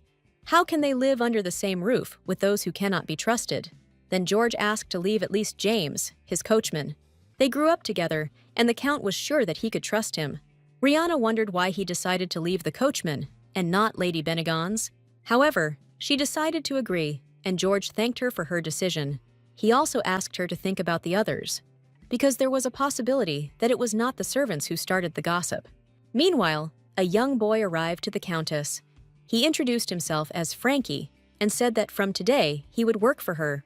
However, Rihanna said that hiring him would not be easy as she was going to fire the coachman, but her husband insisted on keeping him. Frankie was upset. He thought that in this case he would not be able to work here, but the girl calmed him down. She said that he could get a job here, but she would ask him for something. She ordered him to keep an eye on James, the same coachman, and report to her about his every move. Soon the Countess returned to the palace, and Lisbeth immediately ran up to her, asking if people were still talking about that story. She wanted to know who the instigator was that planned this in order to stop her wedding. Liz was worried that the Emperor would believe these rumors. Then Rhea smiled slyly, saying that they had already changed the servants, so soon everyone would forget about everything. Lisbeth was furious because these bastards were given the opportunity to work here, and they were chatting left and right in gratitude. At that moment, a maid came in to see the girls and said that the tea party at the Beauregge house had been cancelled. It was said that someone again received an anonymous letter from that pervert. Lisbeth was immediately indignant at how persistent this scoundrel was. But, on the other hand, she thought that, thanks to him, everyone would forget about gossip. Rihanna looked in disbelief at her sister's genuine joy. After a while, the Countess went about her business, and as she got into the carriage, Frankie said that everything was more serious than he could have imagined. The girl did not understand what he was talking about. Then the boy explained that James had left the estate last night, and he had followed him. It was approximately 2 o'clock in the morning. The coachman was surprisingly well-dressed and generally looked suspicious. That late night, the coachman, hiding his face under his hat, was heading somewhere, and then he stopped near the mansion. He pulled the letter out of his coat and put it in the mailbox. It was hard to see in the darkness, but it appeared to be an envelope. Frankie reported that James was staying at the Beauregge mansion. When the Countess returned to the palace, Margaret told her that James could not have done this alone, because the letter contained information inaccessible to commoners, and, most likely, Earl Royden was the pervert. However, Rihanna did not answer. She just sat silently in a chair, looking out the window. Suddenly, she laughed loudly, confusing the maid. The Countess smiled nervously, saying that Lisbeth didn't know what a depraved bastard George was. She doesn't suspect that the letter she received is fake, but that didn't matter. George will deny his guilt, but Rhea will not fall for it. She only wanted to get rid of Lisbeth by sending her to Mary, but thanks to this discovery, everything will end up much more interesting. Then Margaret asked what the lady was going to do. Rihanna planned to expose George so that not only Lisbeth, but the entire empire would know about his perverted inclinations. The maid asked if they still had evidence, because he managed to hide for 5 whole years. But the Countess replied that even if there were none, they could make them until he himself was caught. At breakfast, Rihanna said that that pervert, apparently, still had not calmed down. This time, the letter arrived from Lady Beauregge. Lisbeth said that the author of this creation is simply disgusting, a real coward. Then Rhea asked her husband what he thought about all this. After all, if he is married, his wife is probably superior to him. This is clearly a man with a feeling of inferiority, or he lacks attention from his beloved. Lisbeth objected, saying that women despise such people. He definitely does not have a soulmate. She felt sorry for his family. They had to live with such a parasite under the same roof. At that moment, George jumped up from the table, saying that he would go first since he had work to do. Arriving in his room, the Count gave free rein to his rage. He could not believe that Lisbeth called him a coward, because everyone around him was afraid of him. 5 years ago, he started this because of one trifle. George was rejected by the girl with whom he fell in love at first sight, but after some time, he received news of her marriage to a wealthy marquise. This vain fool chose money and status. George thought she was different, but it turned out that she was the same as all women. She trampled on his dignity, so he vowed to take revenge on her. The man handed the letter to James so that he could deliver it to this girl. The coachman himself noted that the message was written perfectly. The next day, the girl fainted. Fear shrouded the secular circles of the empire. Everyone was wary of the pervert who sent the letter. George was excited by the fact that he could influence aristocratic women without having a large fortune or a special plan. He did this when he was stressed. After his wedding with Rihanna, every time he felt like he was falling behind her, he wrote letters. They became an outlet for George. He considered these women fools who did not understand anything, and now he was going to write another letter. Rihanna is going to die in a month anyway, so he decided to write to Lisbeth. George didn't know who sent her the letter that time. He was clearly an amateur. He spoiled Liz's mood, and that's all. But after George's letter, she won't even show herself on the street. She will begin to be wary of men, and against the backdrop of rumors, it will be much more difficult to cope with this. In the evening, the Count instructed James to send a letter to Lisbeth. The coachman was perplexed, because Milady was his beloved. Then George said that this would be his revenge, because she wanted to fire the coachman. Meanwhile, Lisbeth herself was in her chambers. The maid was helping her stretch her sore leg. She was already recovering, and the girl could stand on her own, without the help of crutches. Then the maid gave the girl a letter. The sender's name was not indicated. Lisbeth thought it might be a secret message from the emperor. However, as soon as she opened the envelope, she immediately realized that the letter was not from the ruler. When she read it in its entirety, her face contorted in horror, and her body trembled with fear and a rushing feeling of nausea. The next moment, Liz lost consciousness, falling to the floor.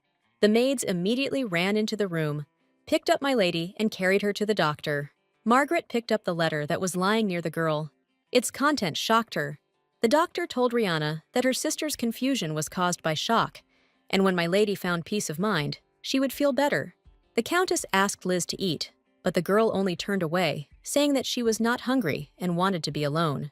Then Rihanna decided to leave her, saying that her sister could call her if she needed anything. After a while, George entered Liz's room and asked if she was all right. The girl immediately jumped out of bed. She screamed that the letter had come to her for the second time. She was very scared. Liz understood that this psycho knew her well and was watching her, but she didn't know who from her circle was capable of this. George smiled slyly and then sat down next to his beloved, hugging her and saying that he was always ready to support her. Touching her lips with his fingers, he said that he would always protect her from such scum. However, the girl moved away from him, saying that they needed to find out the identity of the criminal.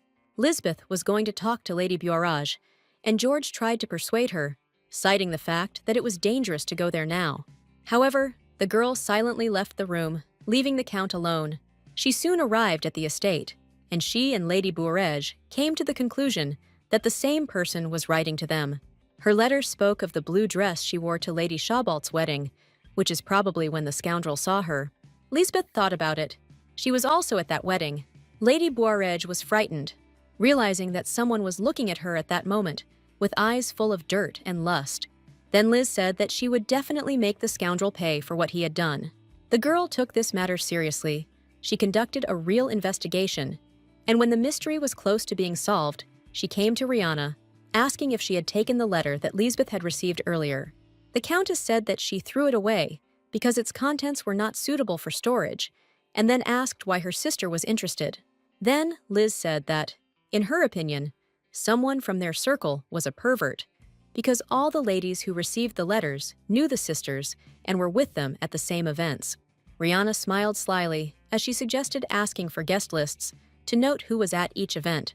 Lisbeth tearfully asked her to do this, because her older sister had many more connections, and Rhea agreed.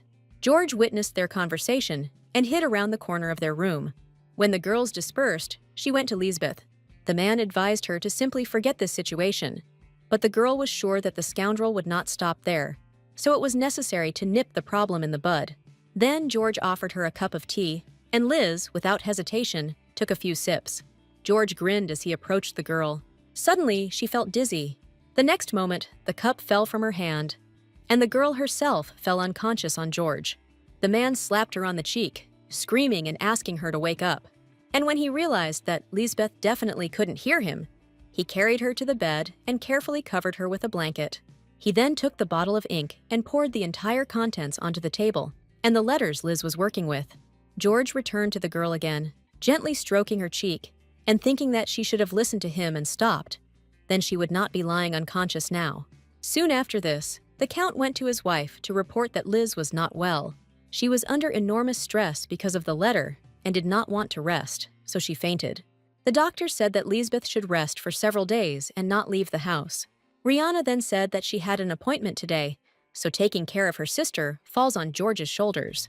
The Count waited until his wife left the palace and then went to Liz's room. The girl had already woken up and was sorting through her things.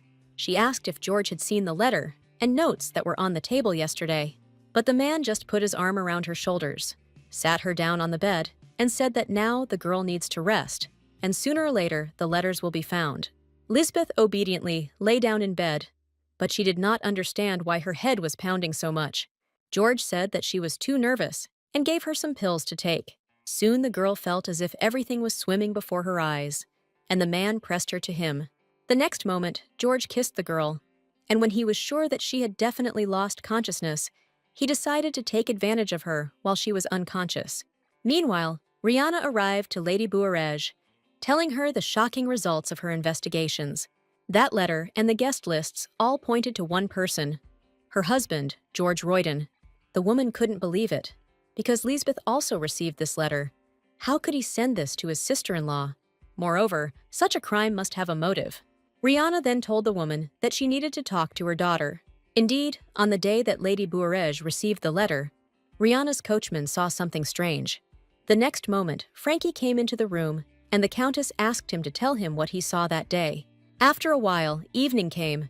Lisbeth woke up from an incomprehensible noise outside. Looking out the window, she saw an unfamiliar man who was trying to break through the servants and get inside the palace. George also woke up, not understanding what was happening. Then the stranger ordered that Count Royden be summoned here immediately. The Count recognized him as Duke Fariz and hurried to go out to him. The man asked him if there was a servant named James in this mansion. Then George brought the coachman to him, asking why Fariz was looking for him. Frankie, who was standing behind the man, said that this was the man he saw that night. Before George had time to object, the Duke immediately punched him in the face. The Count fell to the ground, finding himself right under the feet of Lady Bouarej's angry father. Lisbeth immediately ran outside, not understanding what was happening. However, before she even had time to approach her lover, Fariz threw herself at him again, striking the man blow after blow. George shouted, trying to calm the man down, saying that there was some kind of misunderstanding between them. Then the man screamed. He didn't need any explanation from this scoundrel. After all, he knew that it was George who sent disgusting letters to his daughter and other aristocrats. When Lisbeth heard this, horror contorted her face. She could not believe that it was true.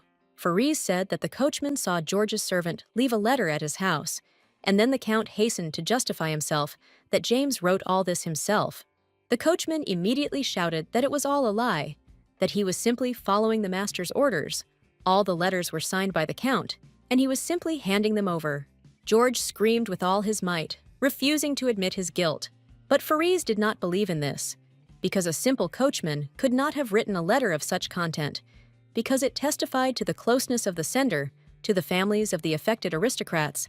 It was George Royden who was present at all past events, so there was no doubt that he was the author.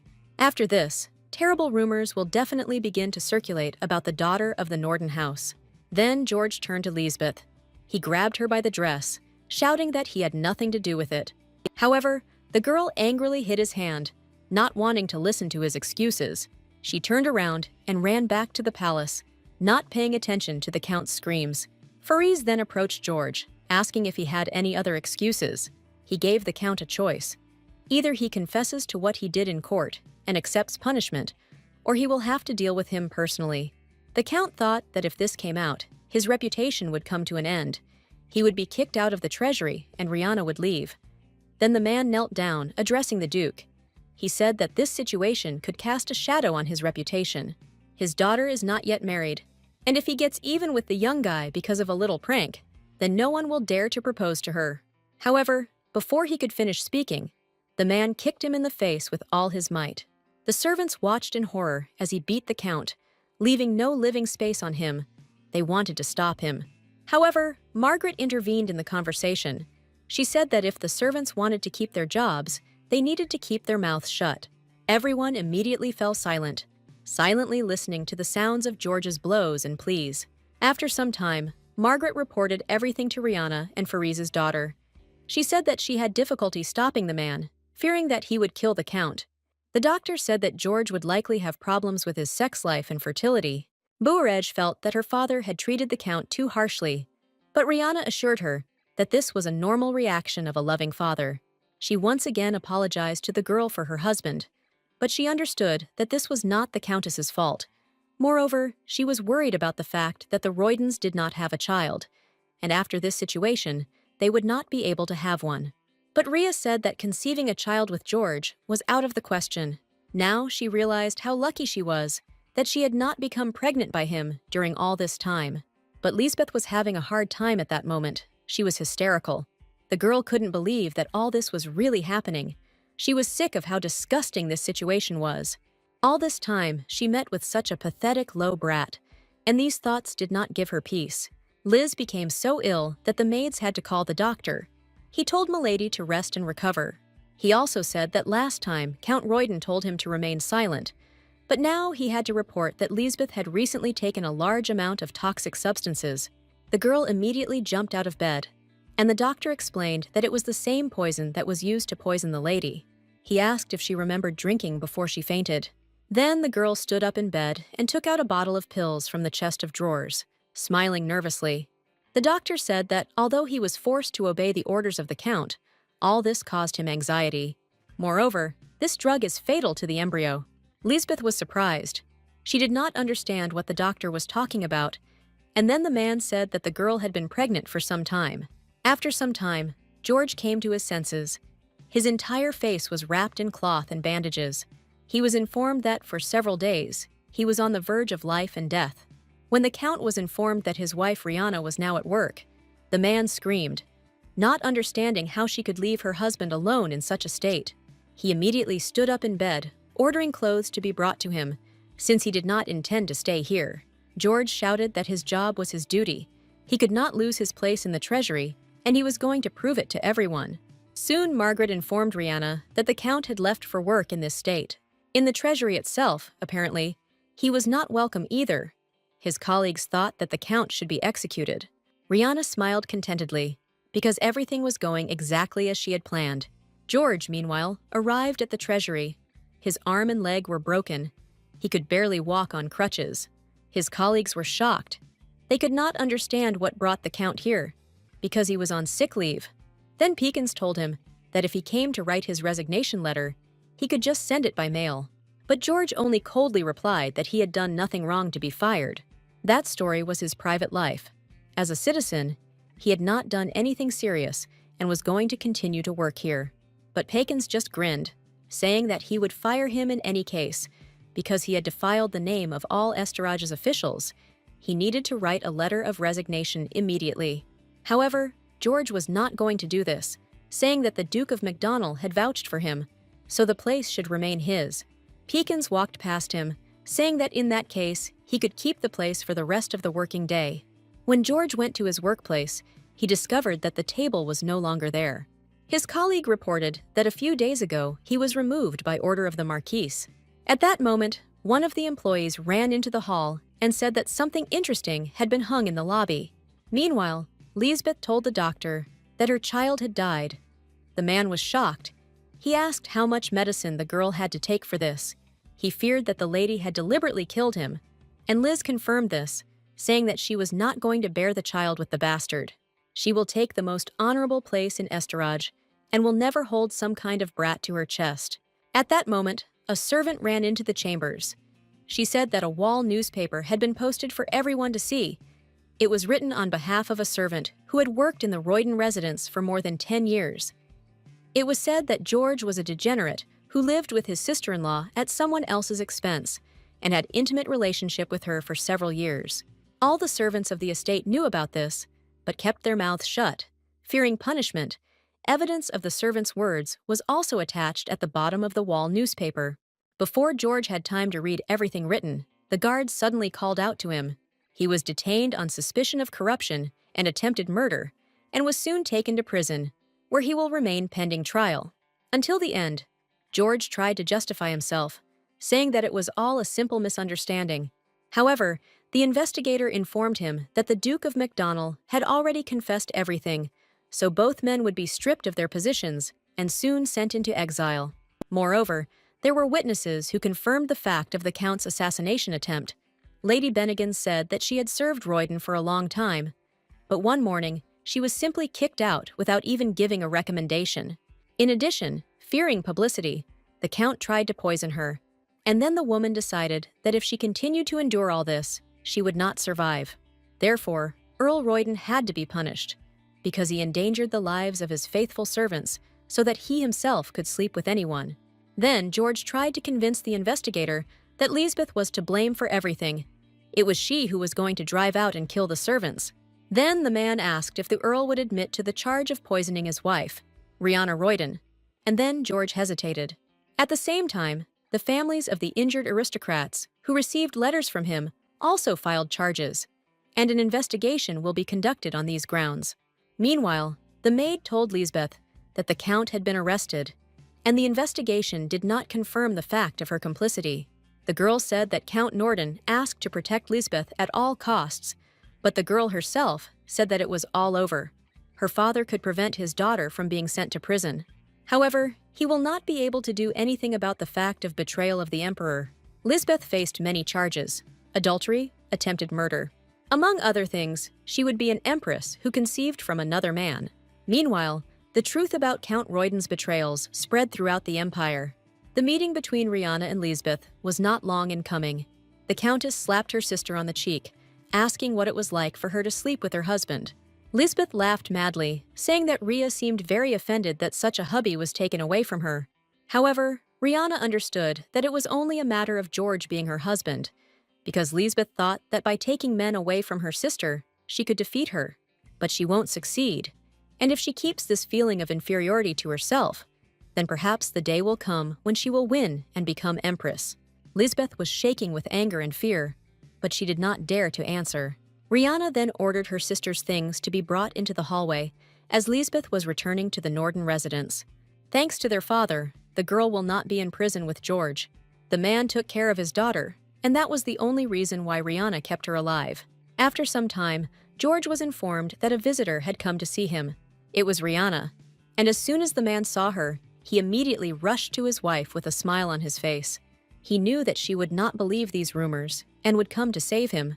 However, at that moment, the man standing next to the Countess handed George the paper. It was Rihanna's lawyer. George wanted to be glad that his wife hired a lawyer for him to clear him. However, the smile immediately disappeared from his face when he was told that the document in his hands was an application for divorce. The Count immediately burst into tears, turning to his wife. He begged her not to do this to him, because if she leaves him, he will die. He said that he was even ready to kneel if only she would spare him. In response to this, Rihanna only laughed, because she did not care about her husband's requests. She came to look at his face one last time before his death, and the girl was very glad that her hubby looked pathetic. If she suddenly happens to think about her husband, she will certainly remember his image, and this thought greatly lifted her spirits. After some time, Rihanna arrived at the Emperor's palace, who was glad to see her after a long time. He said that the divorce proceedings would soon come to an end, and then the man asked whether Lisbeth should also be arrested, or at least isolated from society for the rest of her days. But Rihanna, with sadness in her voice, replied that she would not touch her while her father was alive. Due to the situation with the post of Empress, there was nothing to do, so she hurried. But the girl was worried that her father, who was in poor health, might not be able to withstand such a blow. Then Alexander said that if anything happened, he could send the imperial doctor to him. He added that if she wanted, she could depose, or even execute her sister at any time. The emperor did not even think about conceiving a future heir from such a person. At this time, Lisbeth was sitting in her room at her father's estate, thinking about what she should do. A gray-haired man looked in on her, telling her that she should eat, otherwise her health would deteriorate. When the girl was left alone again, she took out a bottle of liquid. Liz thought that if she lost her child, she would not become an empress in any case. She will not be able to get married and enter secular society as a whole. And in that case, wouldn't it be better for her to just have the baby? In Estorage, an illegitimate child can also receive an inheritance. Thanks to Joseph Royden, she could receive the Royden inheritance. Lisbeth understood that if her father died, Rihanna would not leave her a penny. Then, her only way to survive is to have a child and claim the Royden inheritance. The girl walked up to the mirror, carefully looking at her reflection and her stomach. She turned to her child, saying that they would have to try hard. The next day, Rihanna told her servants to pack her things. At that moment, Joseph came to her. The Countess said that she was leaving the palace, since she was no longer related to the Roydens. She was going to stay at the Norden Hotel. Then the young man said that his proposal for remarriage was still valid. However, Rihanna had no intention of staying here. Instead, she wished Joseph a successful marriage with his future wife. Finally, she said that even though George was in prison, he still had his status, and during his lifetime, this house would belong to him. Meanwhile, his coachman James came to the imprisoned Count. He said that with other servants, he was trying to rescue his master. George was incredibly happy that he would finally be out of prison, and then James handed him the flask. He said that he had brought the Count his favorite whiskey to brighten up the whole situation a little. Then George apologized for blaming the coachman that evening, but the boy said that he had long forgotten it. When the Earl had emptied his flask of whiskey, James handed him the paper. Opening it, George realized that it was a will written by the coachman on his behalf. It stated that George was leaving this world and transferring his property and title to his younger brother Joseph. However, before the Count had time to object, his body suddenly went limp and blood flowed from his mouth. Then James, taking the flask from him, said that he kept the Count's dirty secrets and was faithful to him. But in the end, he set him up. Calling the former master a trash brat, the driver turned around, leaving the man to die alone. When James returned to the palace, Joseph gave him a whole bag of coins for his good work. Now he could rightfully be called Earl Royden. Rihanna, standing behind him, displeasedly asked what he had done. Then Joseph repeated her words, that while his brother was alive, this house was not his property, and now he would like him and Rihanna to take care of this place. However, the girl once again advised him to find a good wife, and then turned towards the exit. Joseph, realizing that he could not win the Countess's heart, wished her to be happy. She definitely has the right to this. Rihanna just grinned, saying that she would never be happy again. All she could do was try to become even more miserable. When night fell, Lisbeth was asleep in her bed at her father's house. In the middle of the night, she was woken up supposedly because of something important. When the girl left the room, her father was already waiting for her. He hesitated a little and said that the emperor had sent a proposal to Rihanna. He was going to accept her as empress, and the man noted that all this was very unexpected, including for him. Lisbeth immediately screamed in rage that the emperor didn't really love her, but just wanted to contact the Norden house, and she didn't understand the reason. Did her father really own some secret wealth? However, the man hastened to reassure her that he himself did not know the reason for all this. Before the girl left, he hastened to add that Lisbeth was going to be made queen. He also said that he needed to meet the emperor at least once before sending a reply. Lisbeth immediately ran to her father. The last thing she wanted was for him to refuse the ruler. The man hesitated, because his daughter's reputation left much to be desired. But Liz shouted that this did not matter, because he would marry her anyway. At that moment, their conversation was interrupted by a maid who said that Mrs. Rihanna had arrived at the palace. The father went to meet his eldest daughter, and Liz immediately went to her room, rummaging through her things. She thought that she had not expected such an outcome of events. However, she did not want to accept everything as it is, and although she might not see the title of empress, she could at least become a queen. The girl remembered her sister's words, that she could not win by simply taking her men away from her. But, having taken out a bottle of poison, Lisbeth thought that she could still defeat Rihanna. The next moment, she drank the contents of the bottle. After another moment, blood flowed from her mouth, and she fell to the floor, unconscious. The girl woke up already in bed. Sitting next to her bed was her sister, Rihanna, who told her that the girl had suffered a miscarriage. Lisbeth just laughed joyfully, asking if her sister was going to tell the emperor about everything. It doesn't matter that Liz is an adulteress, because His Majesty will still accept her as queen, because abortion is not something taboo for receiving this title. Then Rhea asked if her sister knew why the emperor needed all this, but she didn't care. Rihanna said that the emperor told about the oracle's prediction. It was because of him that they were taken as wives. Lisbeth was surprised and asked what the oracle had predicted. Then the countess said that the next emperor would undoubtedly be born from a woman from the house of Norden. The younger twin couldn't believe her ears, because she couldn't even think about this reason. Rhea said that from the very beginning, it did not matter which of the sisters to marry. The point was that the countess was married, but as soon as she got a divorce, she was also proposed to. Understanding of the situation gradually began to dawn on Lisbeth. If she had not touched George, the Empress's place would have been hers from the very beginning. Considering that Rhea and George were unable to have a child, which is why they constantly caught sidelong glances at themselves, only an unhappy married life awaited the older sister. However, thanks to someone's virtue, everything changed, and His Majesty promised the girl that he would not have a child with Lisbeth. Soon the medicine that would make the girl infertile would begin to take effect. So this was Liz's first and last child, as well as a chance to become the mother of the next emperor. The girl seemed numb, not believing the words of her sister. Despair seemed to be spreading through her body. Then Rihanna thanked her, because thanks to her, she would become an empress and give the country a ruler, and she was ready to endure the existence of her sister just to admire her unhappy expression. At that moment, Lisbeth couldn't restrain herself. She rushed at her older sister, grabbing her by the throat. She screamed that she wouldn't just leave it like that. She would definitely kill Rihanna. Then the girl's father ran into the room. He grabbed Lisbeth and pulled her away from her sister, telling her to calm down.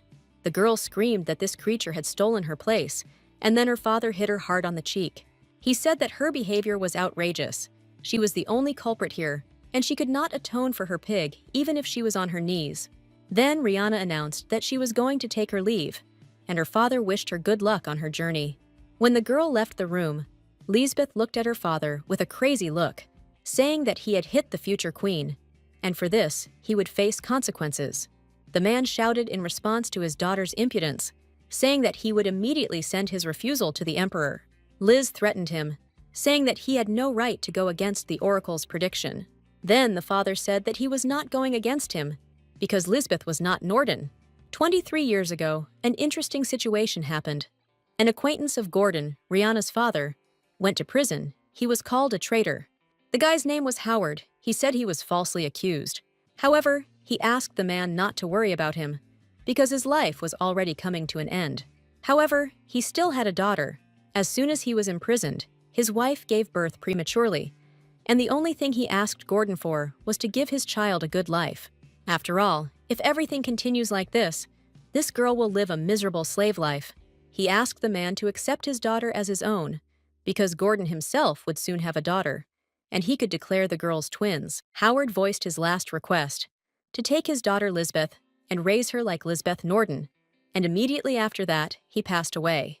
Thus, Liz was not a true representative of the Norden family. Therefore, she had no right to marry the emperor. After a short silence, Lisbeth asked her father if anyone else knew about this besides him. When Rihanna returned to the palace, a chic outfit and jewelry awaited her.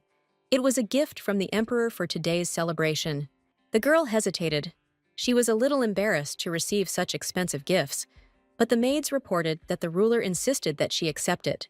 They reported that there would be a celebration at the palace where the future empress would be presented.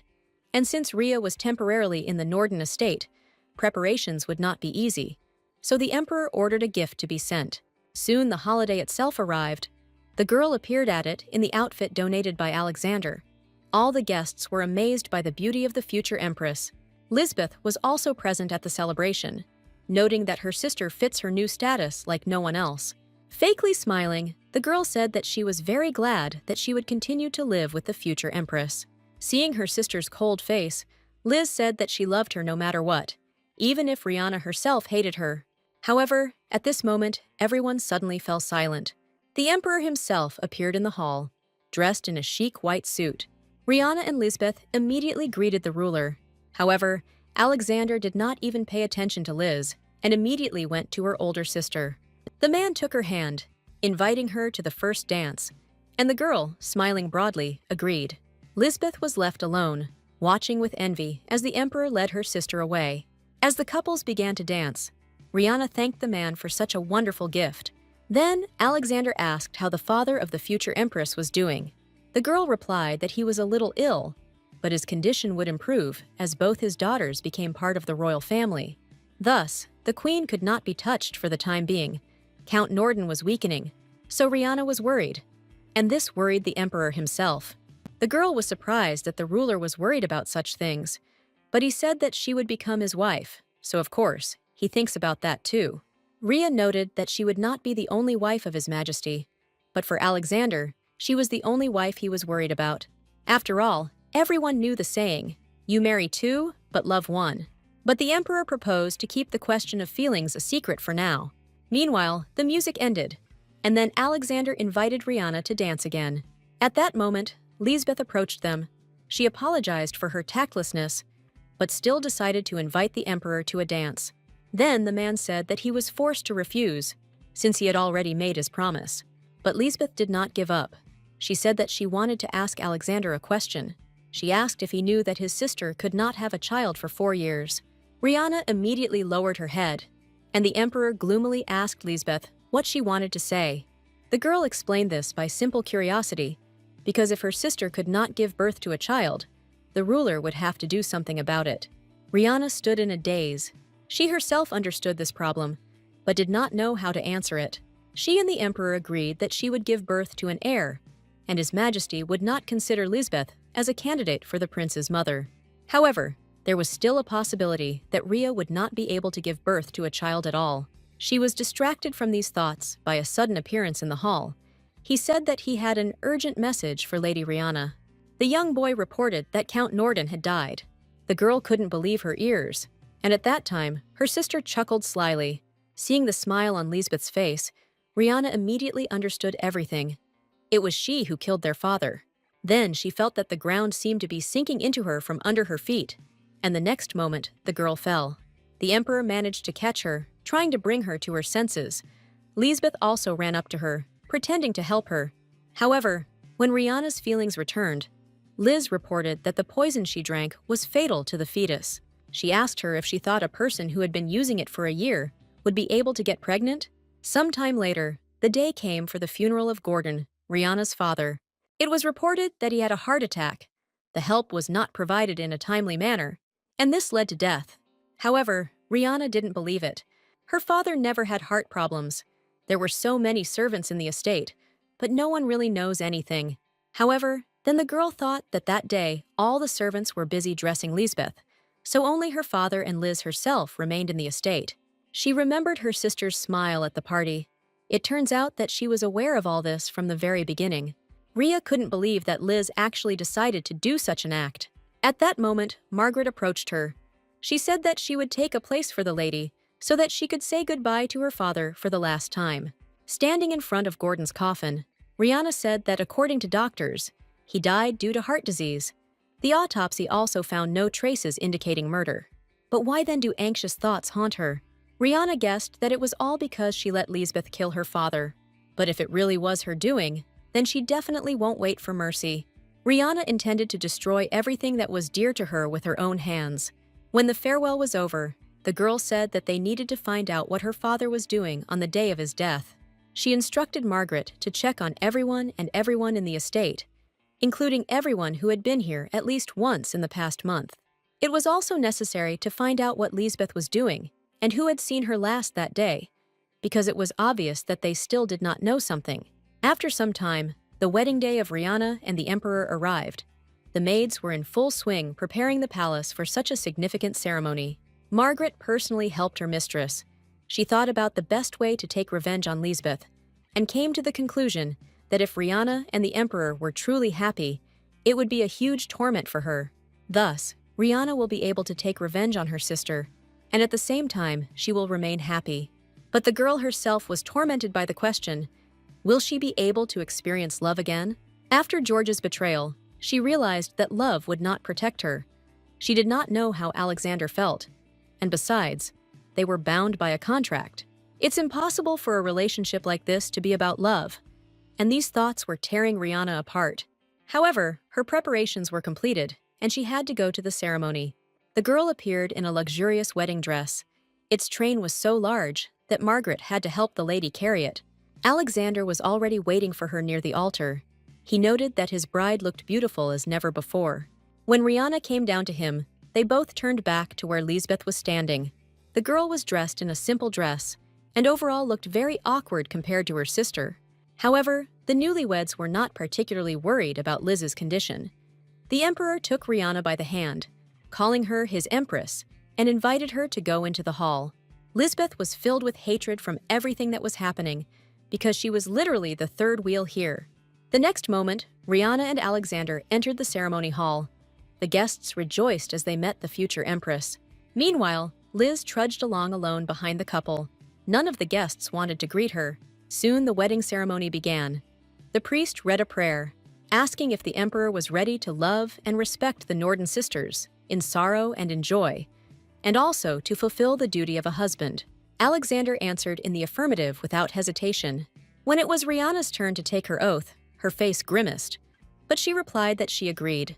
Later, after the ceremony, the girl asked her husband to forget about today's oath, saying that she could not love him. Alexander reassured her, saying that he himself was experiencing the same emotions. However, he did not expect that Rihanna herself would come to him. The girl replied that this was their agreement. She undertook to fulfill it. Then the emperor said that he was very glad that in the end the girl did not change her mind. The next moment he kissed her, holding her tightly to him. At this time, Lisbeth was sitting alone in her chambers. The maids informed her that His Majesty the Emperor had arrived at the Empress's palace. The girl was filled with anger from the realization that once again she was out of business. However, she put a smile on her face and said that the maids could go and rest. When Liz was left alone, she thought that from the very beginning, she knew that Rihanna would be the first for the Emperor. Obviously, Liz's situation was now many times better than before, but she was in a disgusting mood. But she has come so far that she simply cannot give up. In the end, she will still be the one Alexander Esteraj chooses, so she'll let Rihanna laugh all she wants because it won't last long. Meanwhile, Rihanna herself spent the night in bed with her husband. Although she showed no resistance, she was visibly shaking, and the Emperor noticed it. He said that today it would be better for the girl to just sleep. He would understand if she did not want to have intimacy with him today. Rihanna realized that the man sensed her fear. As they kissed, she felt blood flowing throughout her body, just like the day she first saw George with Lisbeth. A disgusting feeling that was accompanied by goosebumps and nausea, as if it were connected with the memories of that day. It was a kind of disgust. When His Majesty stopped, for some reason Rihanna felt calmer. But this cannot be done, one way or another. It was her responsibility. Then, Alexander said that she did not need to force herself, but the girl said that they may not have much time. The man did not understand what she was talking about, and then the girl explained that the poison she was taking could lead to infertility. The Emperor was surprised why she was talking about this only now. Rhea replied that she needed time, because nothing was clear yet. She also said that she suspected the Queen of murdering her father. Unfortunately, she did not yet have any physical evidence. However, at the celebration, she laughed and also told Rihanna about the poison. However, it was impossible to speak with certainty about her infertility. Moreover, the Queen took the same poison, but she had no changes yet. Then Rihanna asked her husband to wait a little, because if Lisbeth took the same poison, they could watch her. The Emperor really didn't like the fact that Rhea was always next to the Queen, because of which her hands were tied. They could not delay the wait. Then the girl assured him that she would definitely find evidence. The next day at tea, the girls talked about how the Emperor, apparently, fell in love with his Empress at first sight. Listening to all this, Rihanna tried to smile so that others would not think anything bad, but she understood that there was no talk of love. Last night, Alexander told her that he didn't want to be loved and didn't want to love either. These feelings are too fleeting, and in the end, only hostility remains, even if the feelings are insignificant at first. Therefore, he suggested that Rihanna not love each other, but only help, as when they first met. However, the girl told the guests that His Majesty cares about her so much, so she can only be grateful. Then the girls asked if the Queen ever left the castle. They suggested that she was simply ashamed to be born. Moreover, the Emperor was not interested in her. At this moment, Lisbeth approached the table, bowing to her sister. the great moon of the empire. Rihanna said she didn't invite the queen here. Liz responded with strained sadness that the empress's words hurt her. However, she then smiled and added that they both fit the description in the prophecy, which was wonderful. Liz placed the basket of cookies on the table, saying that she had baked the treats for Her Majesty herself, since she had been good at cooking since childhood.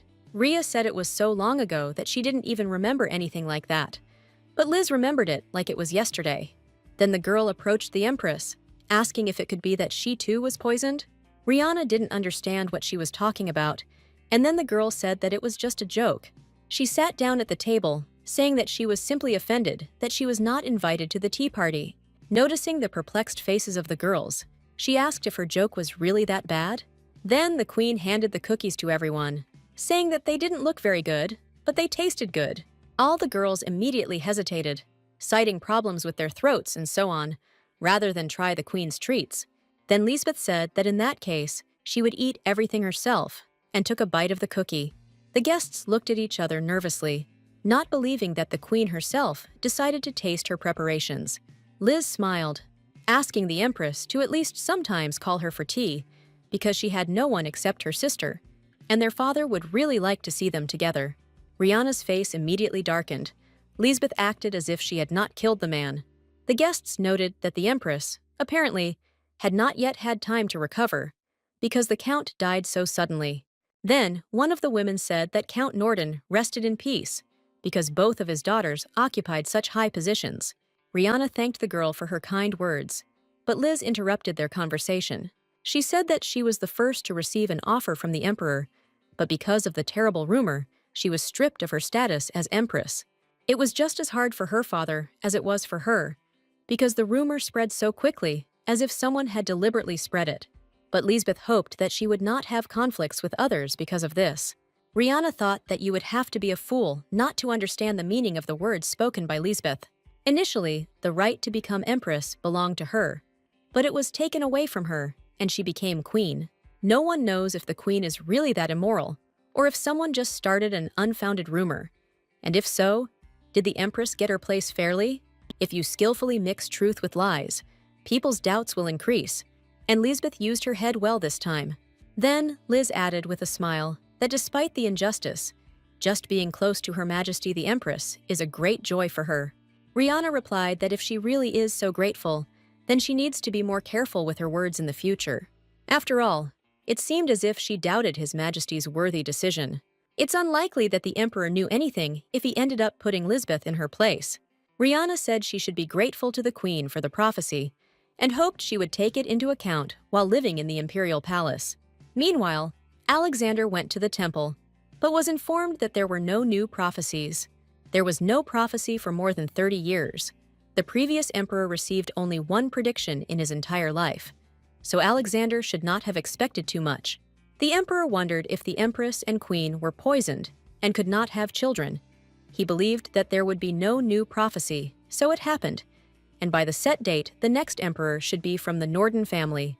However, he was tormented by the question of which sister was supposed to give birth to him, but it seems that Alexander had no choice. The advisor noted that the emperor constantly had a gloomy expression on his face, and then the man said that the empress had long ago told him about the poison, and it was also unknown whether the queen was connected with the murder of Count Norden. The advisor could not believe that Lisbeth was capable of such a terrible act. Then, Alexander said that nothing was known now, but they needed to prepare. He asked the man to secretly go to the doctor so that he could create an antidote, and at the same time, the Duke of Killen should not find out about it. The red-haired man said that he would carry out the master's orders. And at this time, the emperor began to think that he was again dealing with poison, as if the fate of his parents was repeating itself. A girl who came from a poor family, Alexander's mother, Empress Liliana, took this place due to the persistent courtship of his father. But his father, former Emperor Richard I, was too frivolous and did not want to give his heart to one woman. And after 3 years of marriage, he began to cheat on his wife. Having been rejected by her loved one, Alexander's mother fell ill due to illness. There was only one chambermaid left in the Empress's palace, who sincerely cared about her. Liliana treated her like her own sister and relied on her. The chambermaid, being alone in the imperial palace, was just looking for power. and Liliana did not know that she was her husband's mistress. As a result, the people she trusted most, the emperor and the chambermaid, poisoned her. And that woman's name was Rosalind Killen. She was Albert's natural mother, and the only daughter of the Duke of Killen. Alexander thought that this was not even funny. He decided to be the opposite of his father, but in the end, it all turned out this way. Suddenly, a sound was heard behind the man. He wondered who it could be, because he ordered all the servants to be recalled from the garden. Then a girl came out to meet him, saying that she had been looking for the emperor for a long time. It was Lisbeth. The man immediately asked what she was doing here. Then the queen said that she, too, had been chosen by the oracle, so that she was entitled to at least one night with his majesty. Alexander asked her how she dared to appear at the emperor's palace without permission, and in this form. The girl said that love can be rash, and asked to pay attention to her heart, but the emperor only advised her to be more prudent. After all, in any case, this act did not speak about her feelings for him, and the girl should not have appeared here so shamelessly. Lisbeth shouted that she was also his wife, the queen of the empire. Didn't she really have the right to appear to her husband? Alexander only coldly replied that he did not give the queen the right to do this, and if she wanted to receive normal treatment, she should have behaved appropriately. Lisbeth screamed that one day the emperor would take pity and call her to the imperial palace himself. He would need her to conceive the future heir, and in the end, he will cling to her chest and talk about love. But in response to this, Alexander only grinned. He replied that love is just a dream, and then left the girl. However, Lisbeth was not going to give up. She would still see how he would bend his knees before her.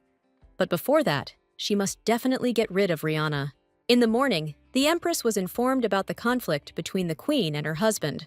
The empress's palace housekeeper, Elizabeth, reported that it appeared that the guards were patrolling at the gate and did not notice Lisbeth. The emperor was confused, but leaving here he was very calm. The queen was probably up to something. Elizabeth also reported that in the morning, the queen baked cookies and went to the emperor. However, His Majesty did not even receive her gift.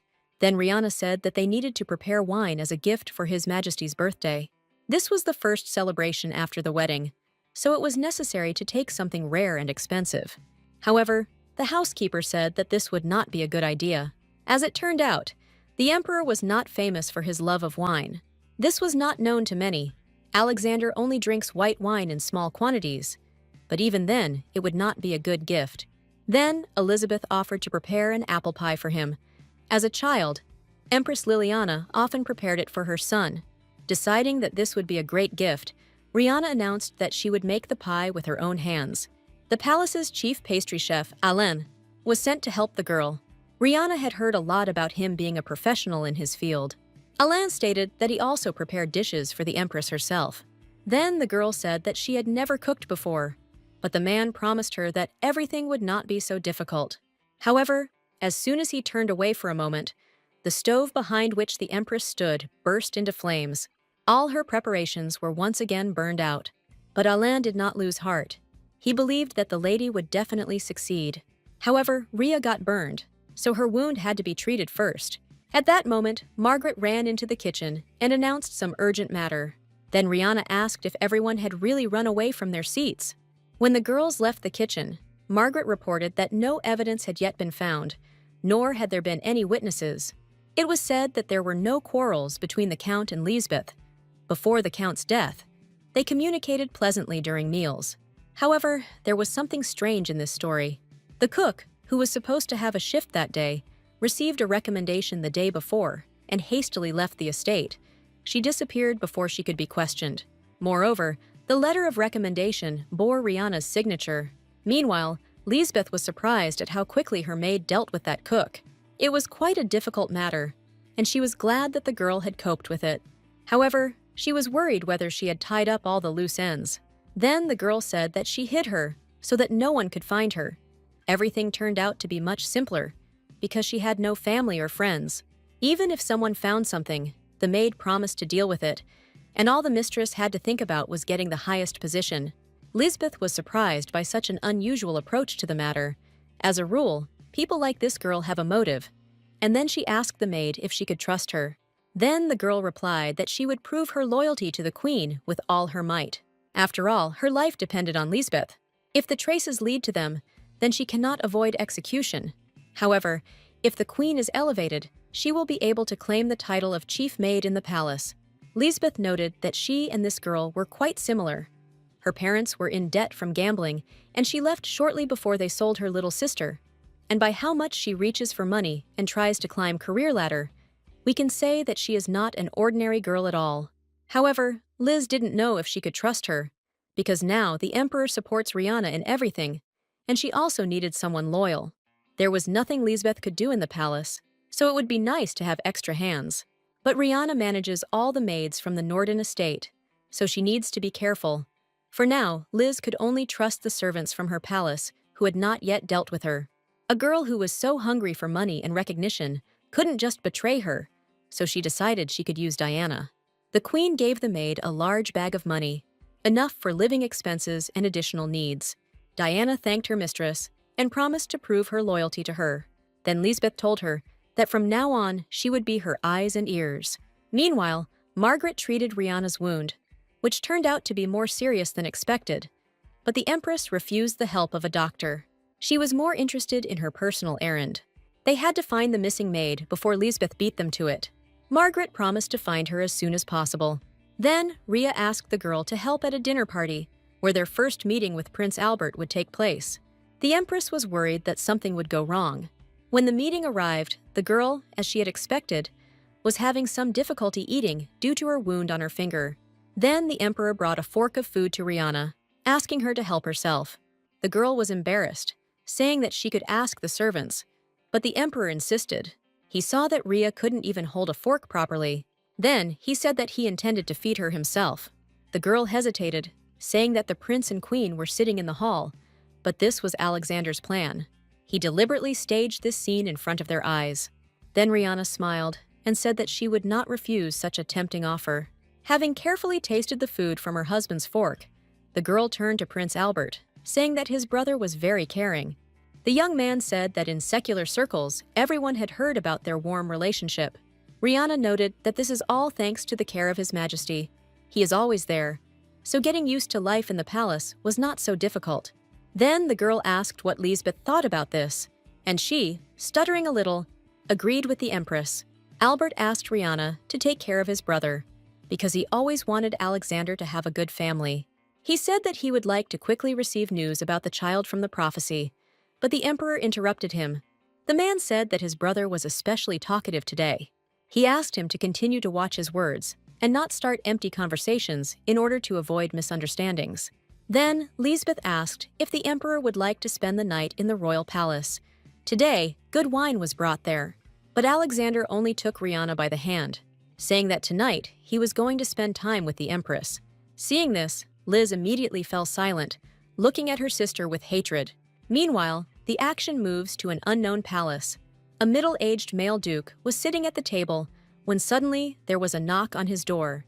A girl entered the office and said that the Emperor was spending the night in the Empress's palace today, and he wasn't even paying attention to the Queen. Then the man said that everything was ready, and it would be nice to send the Queen at the same time so that she would fall into the trap. Using the Queen's jealousy, they were going to get rid of the Empress, and then the Emperor would be left completely alone. Then the man asked the stranger if she realized her importance in this matter, to which she answered in the affirmative. The next moment, the girl took off her hood. It was Diana, the same maid who swore allegiance to Lisbeth, but now she was going to give the Queen a good spin. At that moment, one blue-haired girl woke up, lying on a hospital bed, her face and head wrapped in bandages, screaming the name of the Empress. She did not understand where she was, and then the same man came to her, saying that she was at the estate of the Duke of Killen. He said that the girl was found in a broken carriage and was immediately taken to his mansion, and then her wounds were treated. The girl thanked the Duke, but it seemed strange to him that the first thing she did was call the Empress. Was she really her personal maid? But the Duke said that although the girl was not one, she still called out to the lady immediately after waking up. Then the man walked away from the room, saying that he had made a mistake. This girl was in no way connected with the Empress. The girl suddenly asked him what happened to Her Majesty. However, Killen said it was impudent to ask questions that did not concern her. Then the girl said that she would like to know if it concerns Her Majesty, and then the man shouted that he would not tell her about such a thing. The girl hastened to reassure him, and then said that she had worked as a maid at the Norden estate for 10 years. The man grinned, realizing that the girl had fallen for his trick. He asked if her name was Emily. Killen explained that the Empress had accurately named this name. While investigating the circumstances of Count Norden's death, they discovered that a maid named Emily had disappeared. She had received a falsified letter of recommendation and left the estate, and it was all very suspicious. The girl was in shock. It turns out that the letter from the Empress was a fake, but she was sent in the Norden carriage. Then she asked if the man knew who could have done this to the maid. She introduced herself as the same Emily from the Norden estate. The girl assumed that the person who did this was Her Highness the Queen. Then the man confirmed her words. The maid immediately rose from her bed, saying that then she also had something to say. Then she told what happened that day at the Norden estate. The Duke of Killen did not expect to hear the name of Earl Brown again, and even regretted that he could not talk to the girl to the end. But even so, she was an eyewitness, so he already learned the most important thing. The Queen added poison to the Count's cup, and now it's up to him to decide how to use this information. That night, Rihanna had a strange dream in which she saw Lisbeth strangling their father. The girl immediately ran up to the man, intending to bring him to his senses. However, at that moment, Lisbeth grabbed her hand, saying that she was late again. Rihanna woke up in a cold sweat, screaming her father's name. Alexander, who was sleeping next to her, immediately realized that she was having nightmares again. He said that coming to terms with the death of a loved one is not easy, and in fact, building a close relationship with someone is the same as condemning yourself to suffering. The girl thanked him for his support. Then the man took her hand. He said that the antidote would soon be ready. Rihanna was surprised, because this was the first time she had heard about it. Then the emperor explained that the poison in her body would dissolve, and he himself ordered a study to begin in order to completely cure the girl. And as soon as the antidote is ready, he will think about a medicine that will make the queen infertile, because this way the empress will be calmer. The girl smiled, and then Alexander leaned towards her, intending to kiss her. At that moment, Cain, the emperor's advisor, entered their chambers, interrupting the couple's kiss with his presence. Seeing that the man was already awake, he grinned and apologized for the intrusion. Then the emperor gloomily asked why he had come. As it turned out, the queen wanted to invite Alexander to a dinner party. She insisted on his presence, so Cain could not do anything. But the emperor immediately refused. He asked to tell Lisbeth that he already had an appointment. Cain wanted to say that the emperor had no plans today, but the man said that he had just planned a dinner party for himself. He planned to spend it with the empress. The man said that he did not want to miss the opportunity to be alone with her. Soon the dinner party arrived. The emperor immediately noted the taste of the dishes. The girl said that she consulted Lord Cain about the man's preferences. However, he said that he did not have a favorite dish. Alexander explained that even if he has a favorite dish, he would not want to let anyone know. After all, if such information becomes public, he will not even be able to find out who planted the poison on him. Then Rihanna asked if someone had already tried to poison the emperor. He answered in the negative. However, he had some concerns. Seeing the confusion on his wife's face, he said that he was not worried about her doing that. After all, they were not just allies. If Alexander did not trust his wife, he would not have invited her to dinner. Rihanna then smiled and said it was time for dessert. Then Alain entered the dining room and greeted the emperor and empress. He presented the man with a dessert that Rihanna had made herself, and Alexander noted that she must have gotten hurt then. But Rhea just said that it was their first time celebrating the ruler's birthday, so she wanted to do something special. The girl lifted the lid, showing the man an apple pie. She said that she tried to repeat it exactly as her husband ate it as a child. Alexander noted with a smile that Lady Elizabeth must have told her about this, because she was his nurse. Then Rihanna smiled widely, congratulating His Majesty on his birthday. The emperor thanked her, saying that he was expecting her at the birthday ball that evening. When the time came, Rihanna showed up to the ball, but she thought she was dressed too pretentiously. But the maid noted that today, the ladies would dress up in their best clothes. The emperor himself would be dressed solemnly, and his empress should do the same. At that moment, Margaret approached the girl and said that His Majesty had sent her a bouquet of flowers. Rihanna blushed with embarrassment, thinking that this was too generous a fee for one night, but still noted what a considerate person the emperor was. When the ball arrived, all the guests were glad to see the sun and moon of the empire. The guests noted that the Empress looked simply beautiful, matching the heroine of this evening. Then Lisbeth approached the Emperor, congratulating him on his birthday.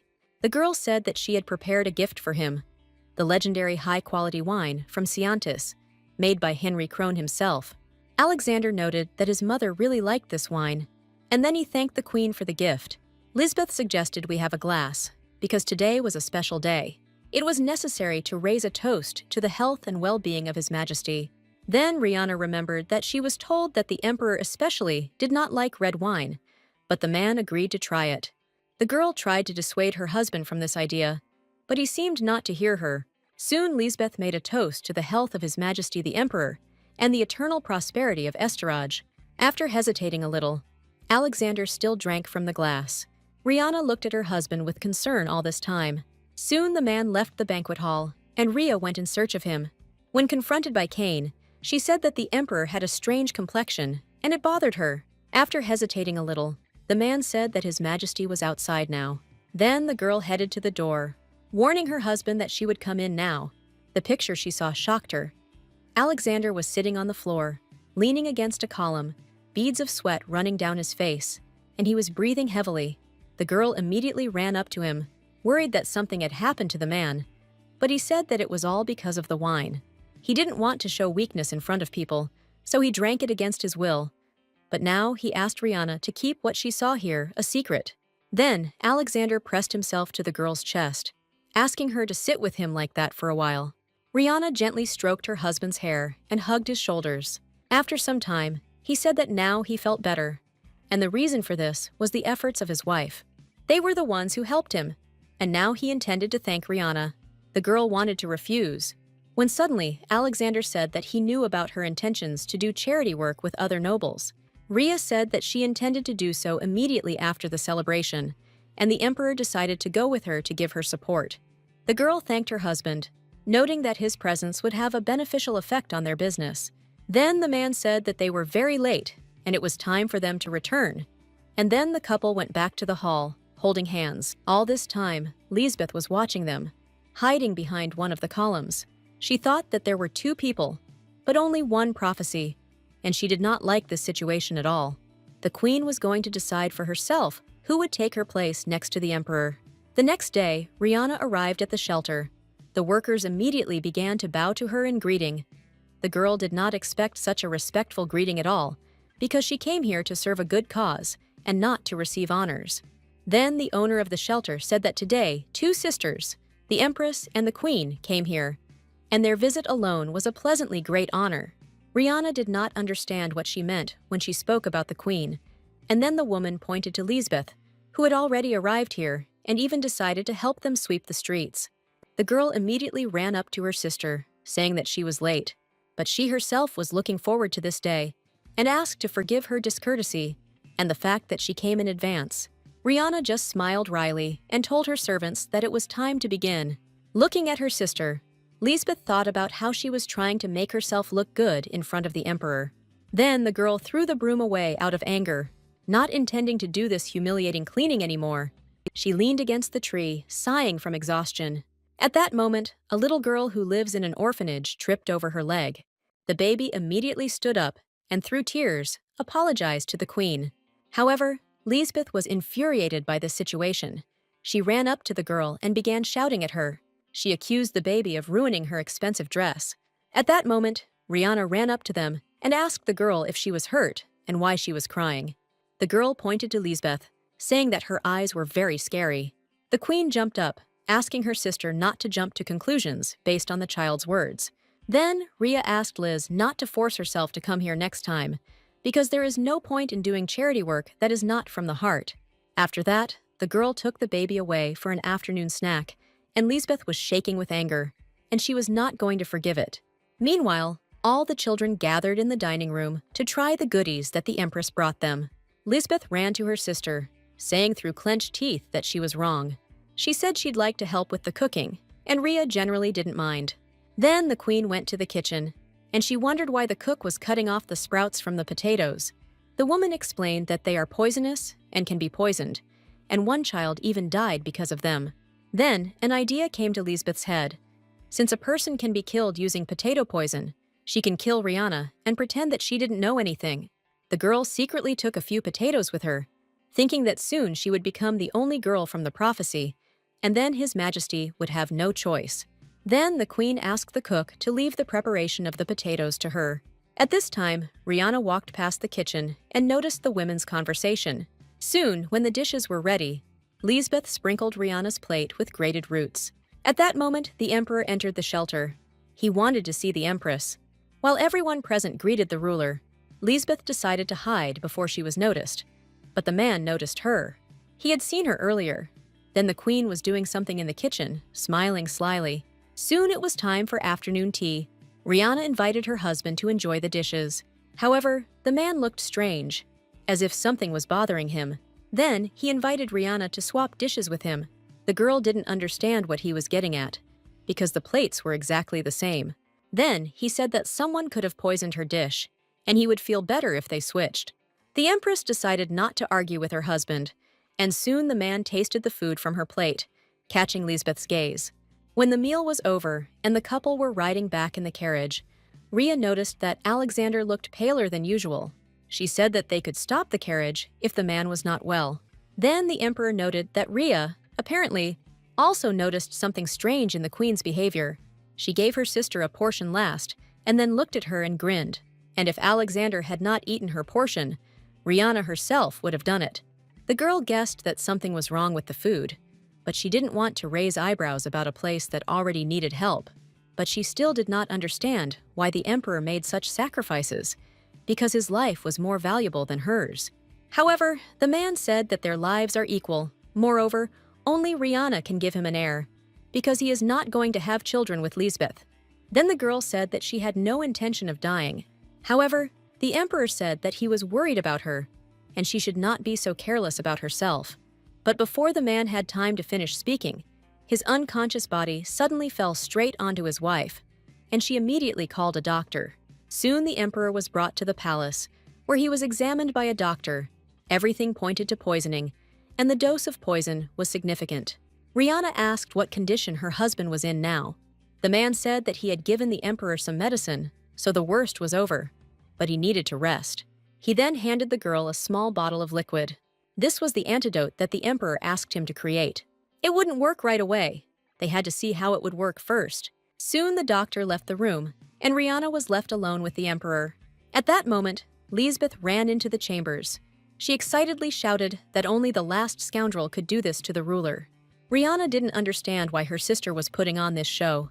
The queen said that she simply came to look after the emperor, because due to his poisoning, Rihanna would have to replace the man on the council. However, Rhea was not going to tolerate this impudence. She ordered her sister to return to her place. Moreover, Lisbeth was the main suspect in the poisoning. The girl screamed, saying that she was a queen. She must give birth to an heir for the emperor, so she would not do such a thing.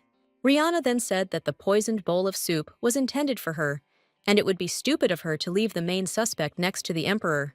Lisbeth was outraged, not understanding since when the empress accused people so baselessly. Then Rihanna said that if her sister really wants to prove her innocence, they will conduct an investigation tomorrow. Lisbeth asked the empress what would happen if she still did not leave. In response to this, Rihanna slapped her in the face, saying that if the queen wants to keep her miserable place, she will listen to her and silently leave the chambers. The girl advised her sister not to act rashly, because until now she felt sorry for her. Then Lisbeth threatened the empress that he would regret what he had done.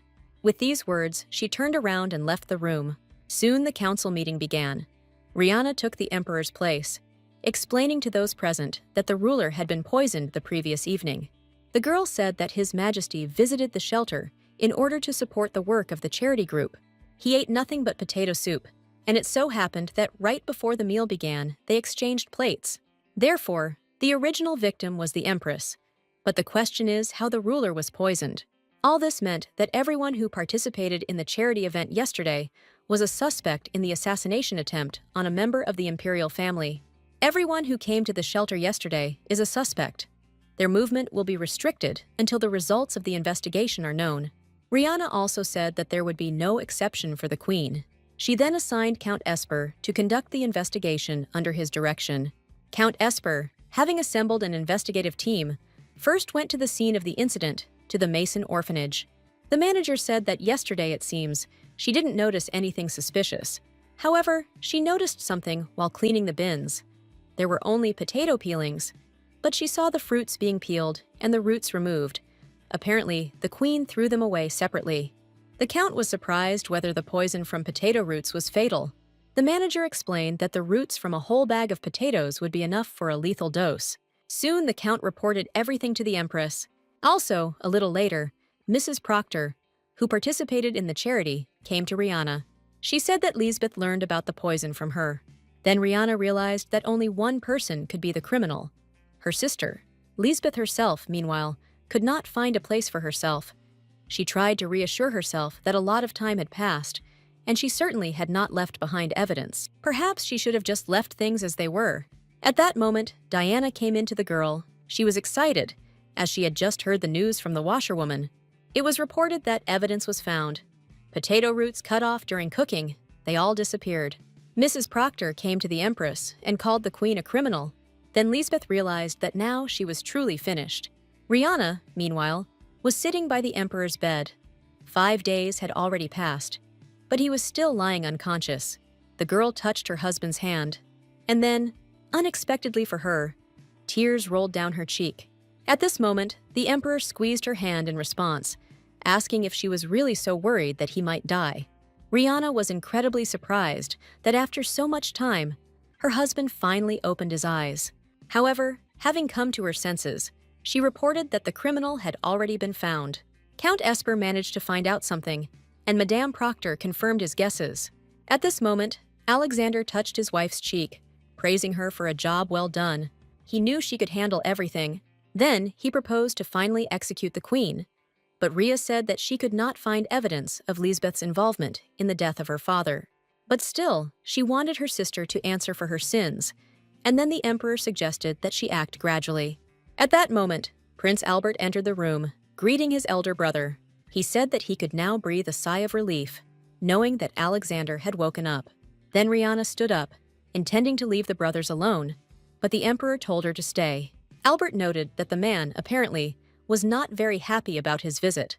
He said that everything had been turned upside down, and he should hate Alexander, and he, in turn, should ask for forgiveness. But for some reason, only Albert was the criminal. However, the emperor said that it was not so, because hatred is a feeling that is shared by two, and if he hated his elder brother, nothing prevented him from feeling the same. Albert was surprised by this answer. However, Alexander asked him to stop making a joke, because it has always been like this. Then the prince said that since his brother did not care that he had come to him from pure motives, he would leave. In any case, he was convinced of the emperor's well-being, and now he could only wish him a speedy recovery.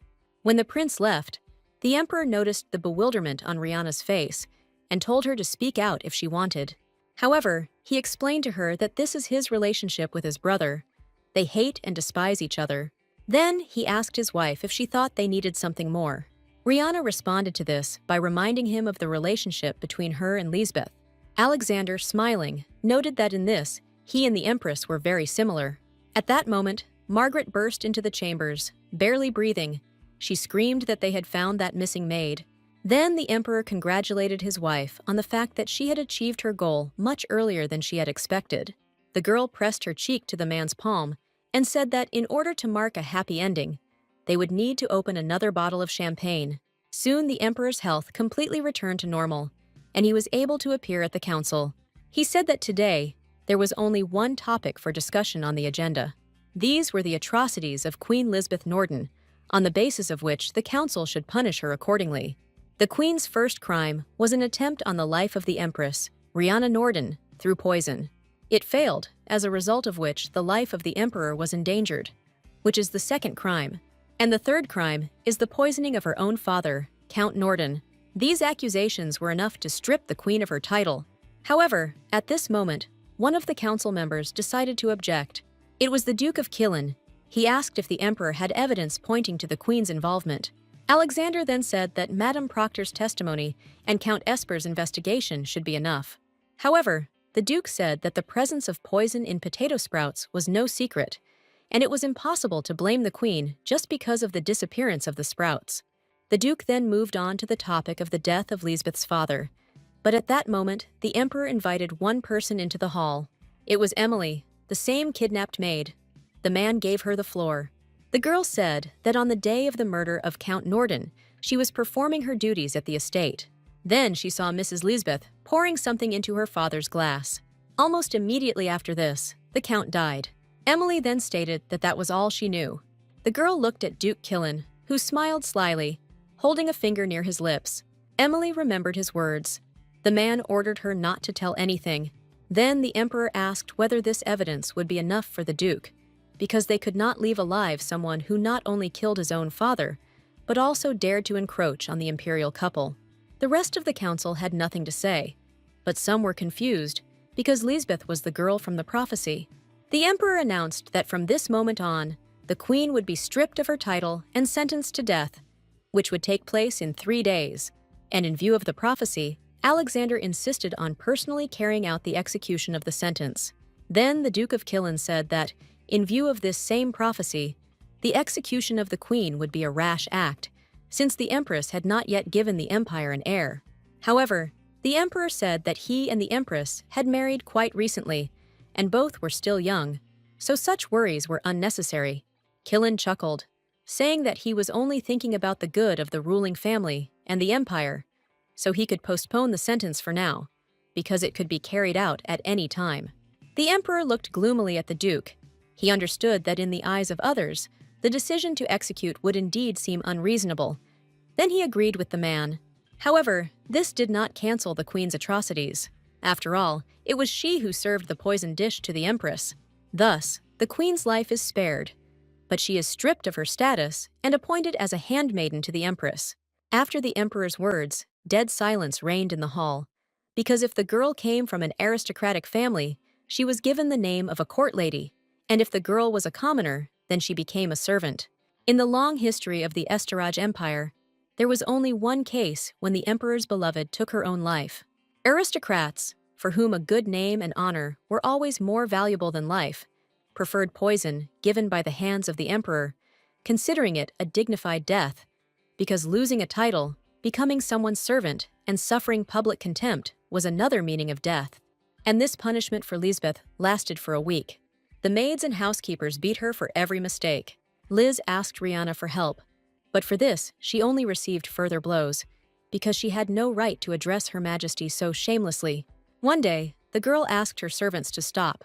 She turned to her younger sister, saying that she had been working as a servant for several days, but still did not realize her situation. Then Rihanna ordered the maids to punish her until Lisbeth's eyes looked at her feet. At this point, the Empress left the room, and the servants seemed only glad that the lady had finally untied their hands. Lisbeth screamed, begging Rihanna to have mercy, but it was all in vain. Meanwhile, the Empress herself came to her husband, who asked whether she liked his decision regarding Liz. The girl said that she could not even dream that the Queen would become her maid. Then she said that she knew that the Duke of Killen stood up for Lisbeth. Apparently, he wants to cooperate with her.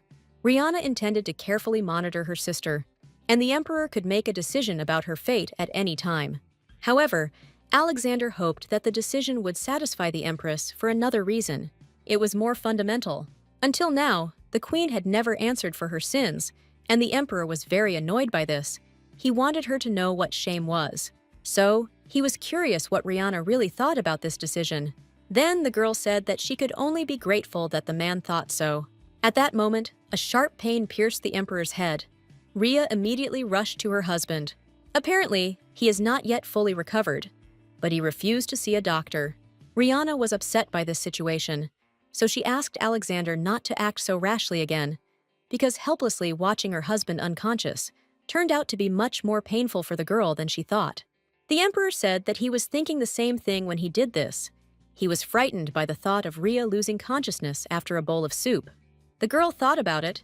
It turns out that the Emperor took poison for his own sake, but in the end, he found himself in danger, and the Duke prevented the attempt to punish Lisbeth. And the reason, most likely, lies in the absence of an heir. Rihanna decided to tell her husband that the antidote prepared by the doctor had an effect. However, the girl asked the Emperor to help her every night, meaning to conceive a child.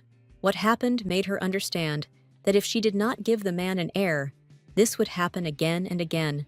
Alexander agreed with her, and then the girl promised to visit the central palace, starting from the coming night. But the man stopped her, saying that he himself would come to the empress's palace. Soon, the incredible marital harmony in the imperial family was widely discussed in secular circles. However, Rihanna herself had nothing to say about this. Several days passed when the emperor began visiting her palace at night, but he never took off his clothes, and especially Rihanna's clothes. However, the girl supported rumors about their happy life and the imminent appearance of an heir. Then, one of the guests asked if it was true that the wine that would be served at the founding banquet was Henri Grand red wine. At that moment, a man approached the girls from behind, saying that this banquet would be special, since this was the first celebration in honor of the founding of the country, in which a female oracle would be present. This man was the emperor. He approached the girl, saying that he missed her very much, so he came without an invitation. He invited Rihanna to enjoy a tea party arranged for her together as a couple. Thus, the couple spent the evening in each other's company. As the tea party drew to a close, the young people said they were very glad to spend the evening together. The man then hugged Rihanna, holding her tightly to him. The girl blushed with embarrassment, and then Alexander said that he would wait for her at night. He said that the founding banquet would be held soon, so he had to be the first to leave the evening, and with that, he left. Rhea smiled warmly after him, bidding him farewell to the night. In the evening, the girl said that she was very pleased with the presence of the emperor at the tea party. She also asked her husband not to overwork himself in preparing for the banquet, because he was still not fully strengthened. Alexander grinned, noting his wife's thoughtfulness. Then Rhea asked why he decided to prepare wine for the holiday, because the man did not like it. But the emperor replied that it would be enough for him to simply remove it from the body immediately after drinking it. An awkward silence fell between the spouses, and then the girl asked if there was a reason why the man could not drink wine. After a short pause, the emperor replied that the reason for this was murder. He said that his father poisoned his mother. He wanted to make his mistress an empress. One day, at a joint dinner, a man invited everyone to drink red wine. Liliana was able to be in the presence of her husband for the first time in a long time, and so she agreed. That same evening, her condition worsened sharply, and less than a day later, she died. And since then, Alexander remembered her at the sight of red wine. It seemed to him that he, too, would soon become like this. After all, there is nothing more painful than being betrayed by those you trusted and loved. Rihanna immediately thought of George and Lisbeth. She also knew this feeling, and besides, all this happened in front of His Majesty. Soon, Prince Albert was born to the imperial family, the son of a mistress who took the name of the Empress. Then, Rihanna realized that this was probably the reason for such a friendly attitude towards her. The girl said that she did not want to watch the emperor force himself to drink wine, much less try to remove it from his body. At that time, the man looked very sick. Then, Rhea took Alexander's hand, saying that she would find another way to help the man cope with this. Everyone in the palace had already given up, but she was not going to leave everything like that. Then the emperor asked the girl why she was trying so hard. Clenching her fists, Rihanna replied that she and the man are comrades who should help each other, so she does not see anything strange in this. The next morning, Margaret ran into the couple's chambers. The emperor was no longer sleeping, but with a gesture, he asked the girl not to scream too loudly.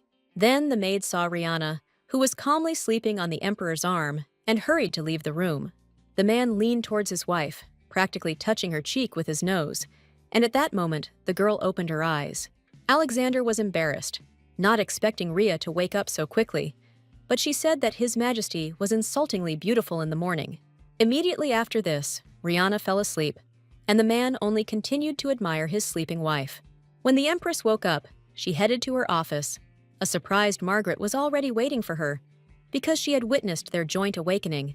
She told the lady that the Emperor had been looking at her with incredibly tender eyes all morning.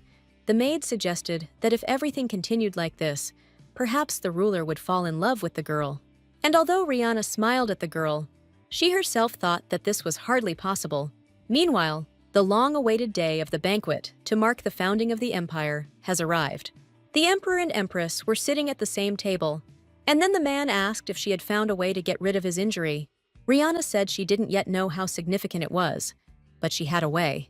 Then she handed him a special handcrafted, custom-made wine glass. If poison is mixed into the wine, the color of the glass will change, and Alexander will immediately understand everything. Soon the time came for parting words from His Majesty the Emperor. The man suggested raising glasses in praise of the prosperity of Estaraj. The man raised his glass to his lips. Its color did not change in any way. Rihanna, seeing this, was very happy, because now her husband did not have to worry about this. Lisbeth, meanwhile, carried out her duties as a servant. The guests discussed her behind her back, saying that she would rather commit suicide than live such a shameful fate. The girl heard all this. She was furious that these non-entities dared to talk about her like that. She was going to give them all what they deserved as soon as she regained her title. They will not be able to break her, because she is the noble queen of the empire. Lisbeth was distracted from her thoughts by Diana, who handed the girl a letter, saying that it was from the Duke of Killen, Prince Albert's uncle. The maid reported that he was the only one who voted against Lisbeth's deposition, and now he has promised to help the queen restore her status. Lisbeth decided that in this case she should give the Duke a good gift. Meanwhile, Rihanna noted that of all the guests at the banquet, she was not able to greet only Prince Albert. Alexander was wondering why she needed him, but the girl said that she only wanted to see him, since they would not have another chance. Then she asked if the emperor really did not want her to communicate with the prince. Without waiting for her husband's answer, the girl said that she would be his empress until the end of her days. She was not going to give the child to another man. The emperor asked if she really thought that was the case. However, the next moment his cheeks turned red. He said that he felt hot and asked to go out to get some air. The man walked around his wife and headed towards the balcony, trying to cover his cheeks with his hand. When the couple arrived on the balcony, Rihanna noted that the emperor drank a lot of wine, and then asked how he was feeling. The man said he was fine, but he was flattered that the girl was so worried about him. Rihanna said that he had to drink because of her, but Alexander interrupted her, because he did not drink under duress, and now his health was normal. He noted with a smile how attentive the girl was to him. After all, she had to make a lot of effort to help him cope with the injury. Then Rhea said that the emperor himself did the same for her. The man became embarrassed. His cheeks turned red again, and he looked away. Rihanna recalled how he gave her flowers, came with her to the shelter, and generally saved her reputation. Thus, she felt the same as the emperor. Alexander's cheeks continued to turn red. He could not understand why this was happening. Had he really had too much alcohol? Then, he asked the girl if she had ever spent time at a founding celebration. Rhea replied that as a child, the streets were a lot of fun on that day. Then, the emperor asked her if she would like to go outside now. He would like them to walk down the street together. The man said that he had a passage known only to him, so they could use it without fear. Soon the couple left the palace, going to the city center on horseback. Rihanna said that His Majesty controlled the animal so well that she even forgot that she was sitting astride. Then the man said that if they didn't want to get caught, they should address each other differently. He told Rihanna it was okay. She could just call him by his name. Blushing, the girl timidly said her husband's name, Alexander. The man grinned, because the girl looked as if she was saying his name for the first time. But Rhea explained herself, saying that it was not customary to call His Majesty by name. Then the emperor asked him to call him Alex, since Alexander sounds too long. Then the man took his wife by the hand. The girl asked where His Majesty was taking her. The emperor smiled back at her, saying that she could simply call him Alex, without mentioning his title. In the city, meanwhile, the holiday was in full swing. The couple enjoyed each other's company, not noticing how time flew past them. Soon they sat down on the grass to try the local treats. One of the sweets fell into Rihanna's palm. The man gently took her wrist, licking the place where the treat had fallen. The girl was surprised and immediately blushed. But Alex did not answer anything, just smiled softly. The next moment, when the fireworks began, the couple were entwined in a tender kiss. They continued to kiss each other until the noise of the firecrackers died down. When it was all over, the couple moved a little away from each other, feeling a sharp surge of embarrassment. Then Alexander asked to think of all this as practice, because Rihanna herself asked him to spend time with her every night. Until now, they had only held hands, and the man felt that it was time to take things to the next level. However, they were already late for the holiday, so Alex invited the girl to go back. Rhea gave him her hand, and they went to the palace. The girl thought that even after learning about George's betrayal, she didn't feel that way. Then she only felt betrayal. But it wasn't so painful and annoying. But in the end, she couldn't believe it. Had she really fallen in love with His Majesty? Rihanna was distracted from her thoughts by a stranger who bumped into her. Alexander immediately hugged his wife to him when he was sure that everything was okay with her. The stranger apologized for her ignorance. She was an older, dark-haired woman. Her face seemed familiar to Rihanna. It was Lisbeth's nanny. However, before the Empress had time to say a word, the woman immediately ran away and disappeared into the crowd. The Emperor did not understand what was happening, but his wife assured him that everything was fine. Then they held hands and continued their way back to the palace, but Rhea still could not take her eyes off the woman. After some time, they arrived back at the banquet. At that moment, a breathless Lord Kane ran up to them and said that the aristocrats had caused a commotion when they learned about the Empress. Soon a council was assembled. The aristocrats were perplexed as to why accusations were being brought against the Empress. After all, she could not deceive the entire empire. Then the Duke of Killen said that Rihanna was apparently infertile. Moreover, he was ready to provide evidence. The next moment, a huge stack of papers was placed on the Emperor's desk. Killen said that it was not difficult for him to find evidence because it was in the house of Earl Royden, in his chambers. It was said that the glass from which Rihanna drank was filled with poison for a long time, so there were enough toxic substances left in it that made it possible to detect the poison. If you take a certain amount of this poison, side effects may occur, including infertility, so the evidence also included a doctor's report. Then Duke Killen asked the Emperor why he looked so peaceful in such a situation. He asked if the ruler knew about all this, to which Alexander said that all this was just an assumption. Then Killen said that there was only one moon in the empire, and perhaps because of this, there would be some problem between the two princes. After all, everyone knew that the Emperor spent every night with his wife, but to no avail, and therefore, for the sake of stability and maintaining the traditions of the empire, it was worth restoring the queen to her status. Then Alexander could not stand it, saying that he was not going to listen to it anymore. However, Killen did not let up. He said that the Emperor should spend his nights with the queen.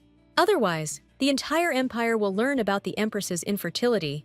The next day, Alexander came to Rihanna's office. The girl was already aware that the queen had been restored to her rights. The man knew that no matter what he said, it would sound like an excuse, but the Duke of Killen resorted to a veiled threat. If he had not restored the queen and returned her to the palace, Killen would have made public the fact of the Empress's infertility. And as a result, the Emperor was unable to keep his promise to his wife. Alexander said that he had nothing to object to, and then apologized and headed for the exit. Rihanna looked after him wearily.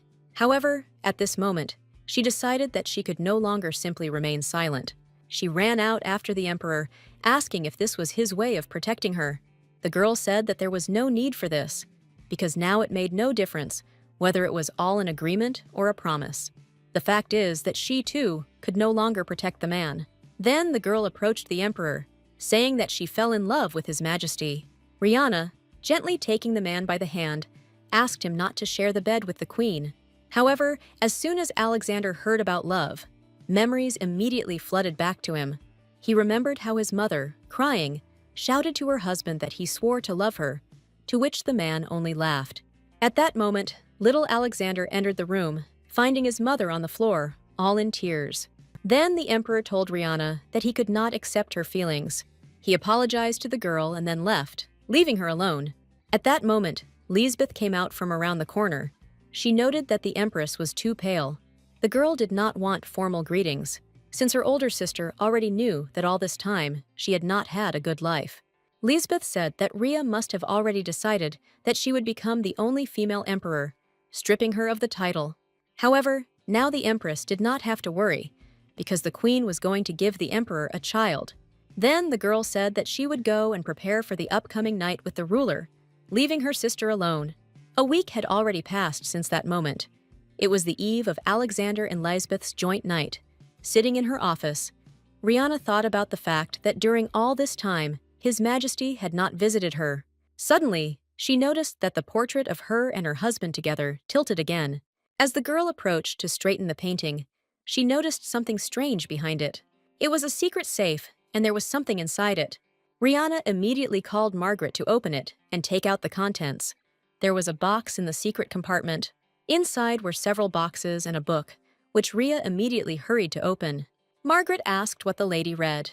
However, the Empress left this question unanswered. She asked the maid to urgently find one person. It was Anna, the same woman in the cloak.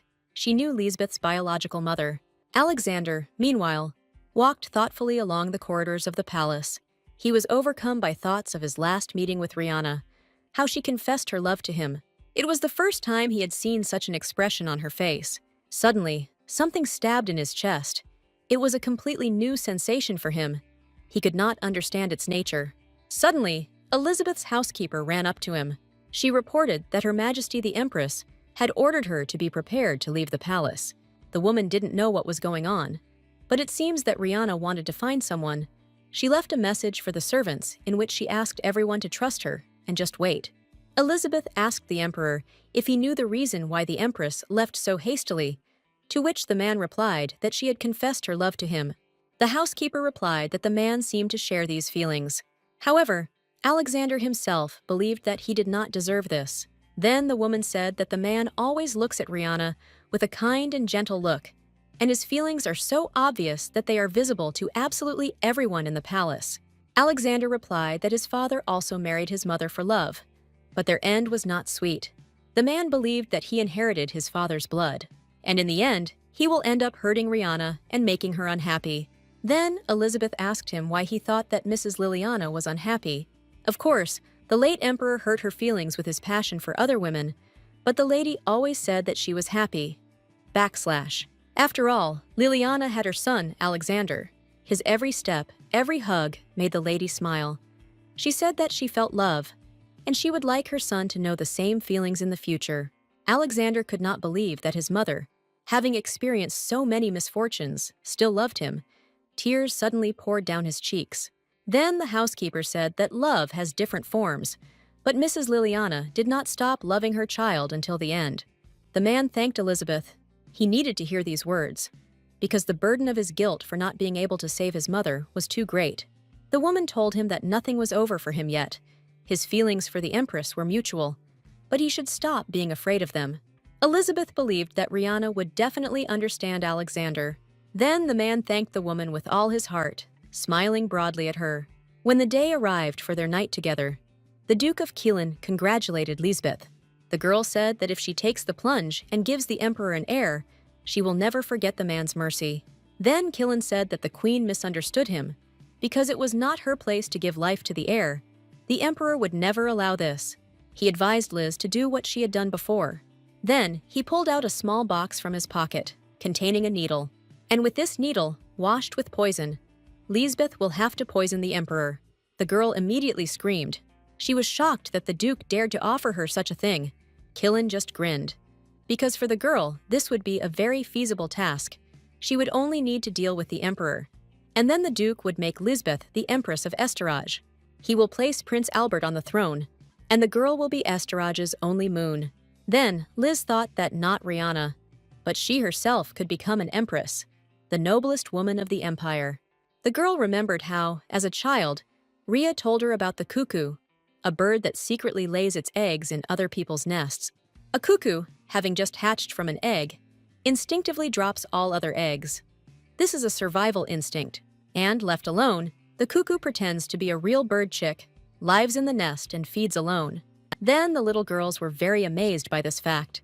However, now Lisbeth did not see anything strange in this. She herself grew up not knowing who she really was. Lisbeth always had to work hard to get something. But why did everything come so easy for Rihanna? The girl would like to be Lisbeth Norden from the very beginning, but Rihanna has always been a real daughter. But now the girl intended to represent the Norden family, because only she will remain Lisbeth Norden. At this time, Rihanna and Margaret, along with a detachment of guards, were heading back to the palace.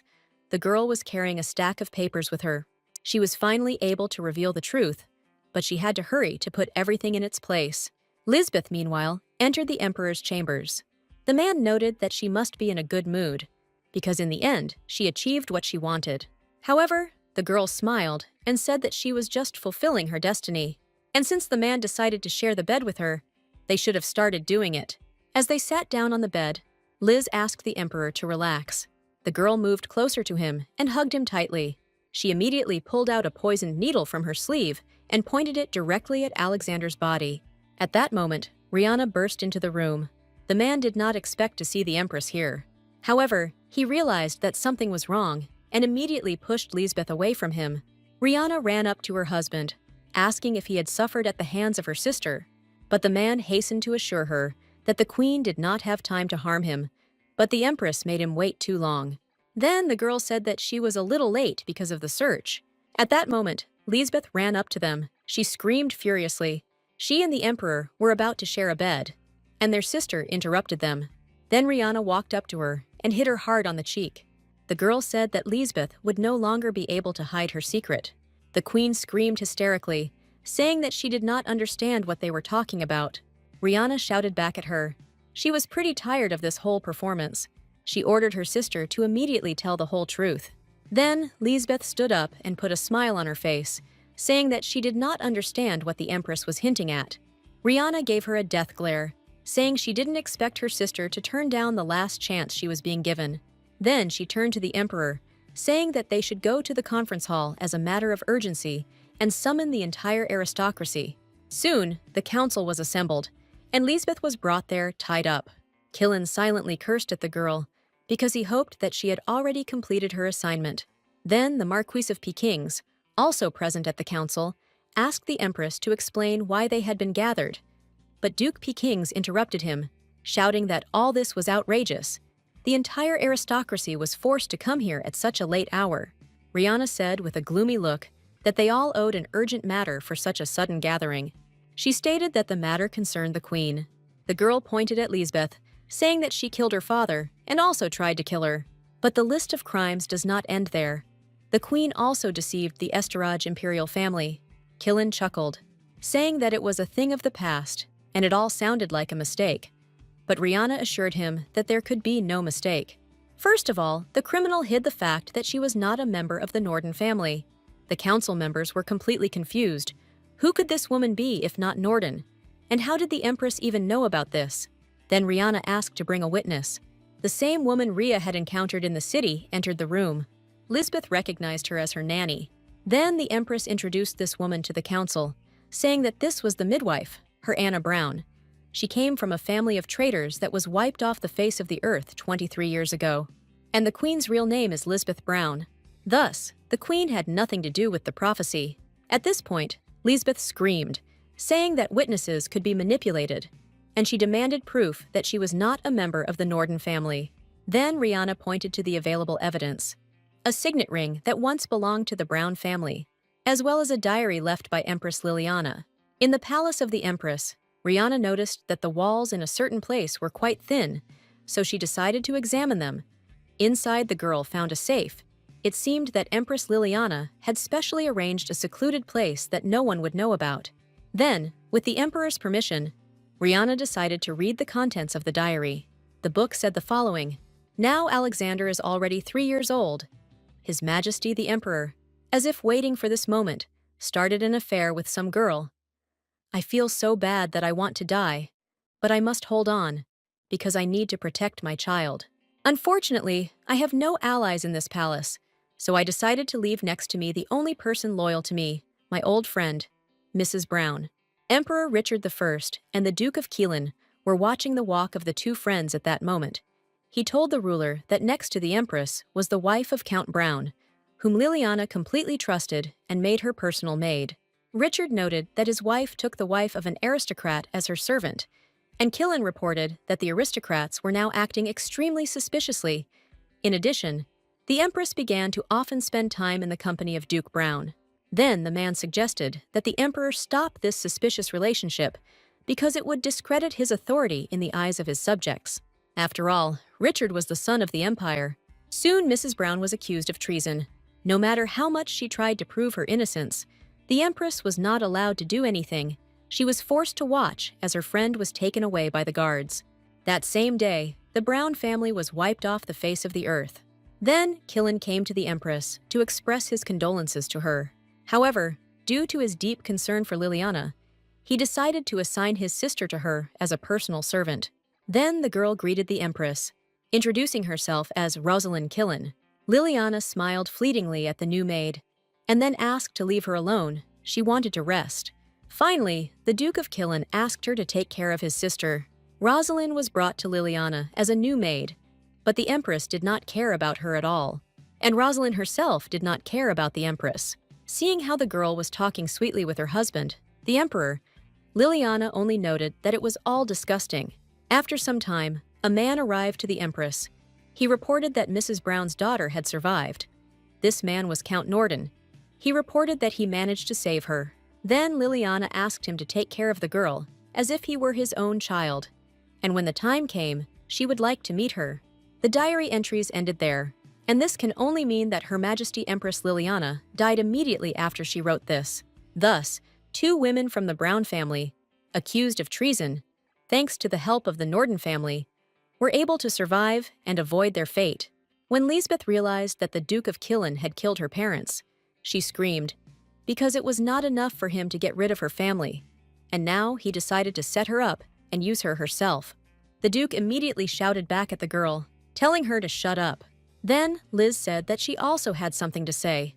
Diana, the maid working in the Queen's palace, was the Duke's henchwoman. In addition, the Duke forced her to commit an assassination attempt on the Emperor. Lisbeth also said that she has evidence. The poisoned needle now lies under His Majesty's bed, and if an investigation is carried out into the origin of the poison, then all traces will lead to Killen. Alexander immediately sent guards to search for the needle. Soon, she was found and brought to the council hall. Then the Emperor was ready to sentence both criminals at once. What happened to the Brown family is horrifying, but this does not relieve Lisbeth Brown of responsibility for the murder of Count Norden and for the attempted assassination of the Empress, Rihanna Norden. And this is not to mention her complicity in the assassination attempt on the Emperor himself. Thus, due to the gravity of the crimes, Lisbeth Brown is sentenced to death, which will take place in 5 days. The girl immediately began to struggle and cry. She asked the Emperor to have mercy, saying that she was just a victim who was being used. However, the girl was taken away by the guards. And then it was Killen's turn. He urged the man not to believe the words of this evil girl, and he himself was devoted all his life only to the Esterage family. But Alexander did not want to listen to his excuses. He ordered the Duke to be put in prison. He will be executed with Lisbeth Brown in front of the entire empire. Killen shouted, asking the Emperor to think about Prince Albert, because he would be left all alone in the imperial palace without his own blood. Then Alexander looked at him with a gloomy look, ordering him to be silent until he executed him right there. Duke Killen tried to escape from the hands of the guards, but it was in vain. Finally, he shouted that he should have gotten rid of the Emperor much earlier. The throne of this country belongs to Albert, not him. When it was all over, Alexander and Rihanna left the hall. As they walked along the corridor, Prince Albert ran out to meet them and announced that he had something to tell his older brother.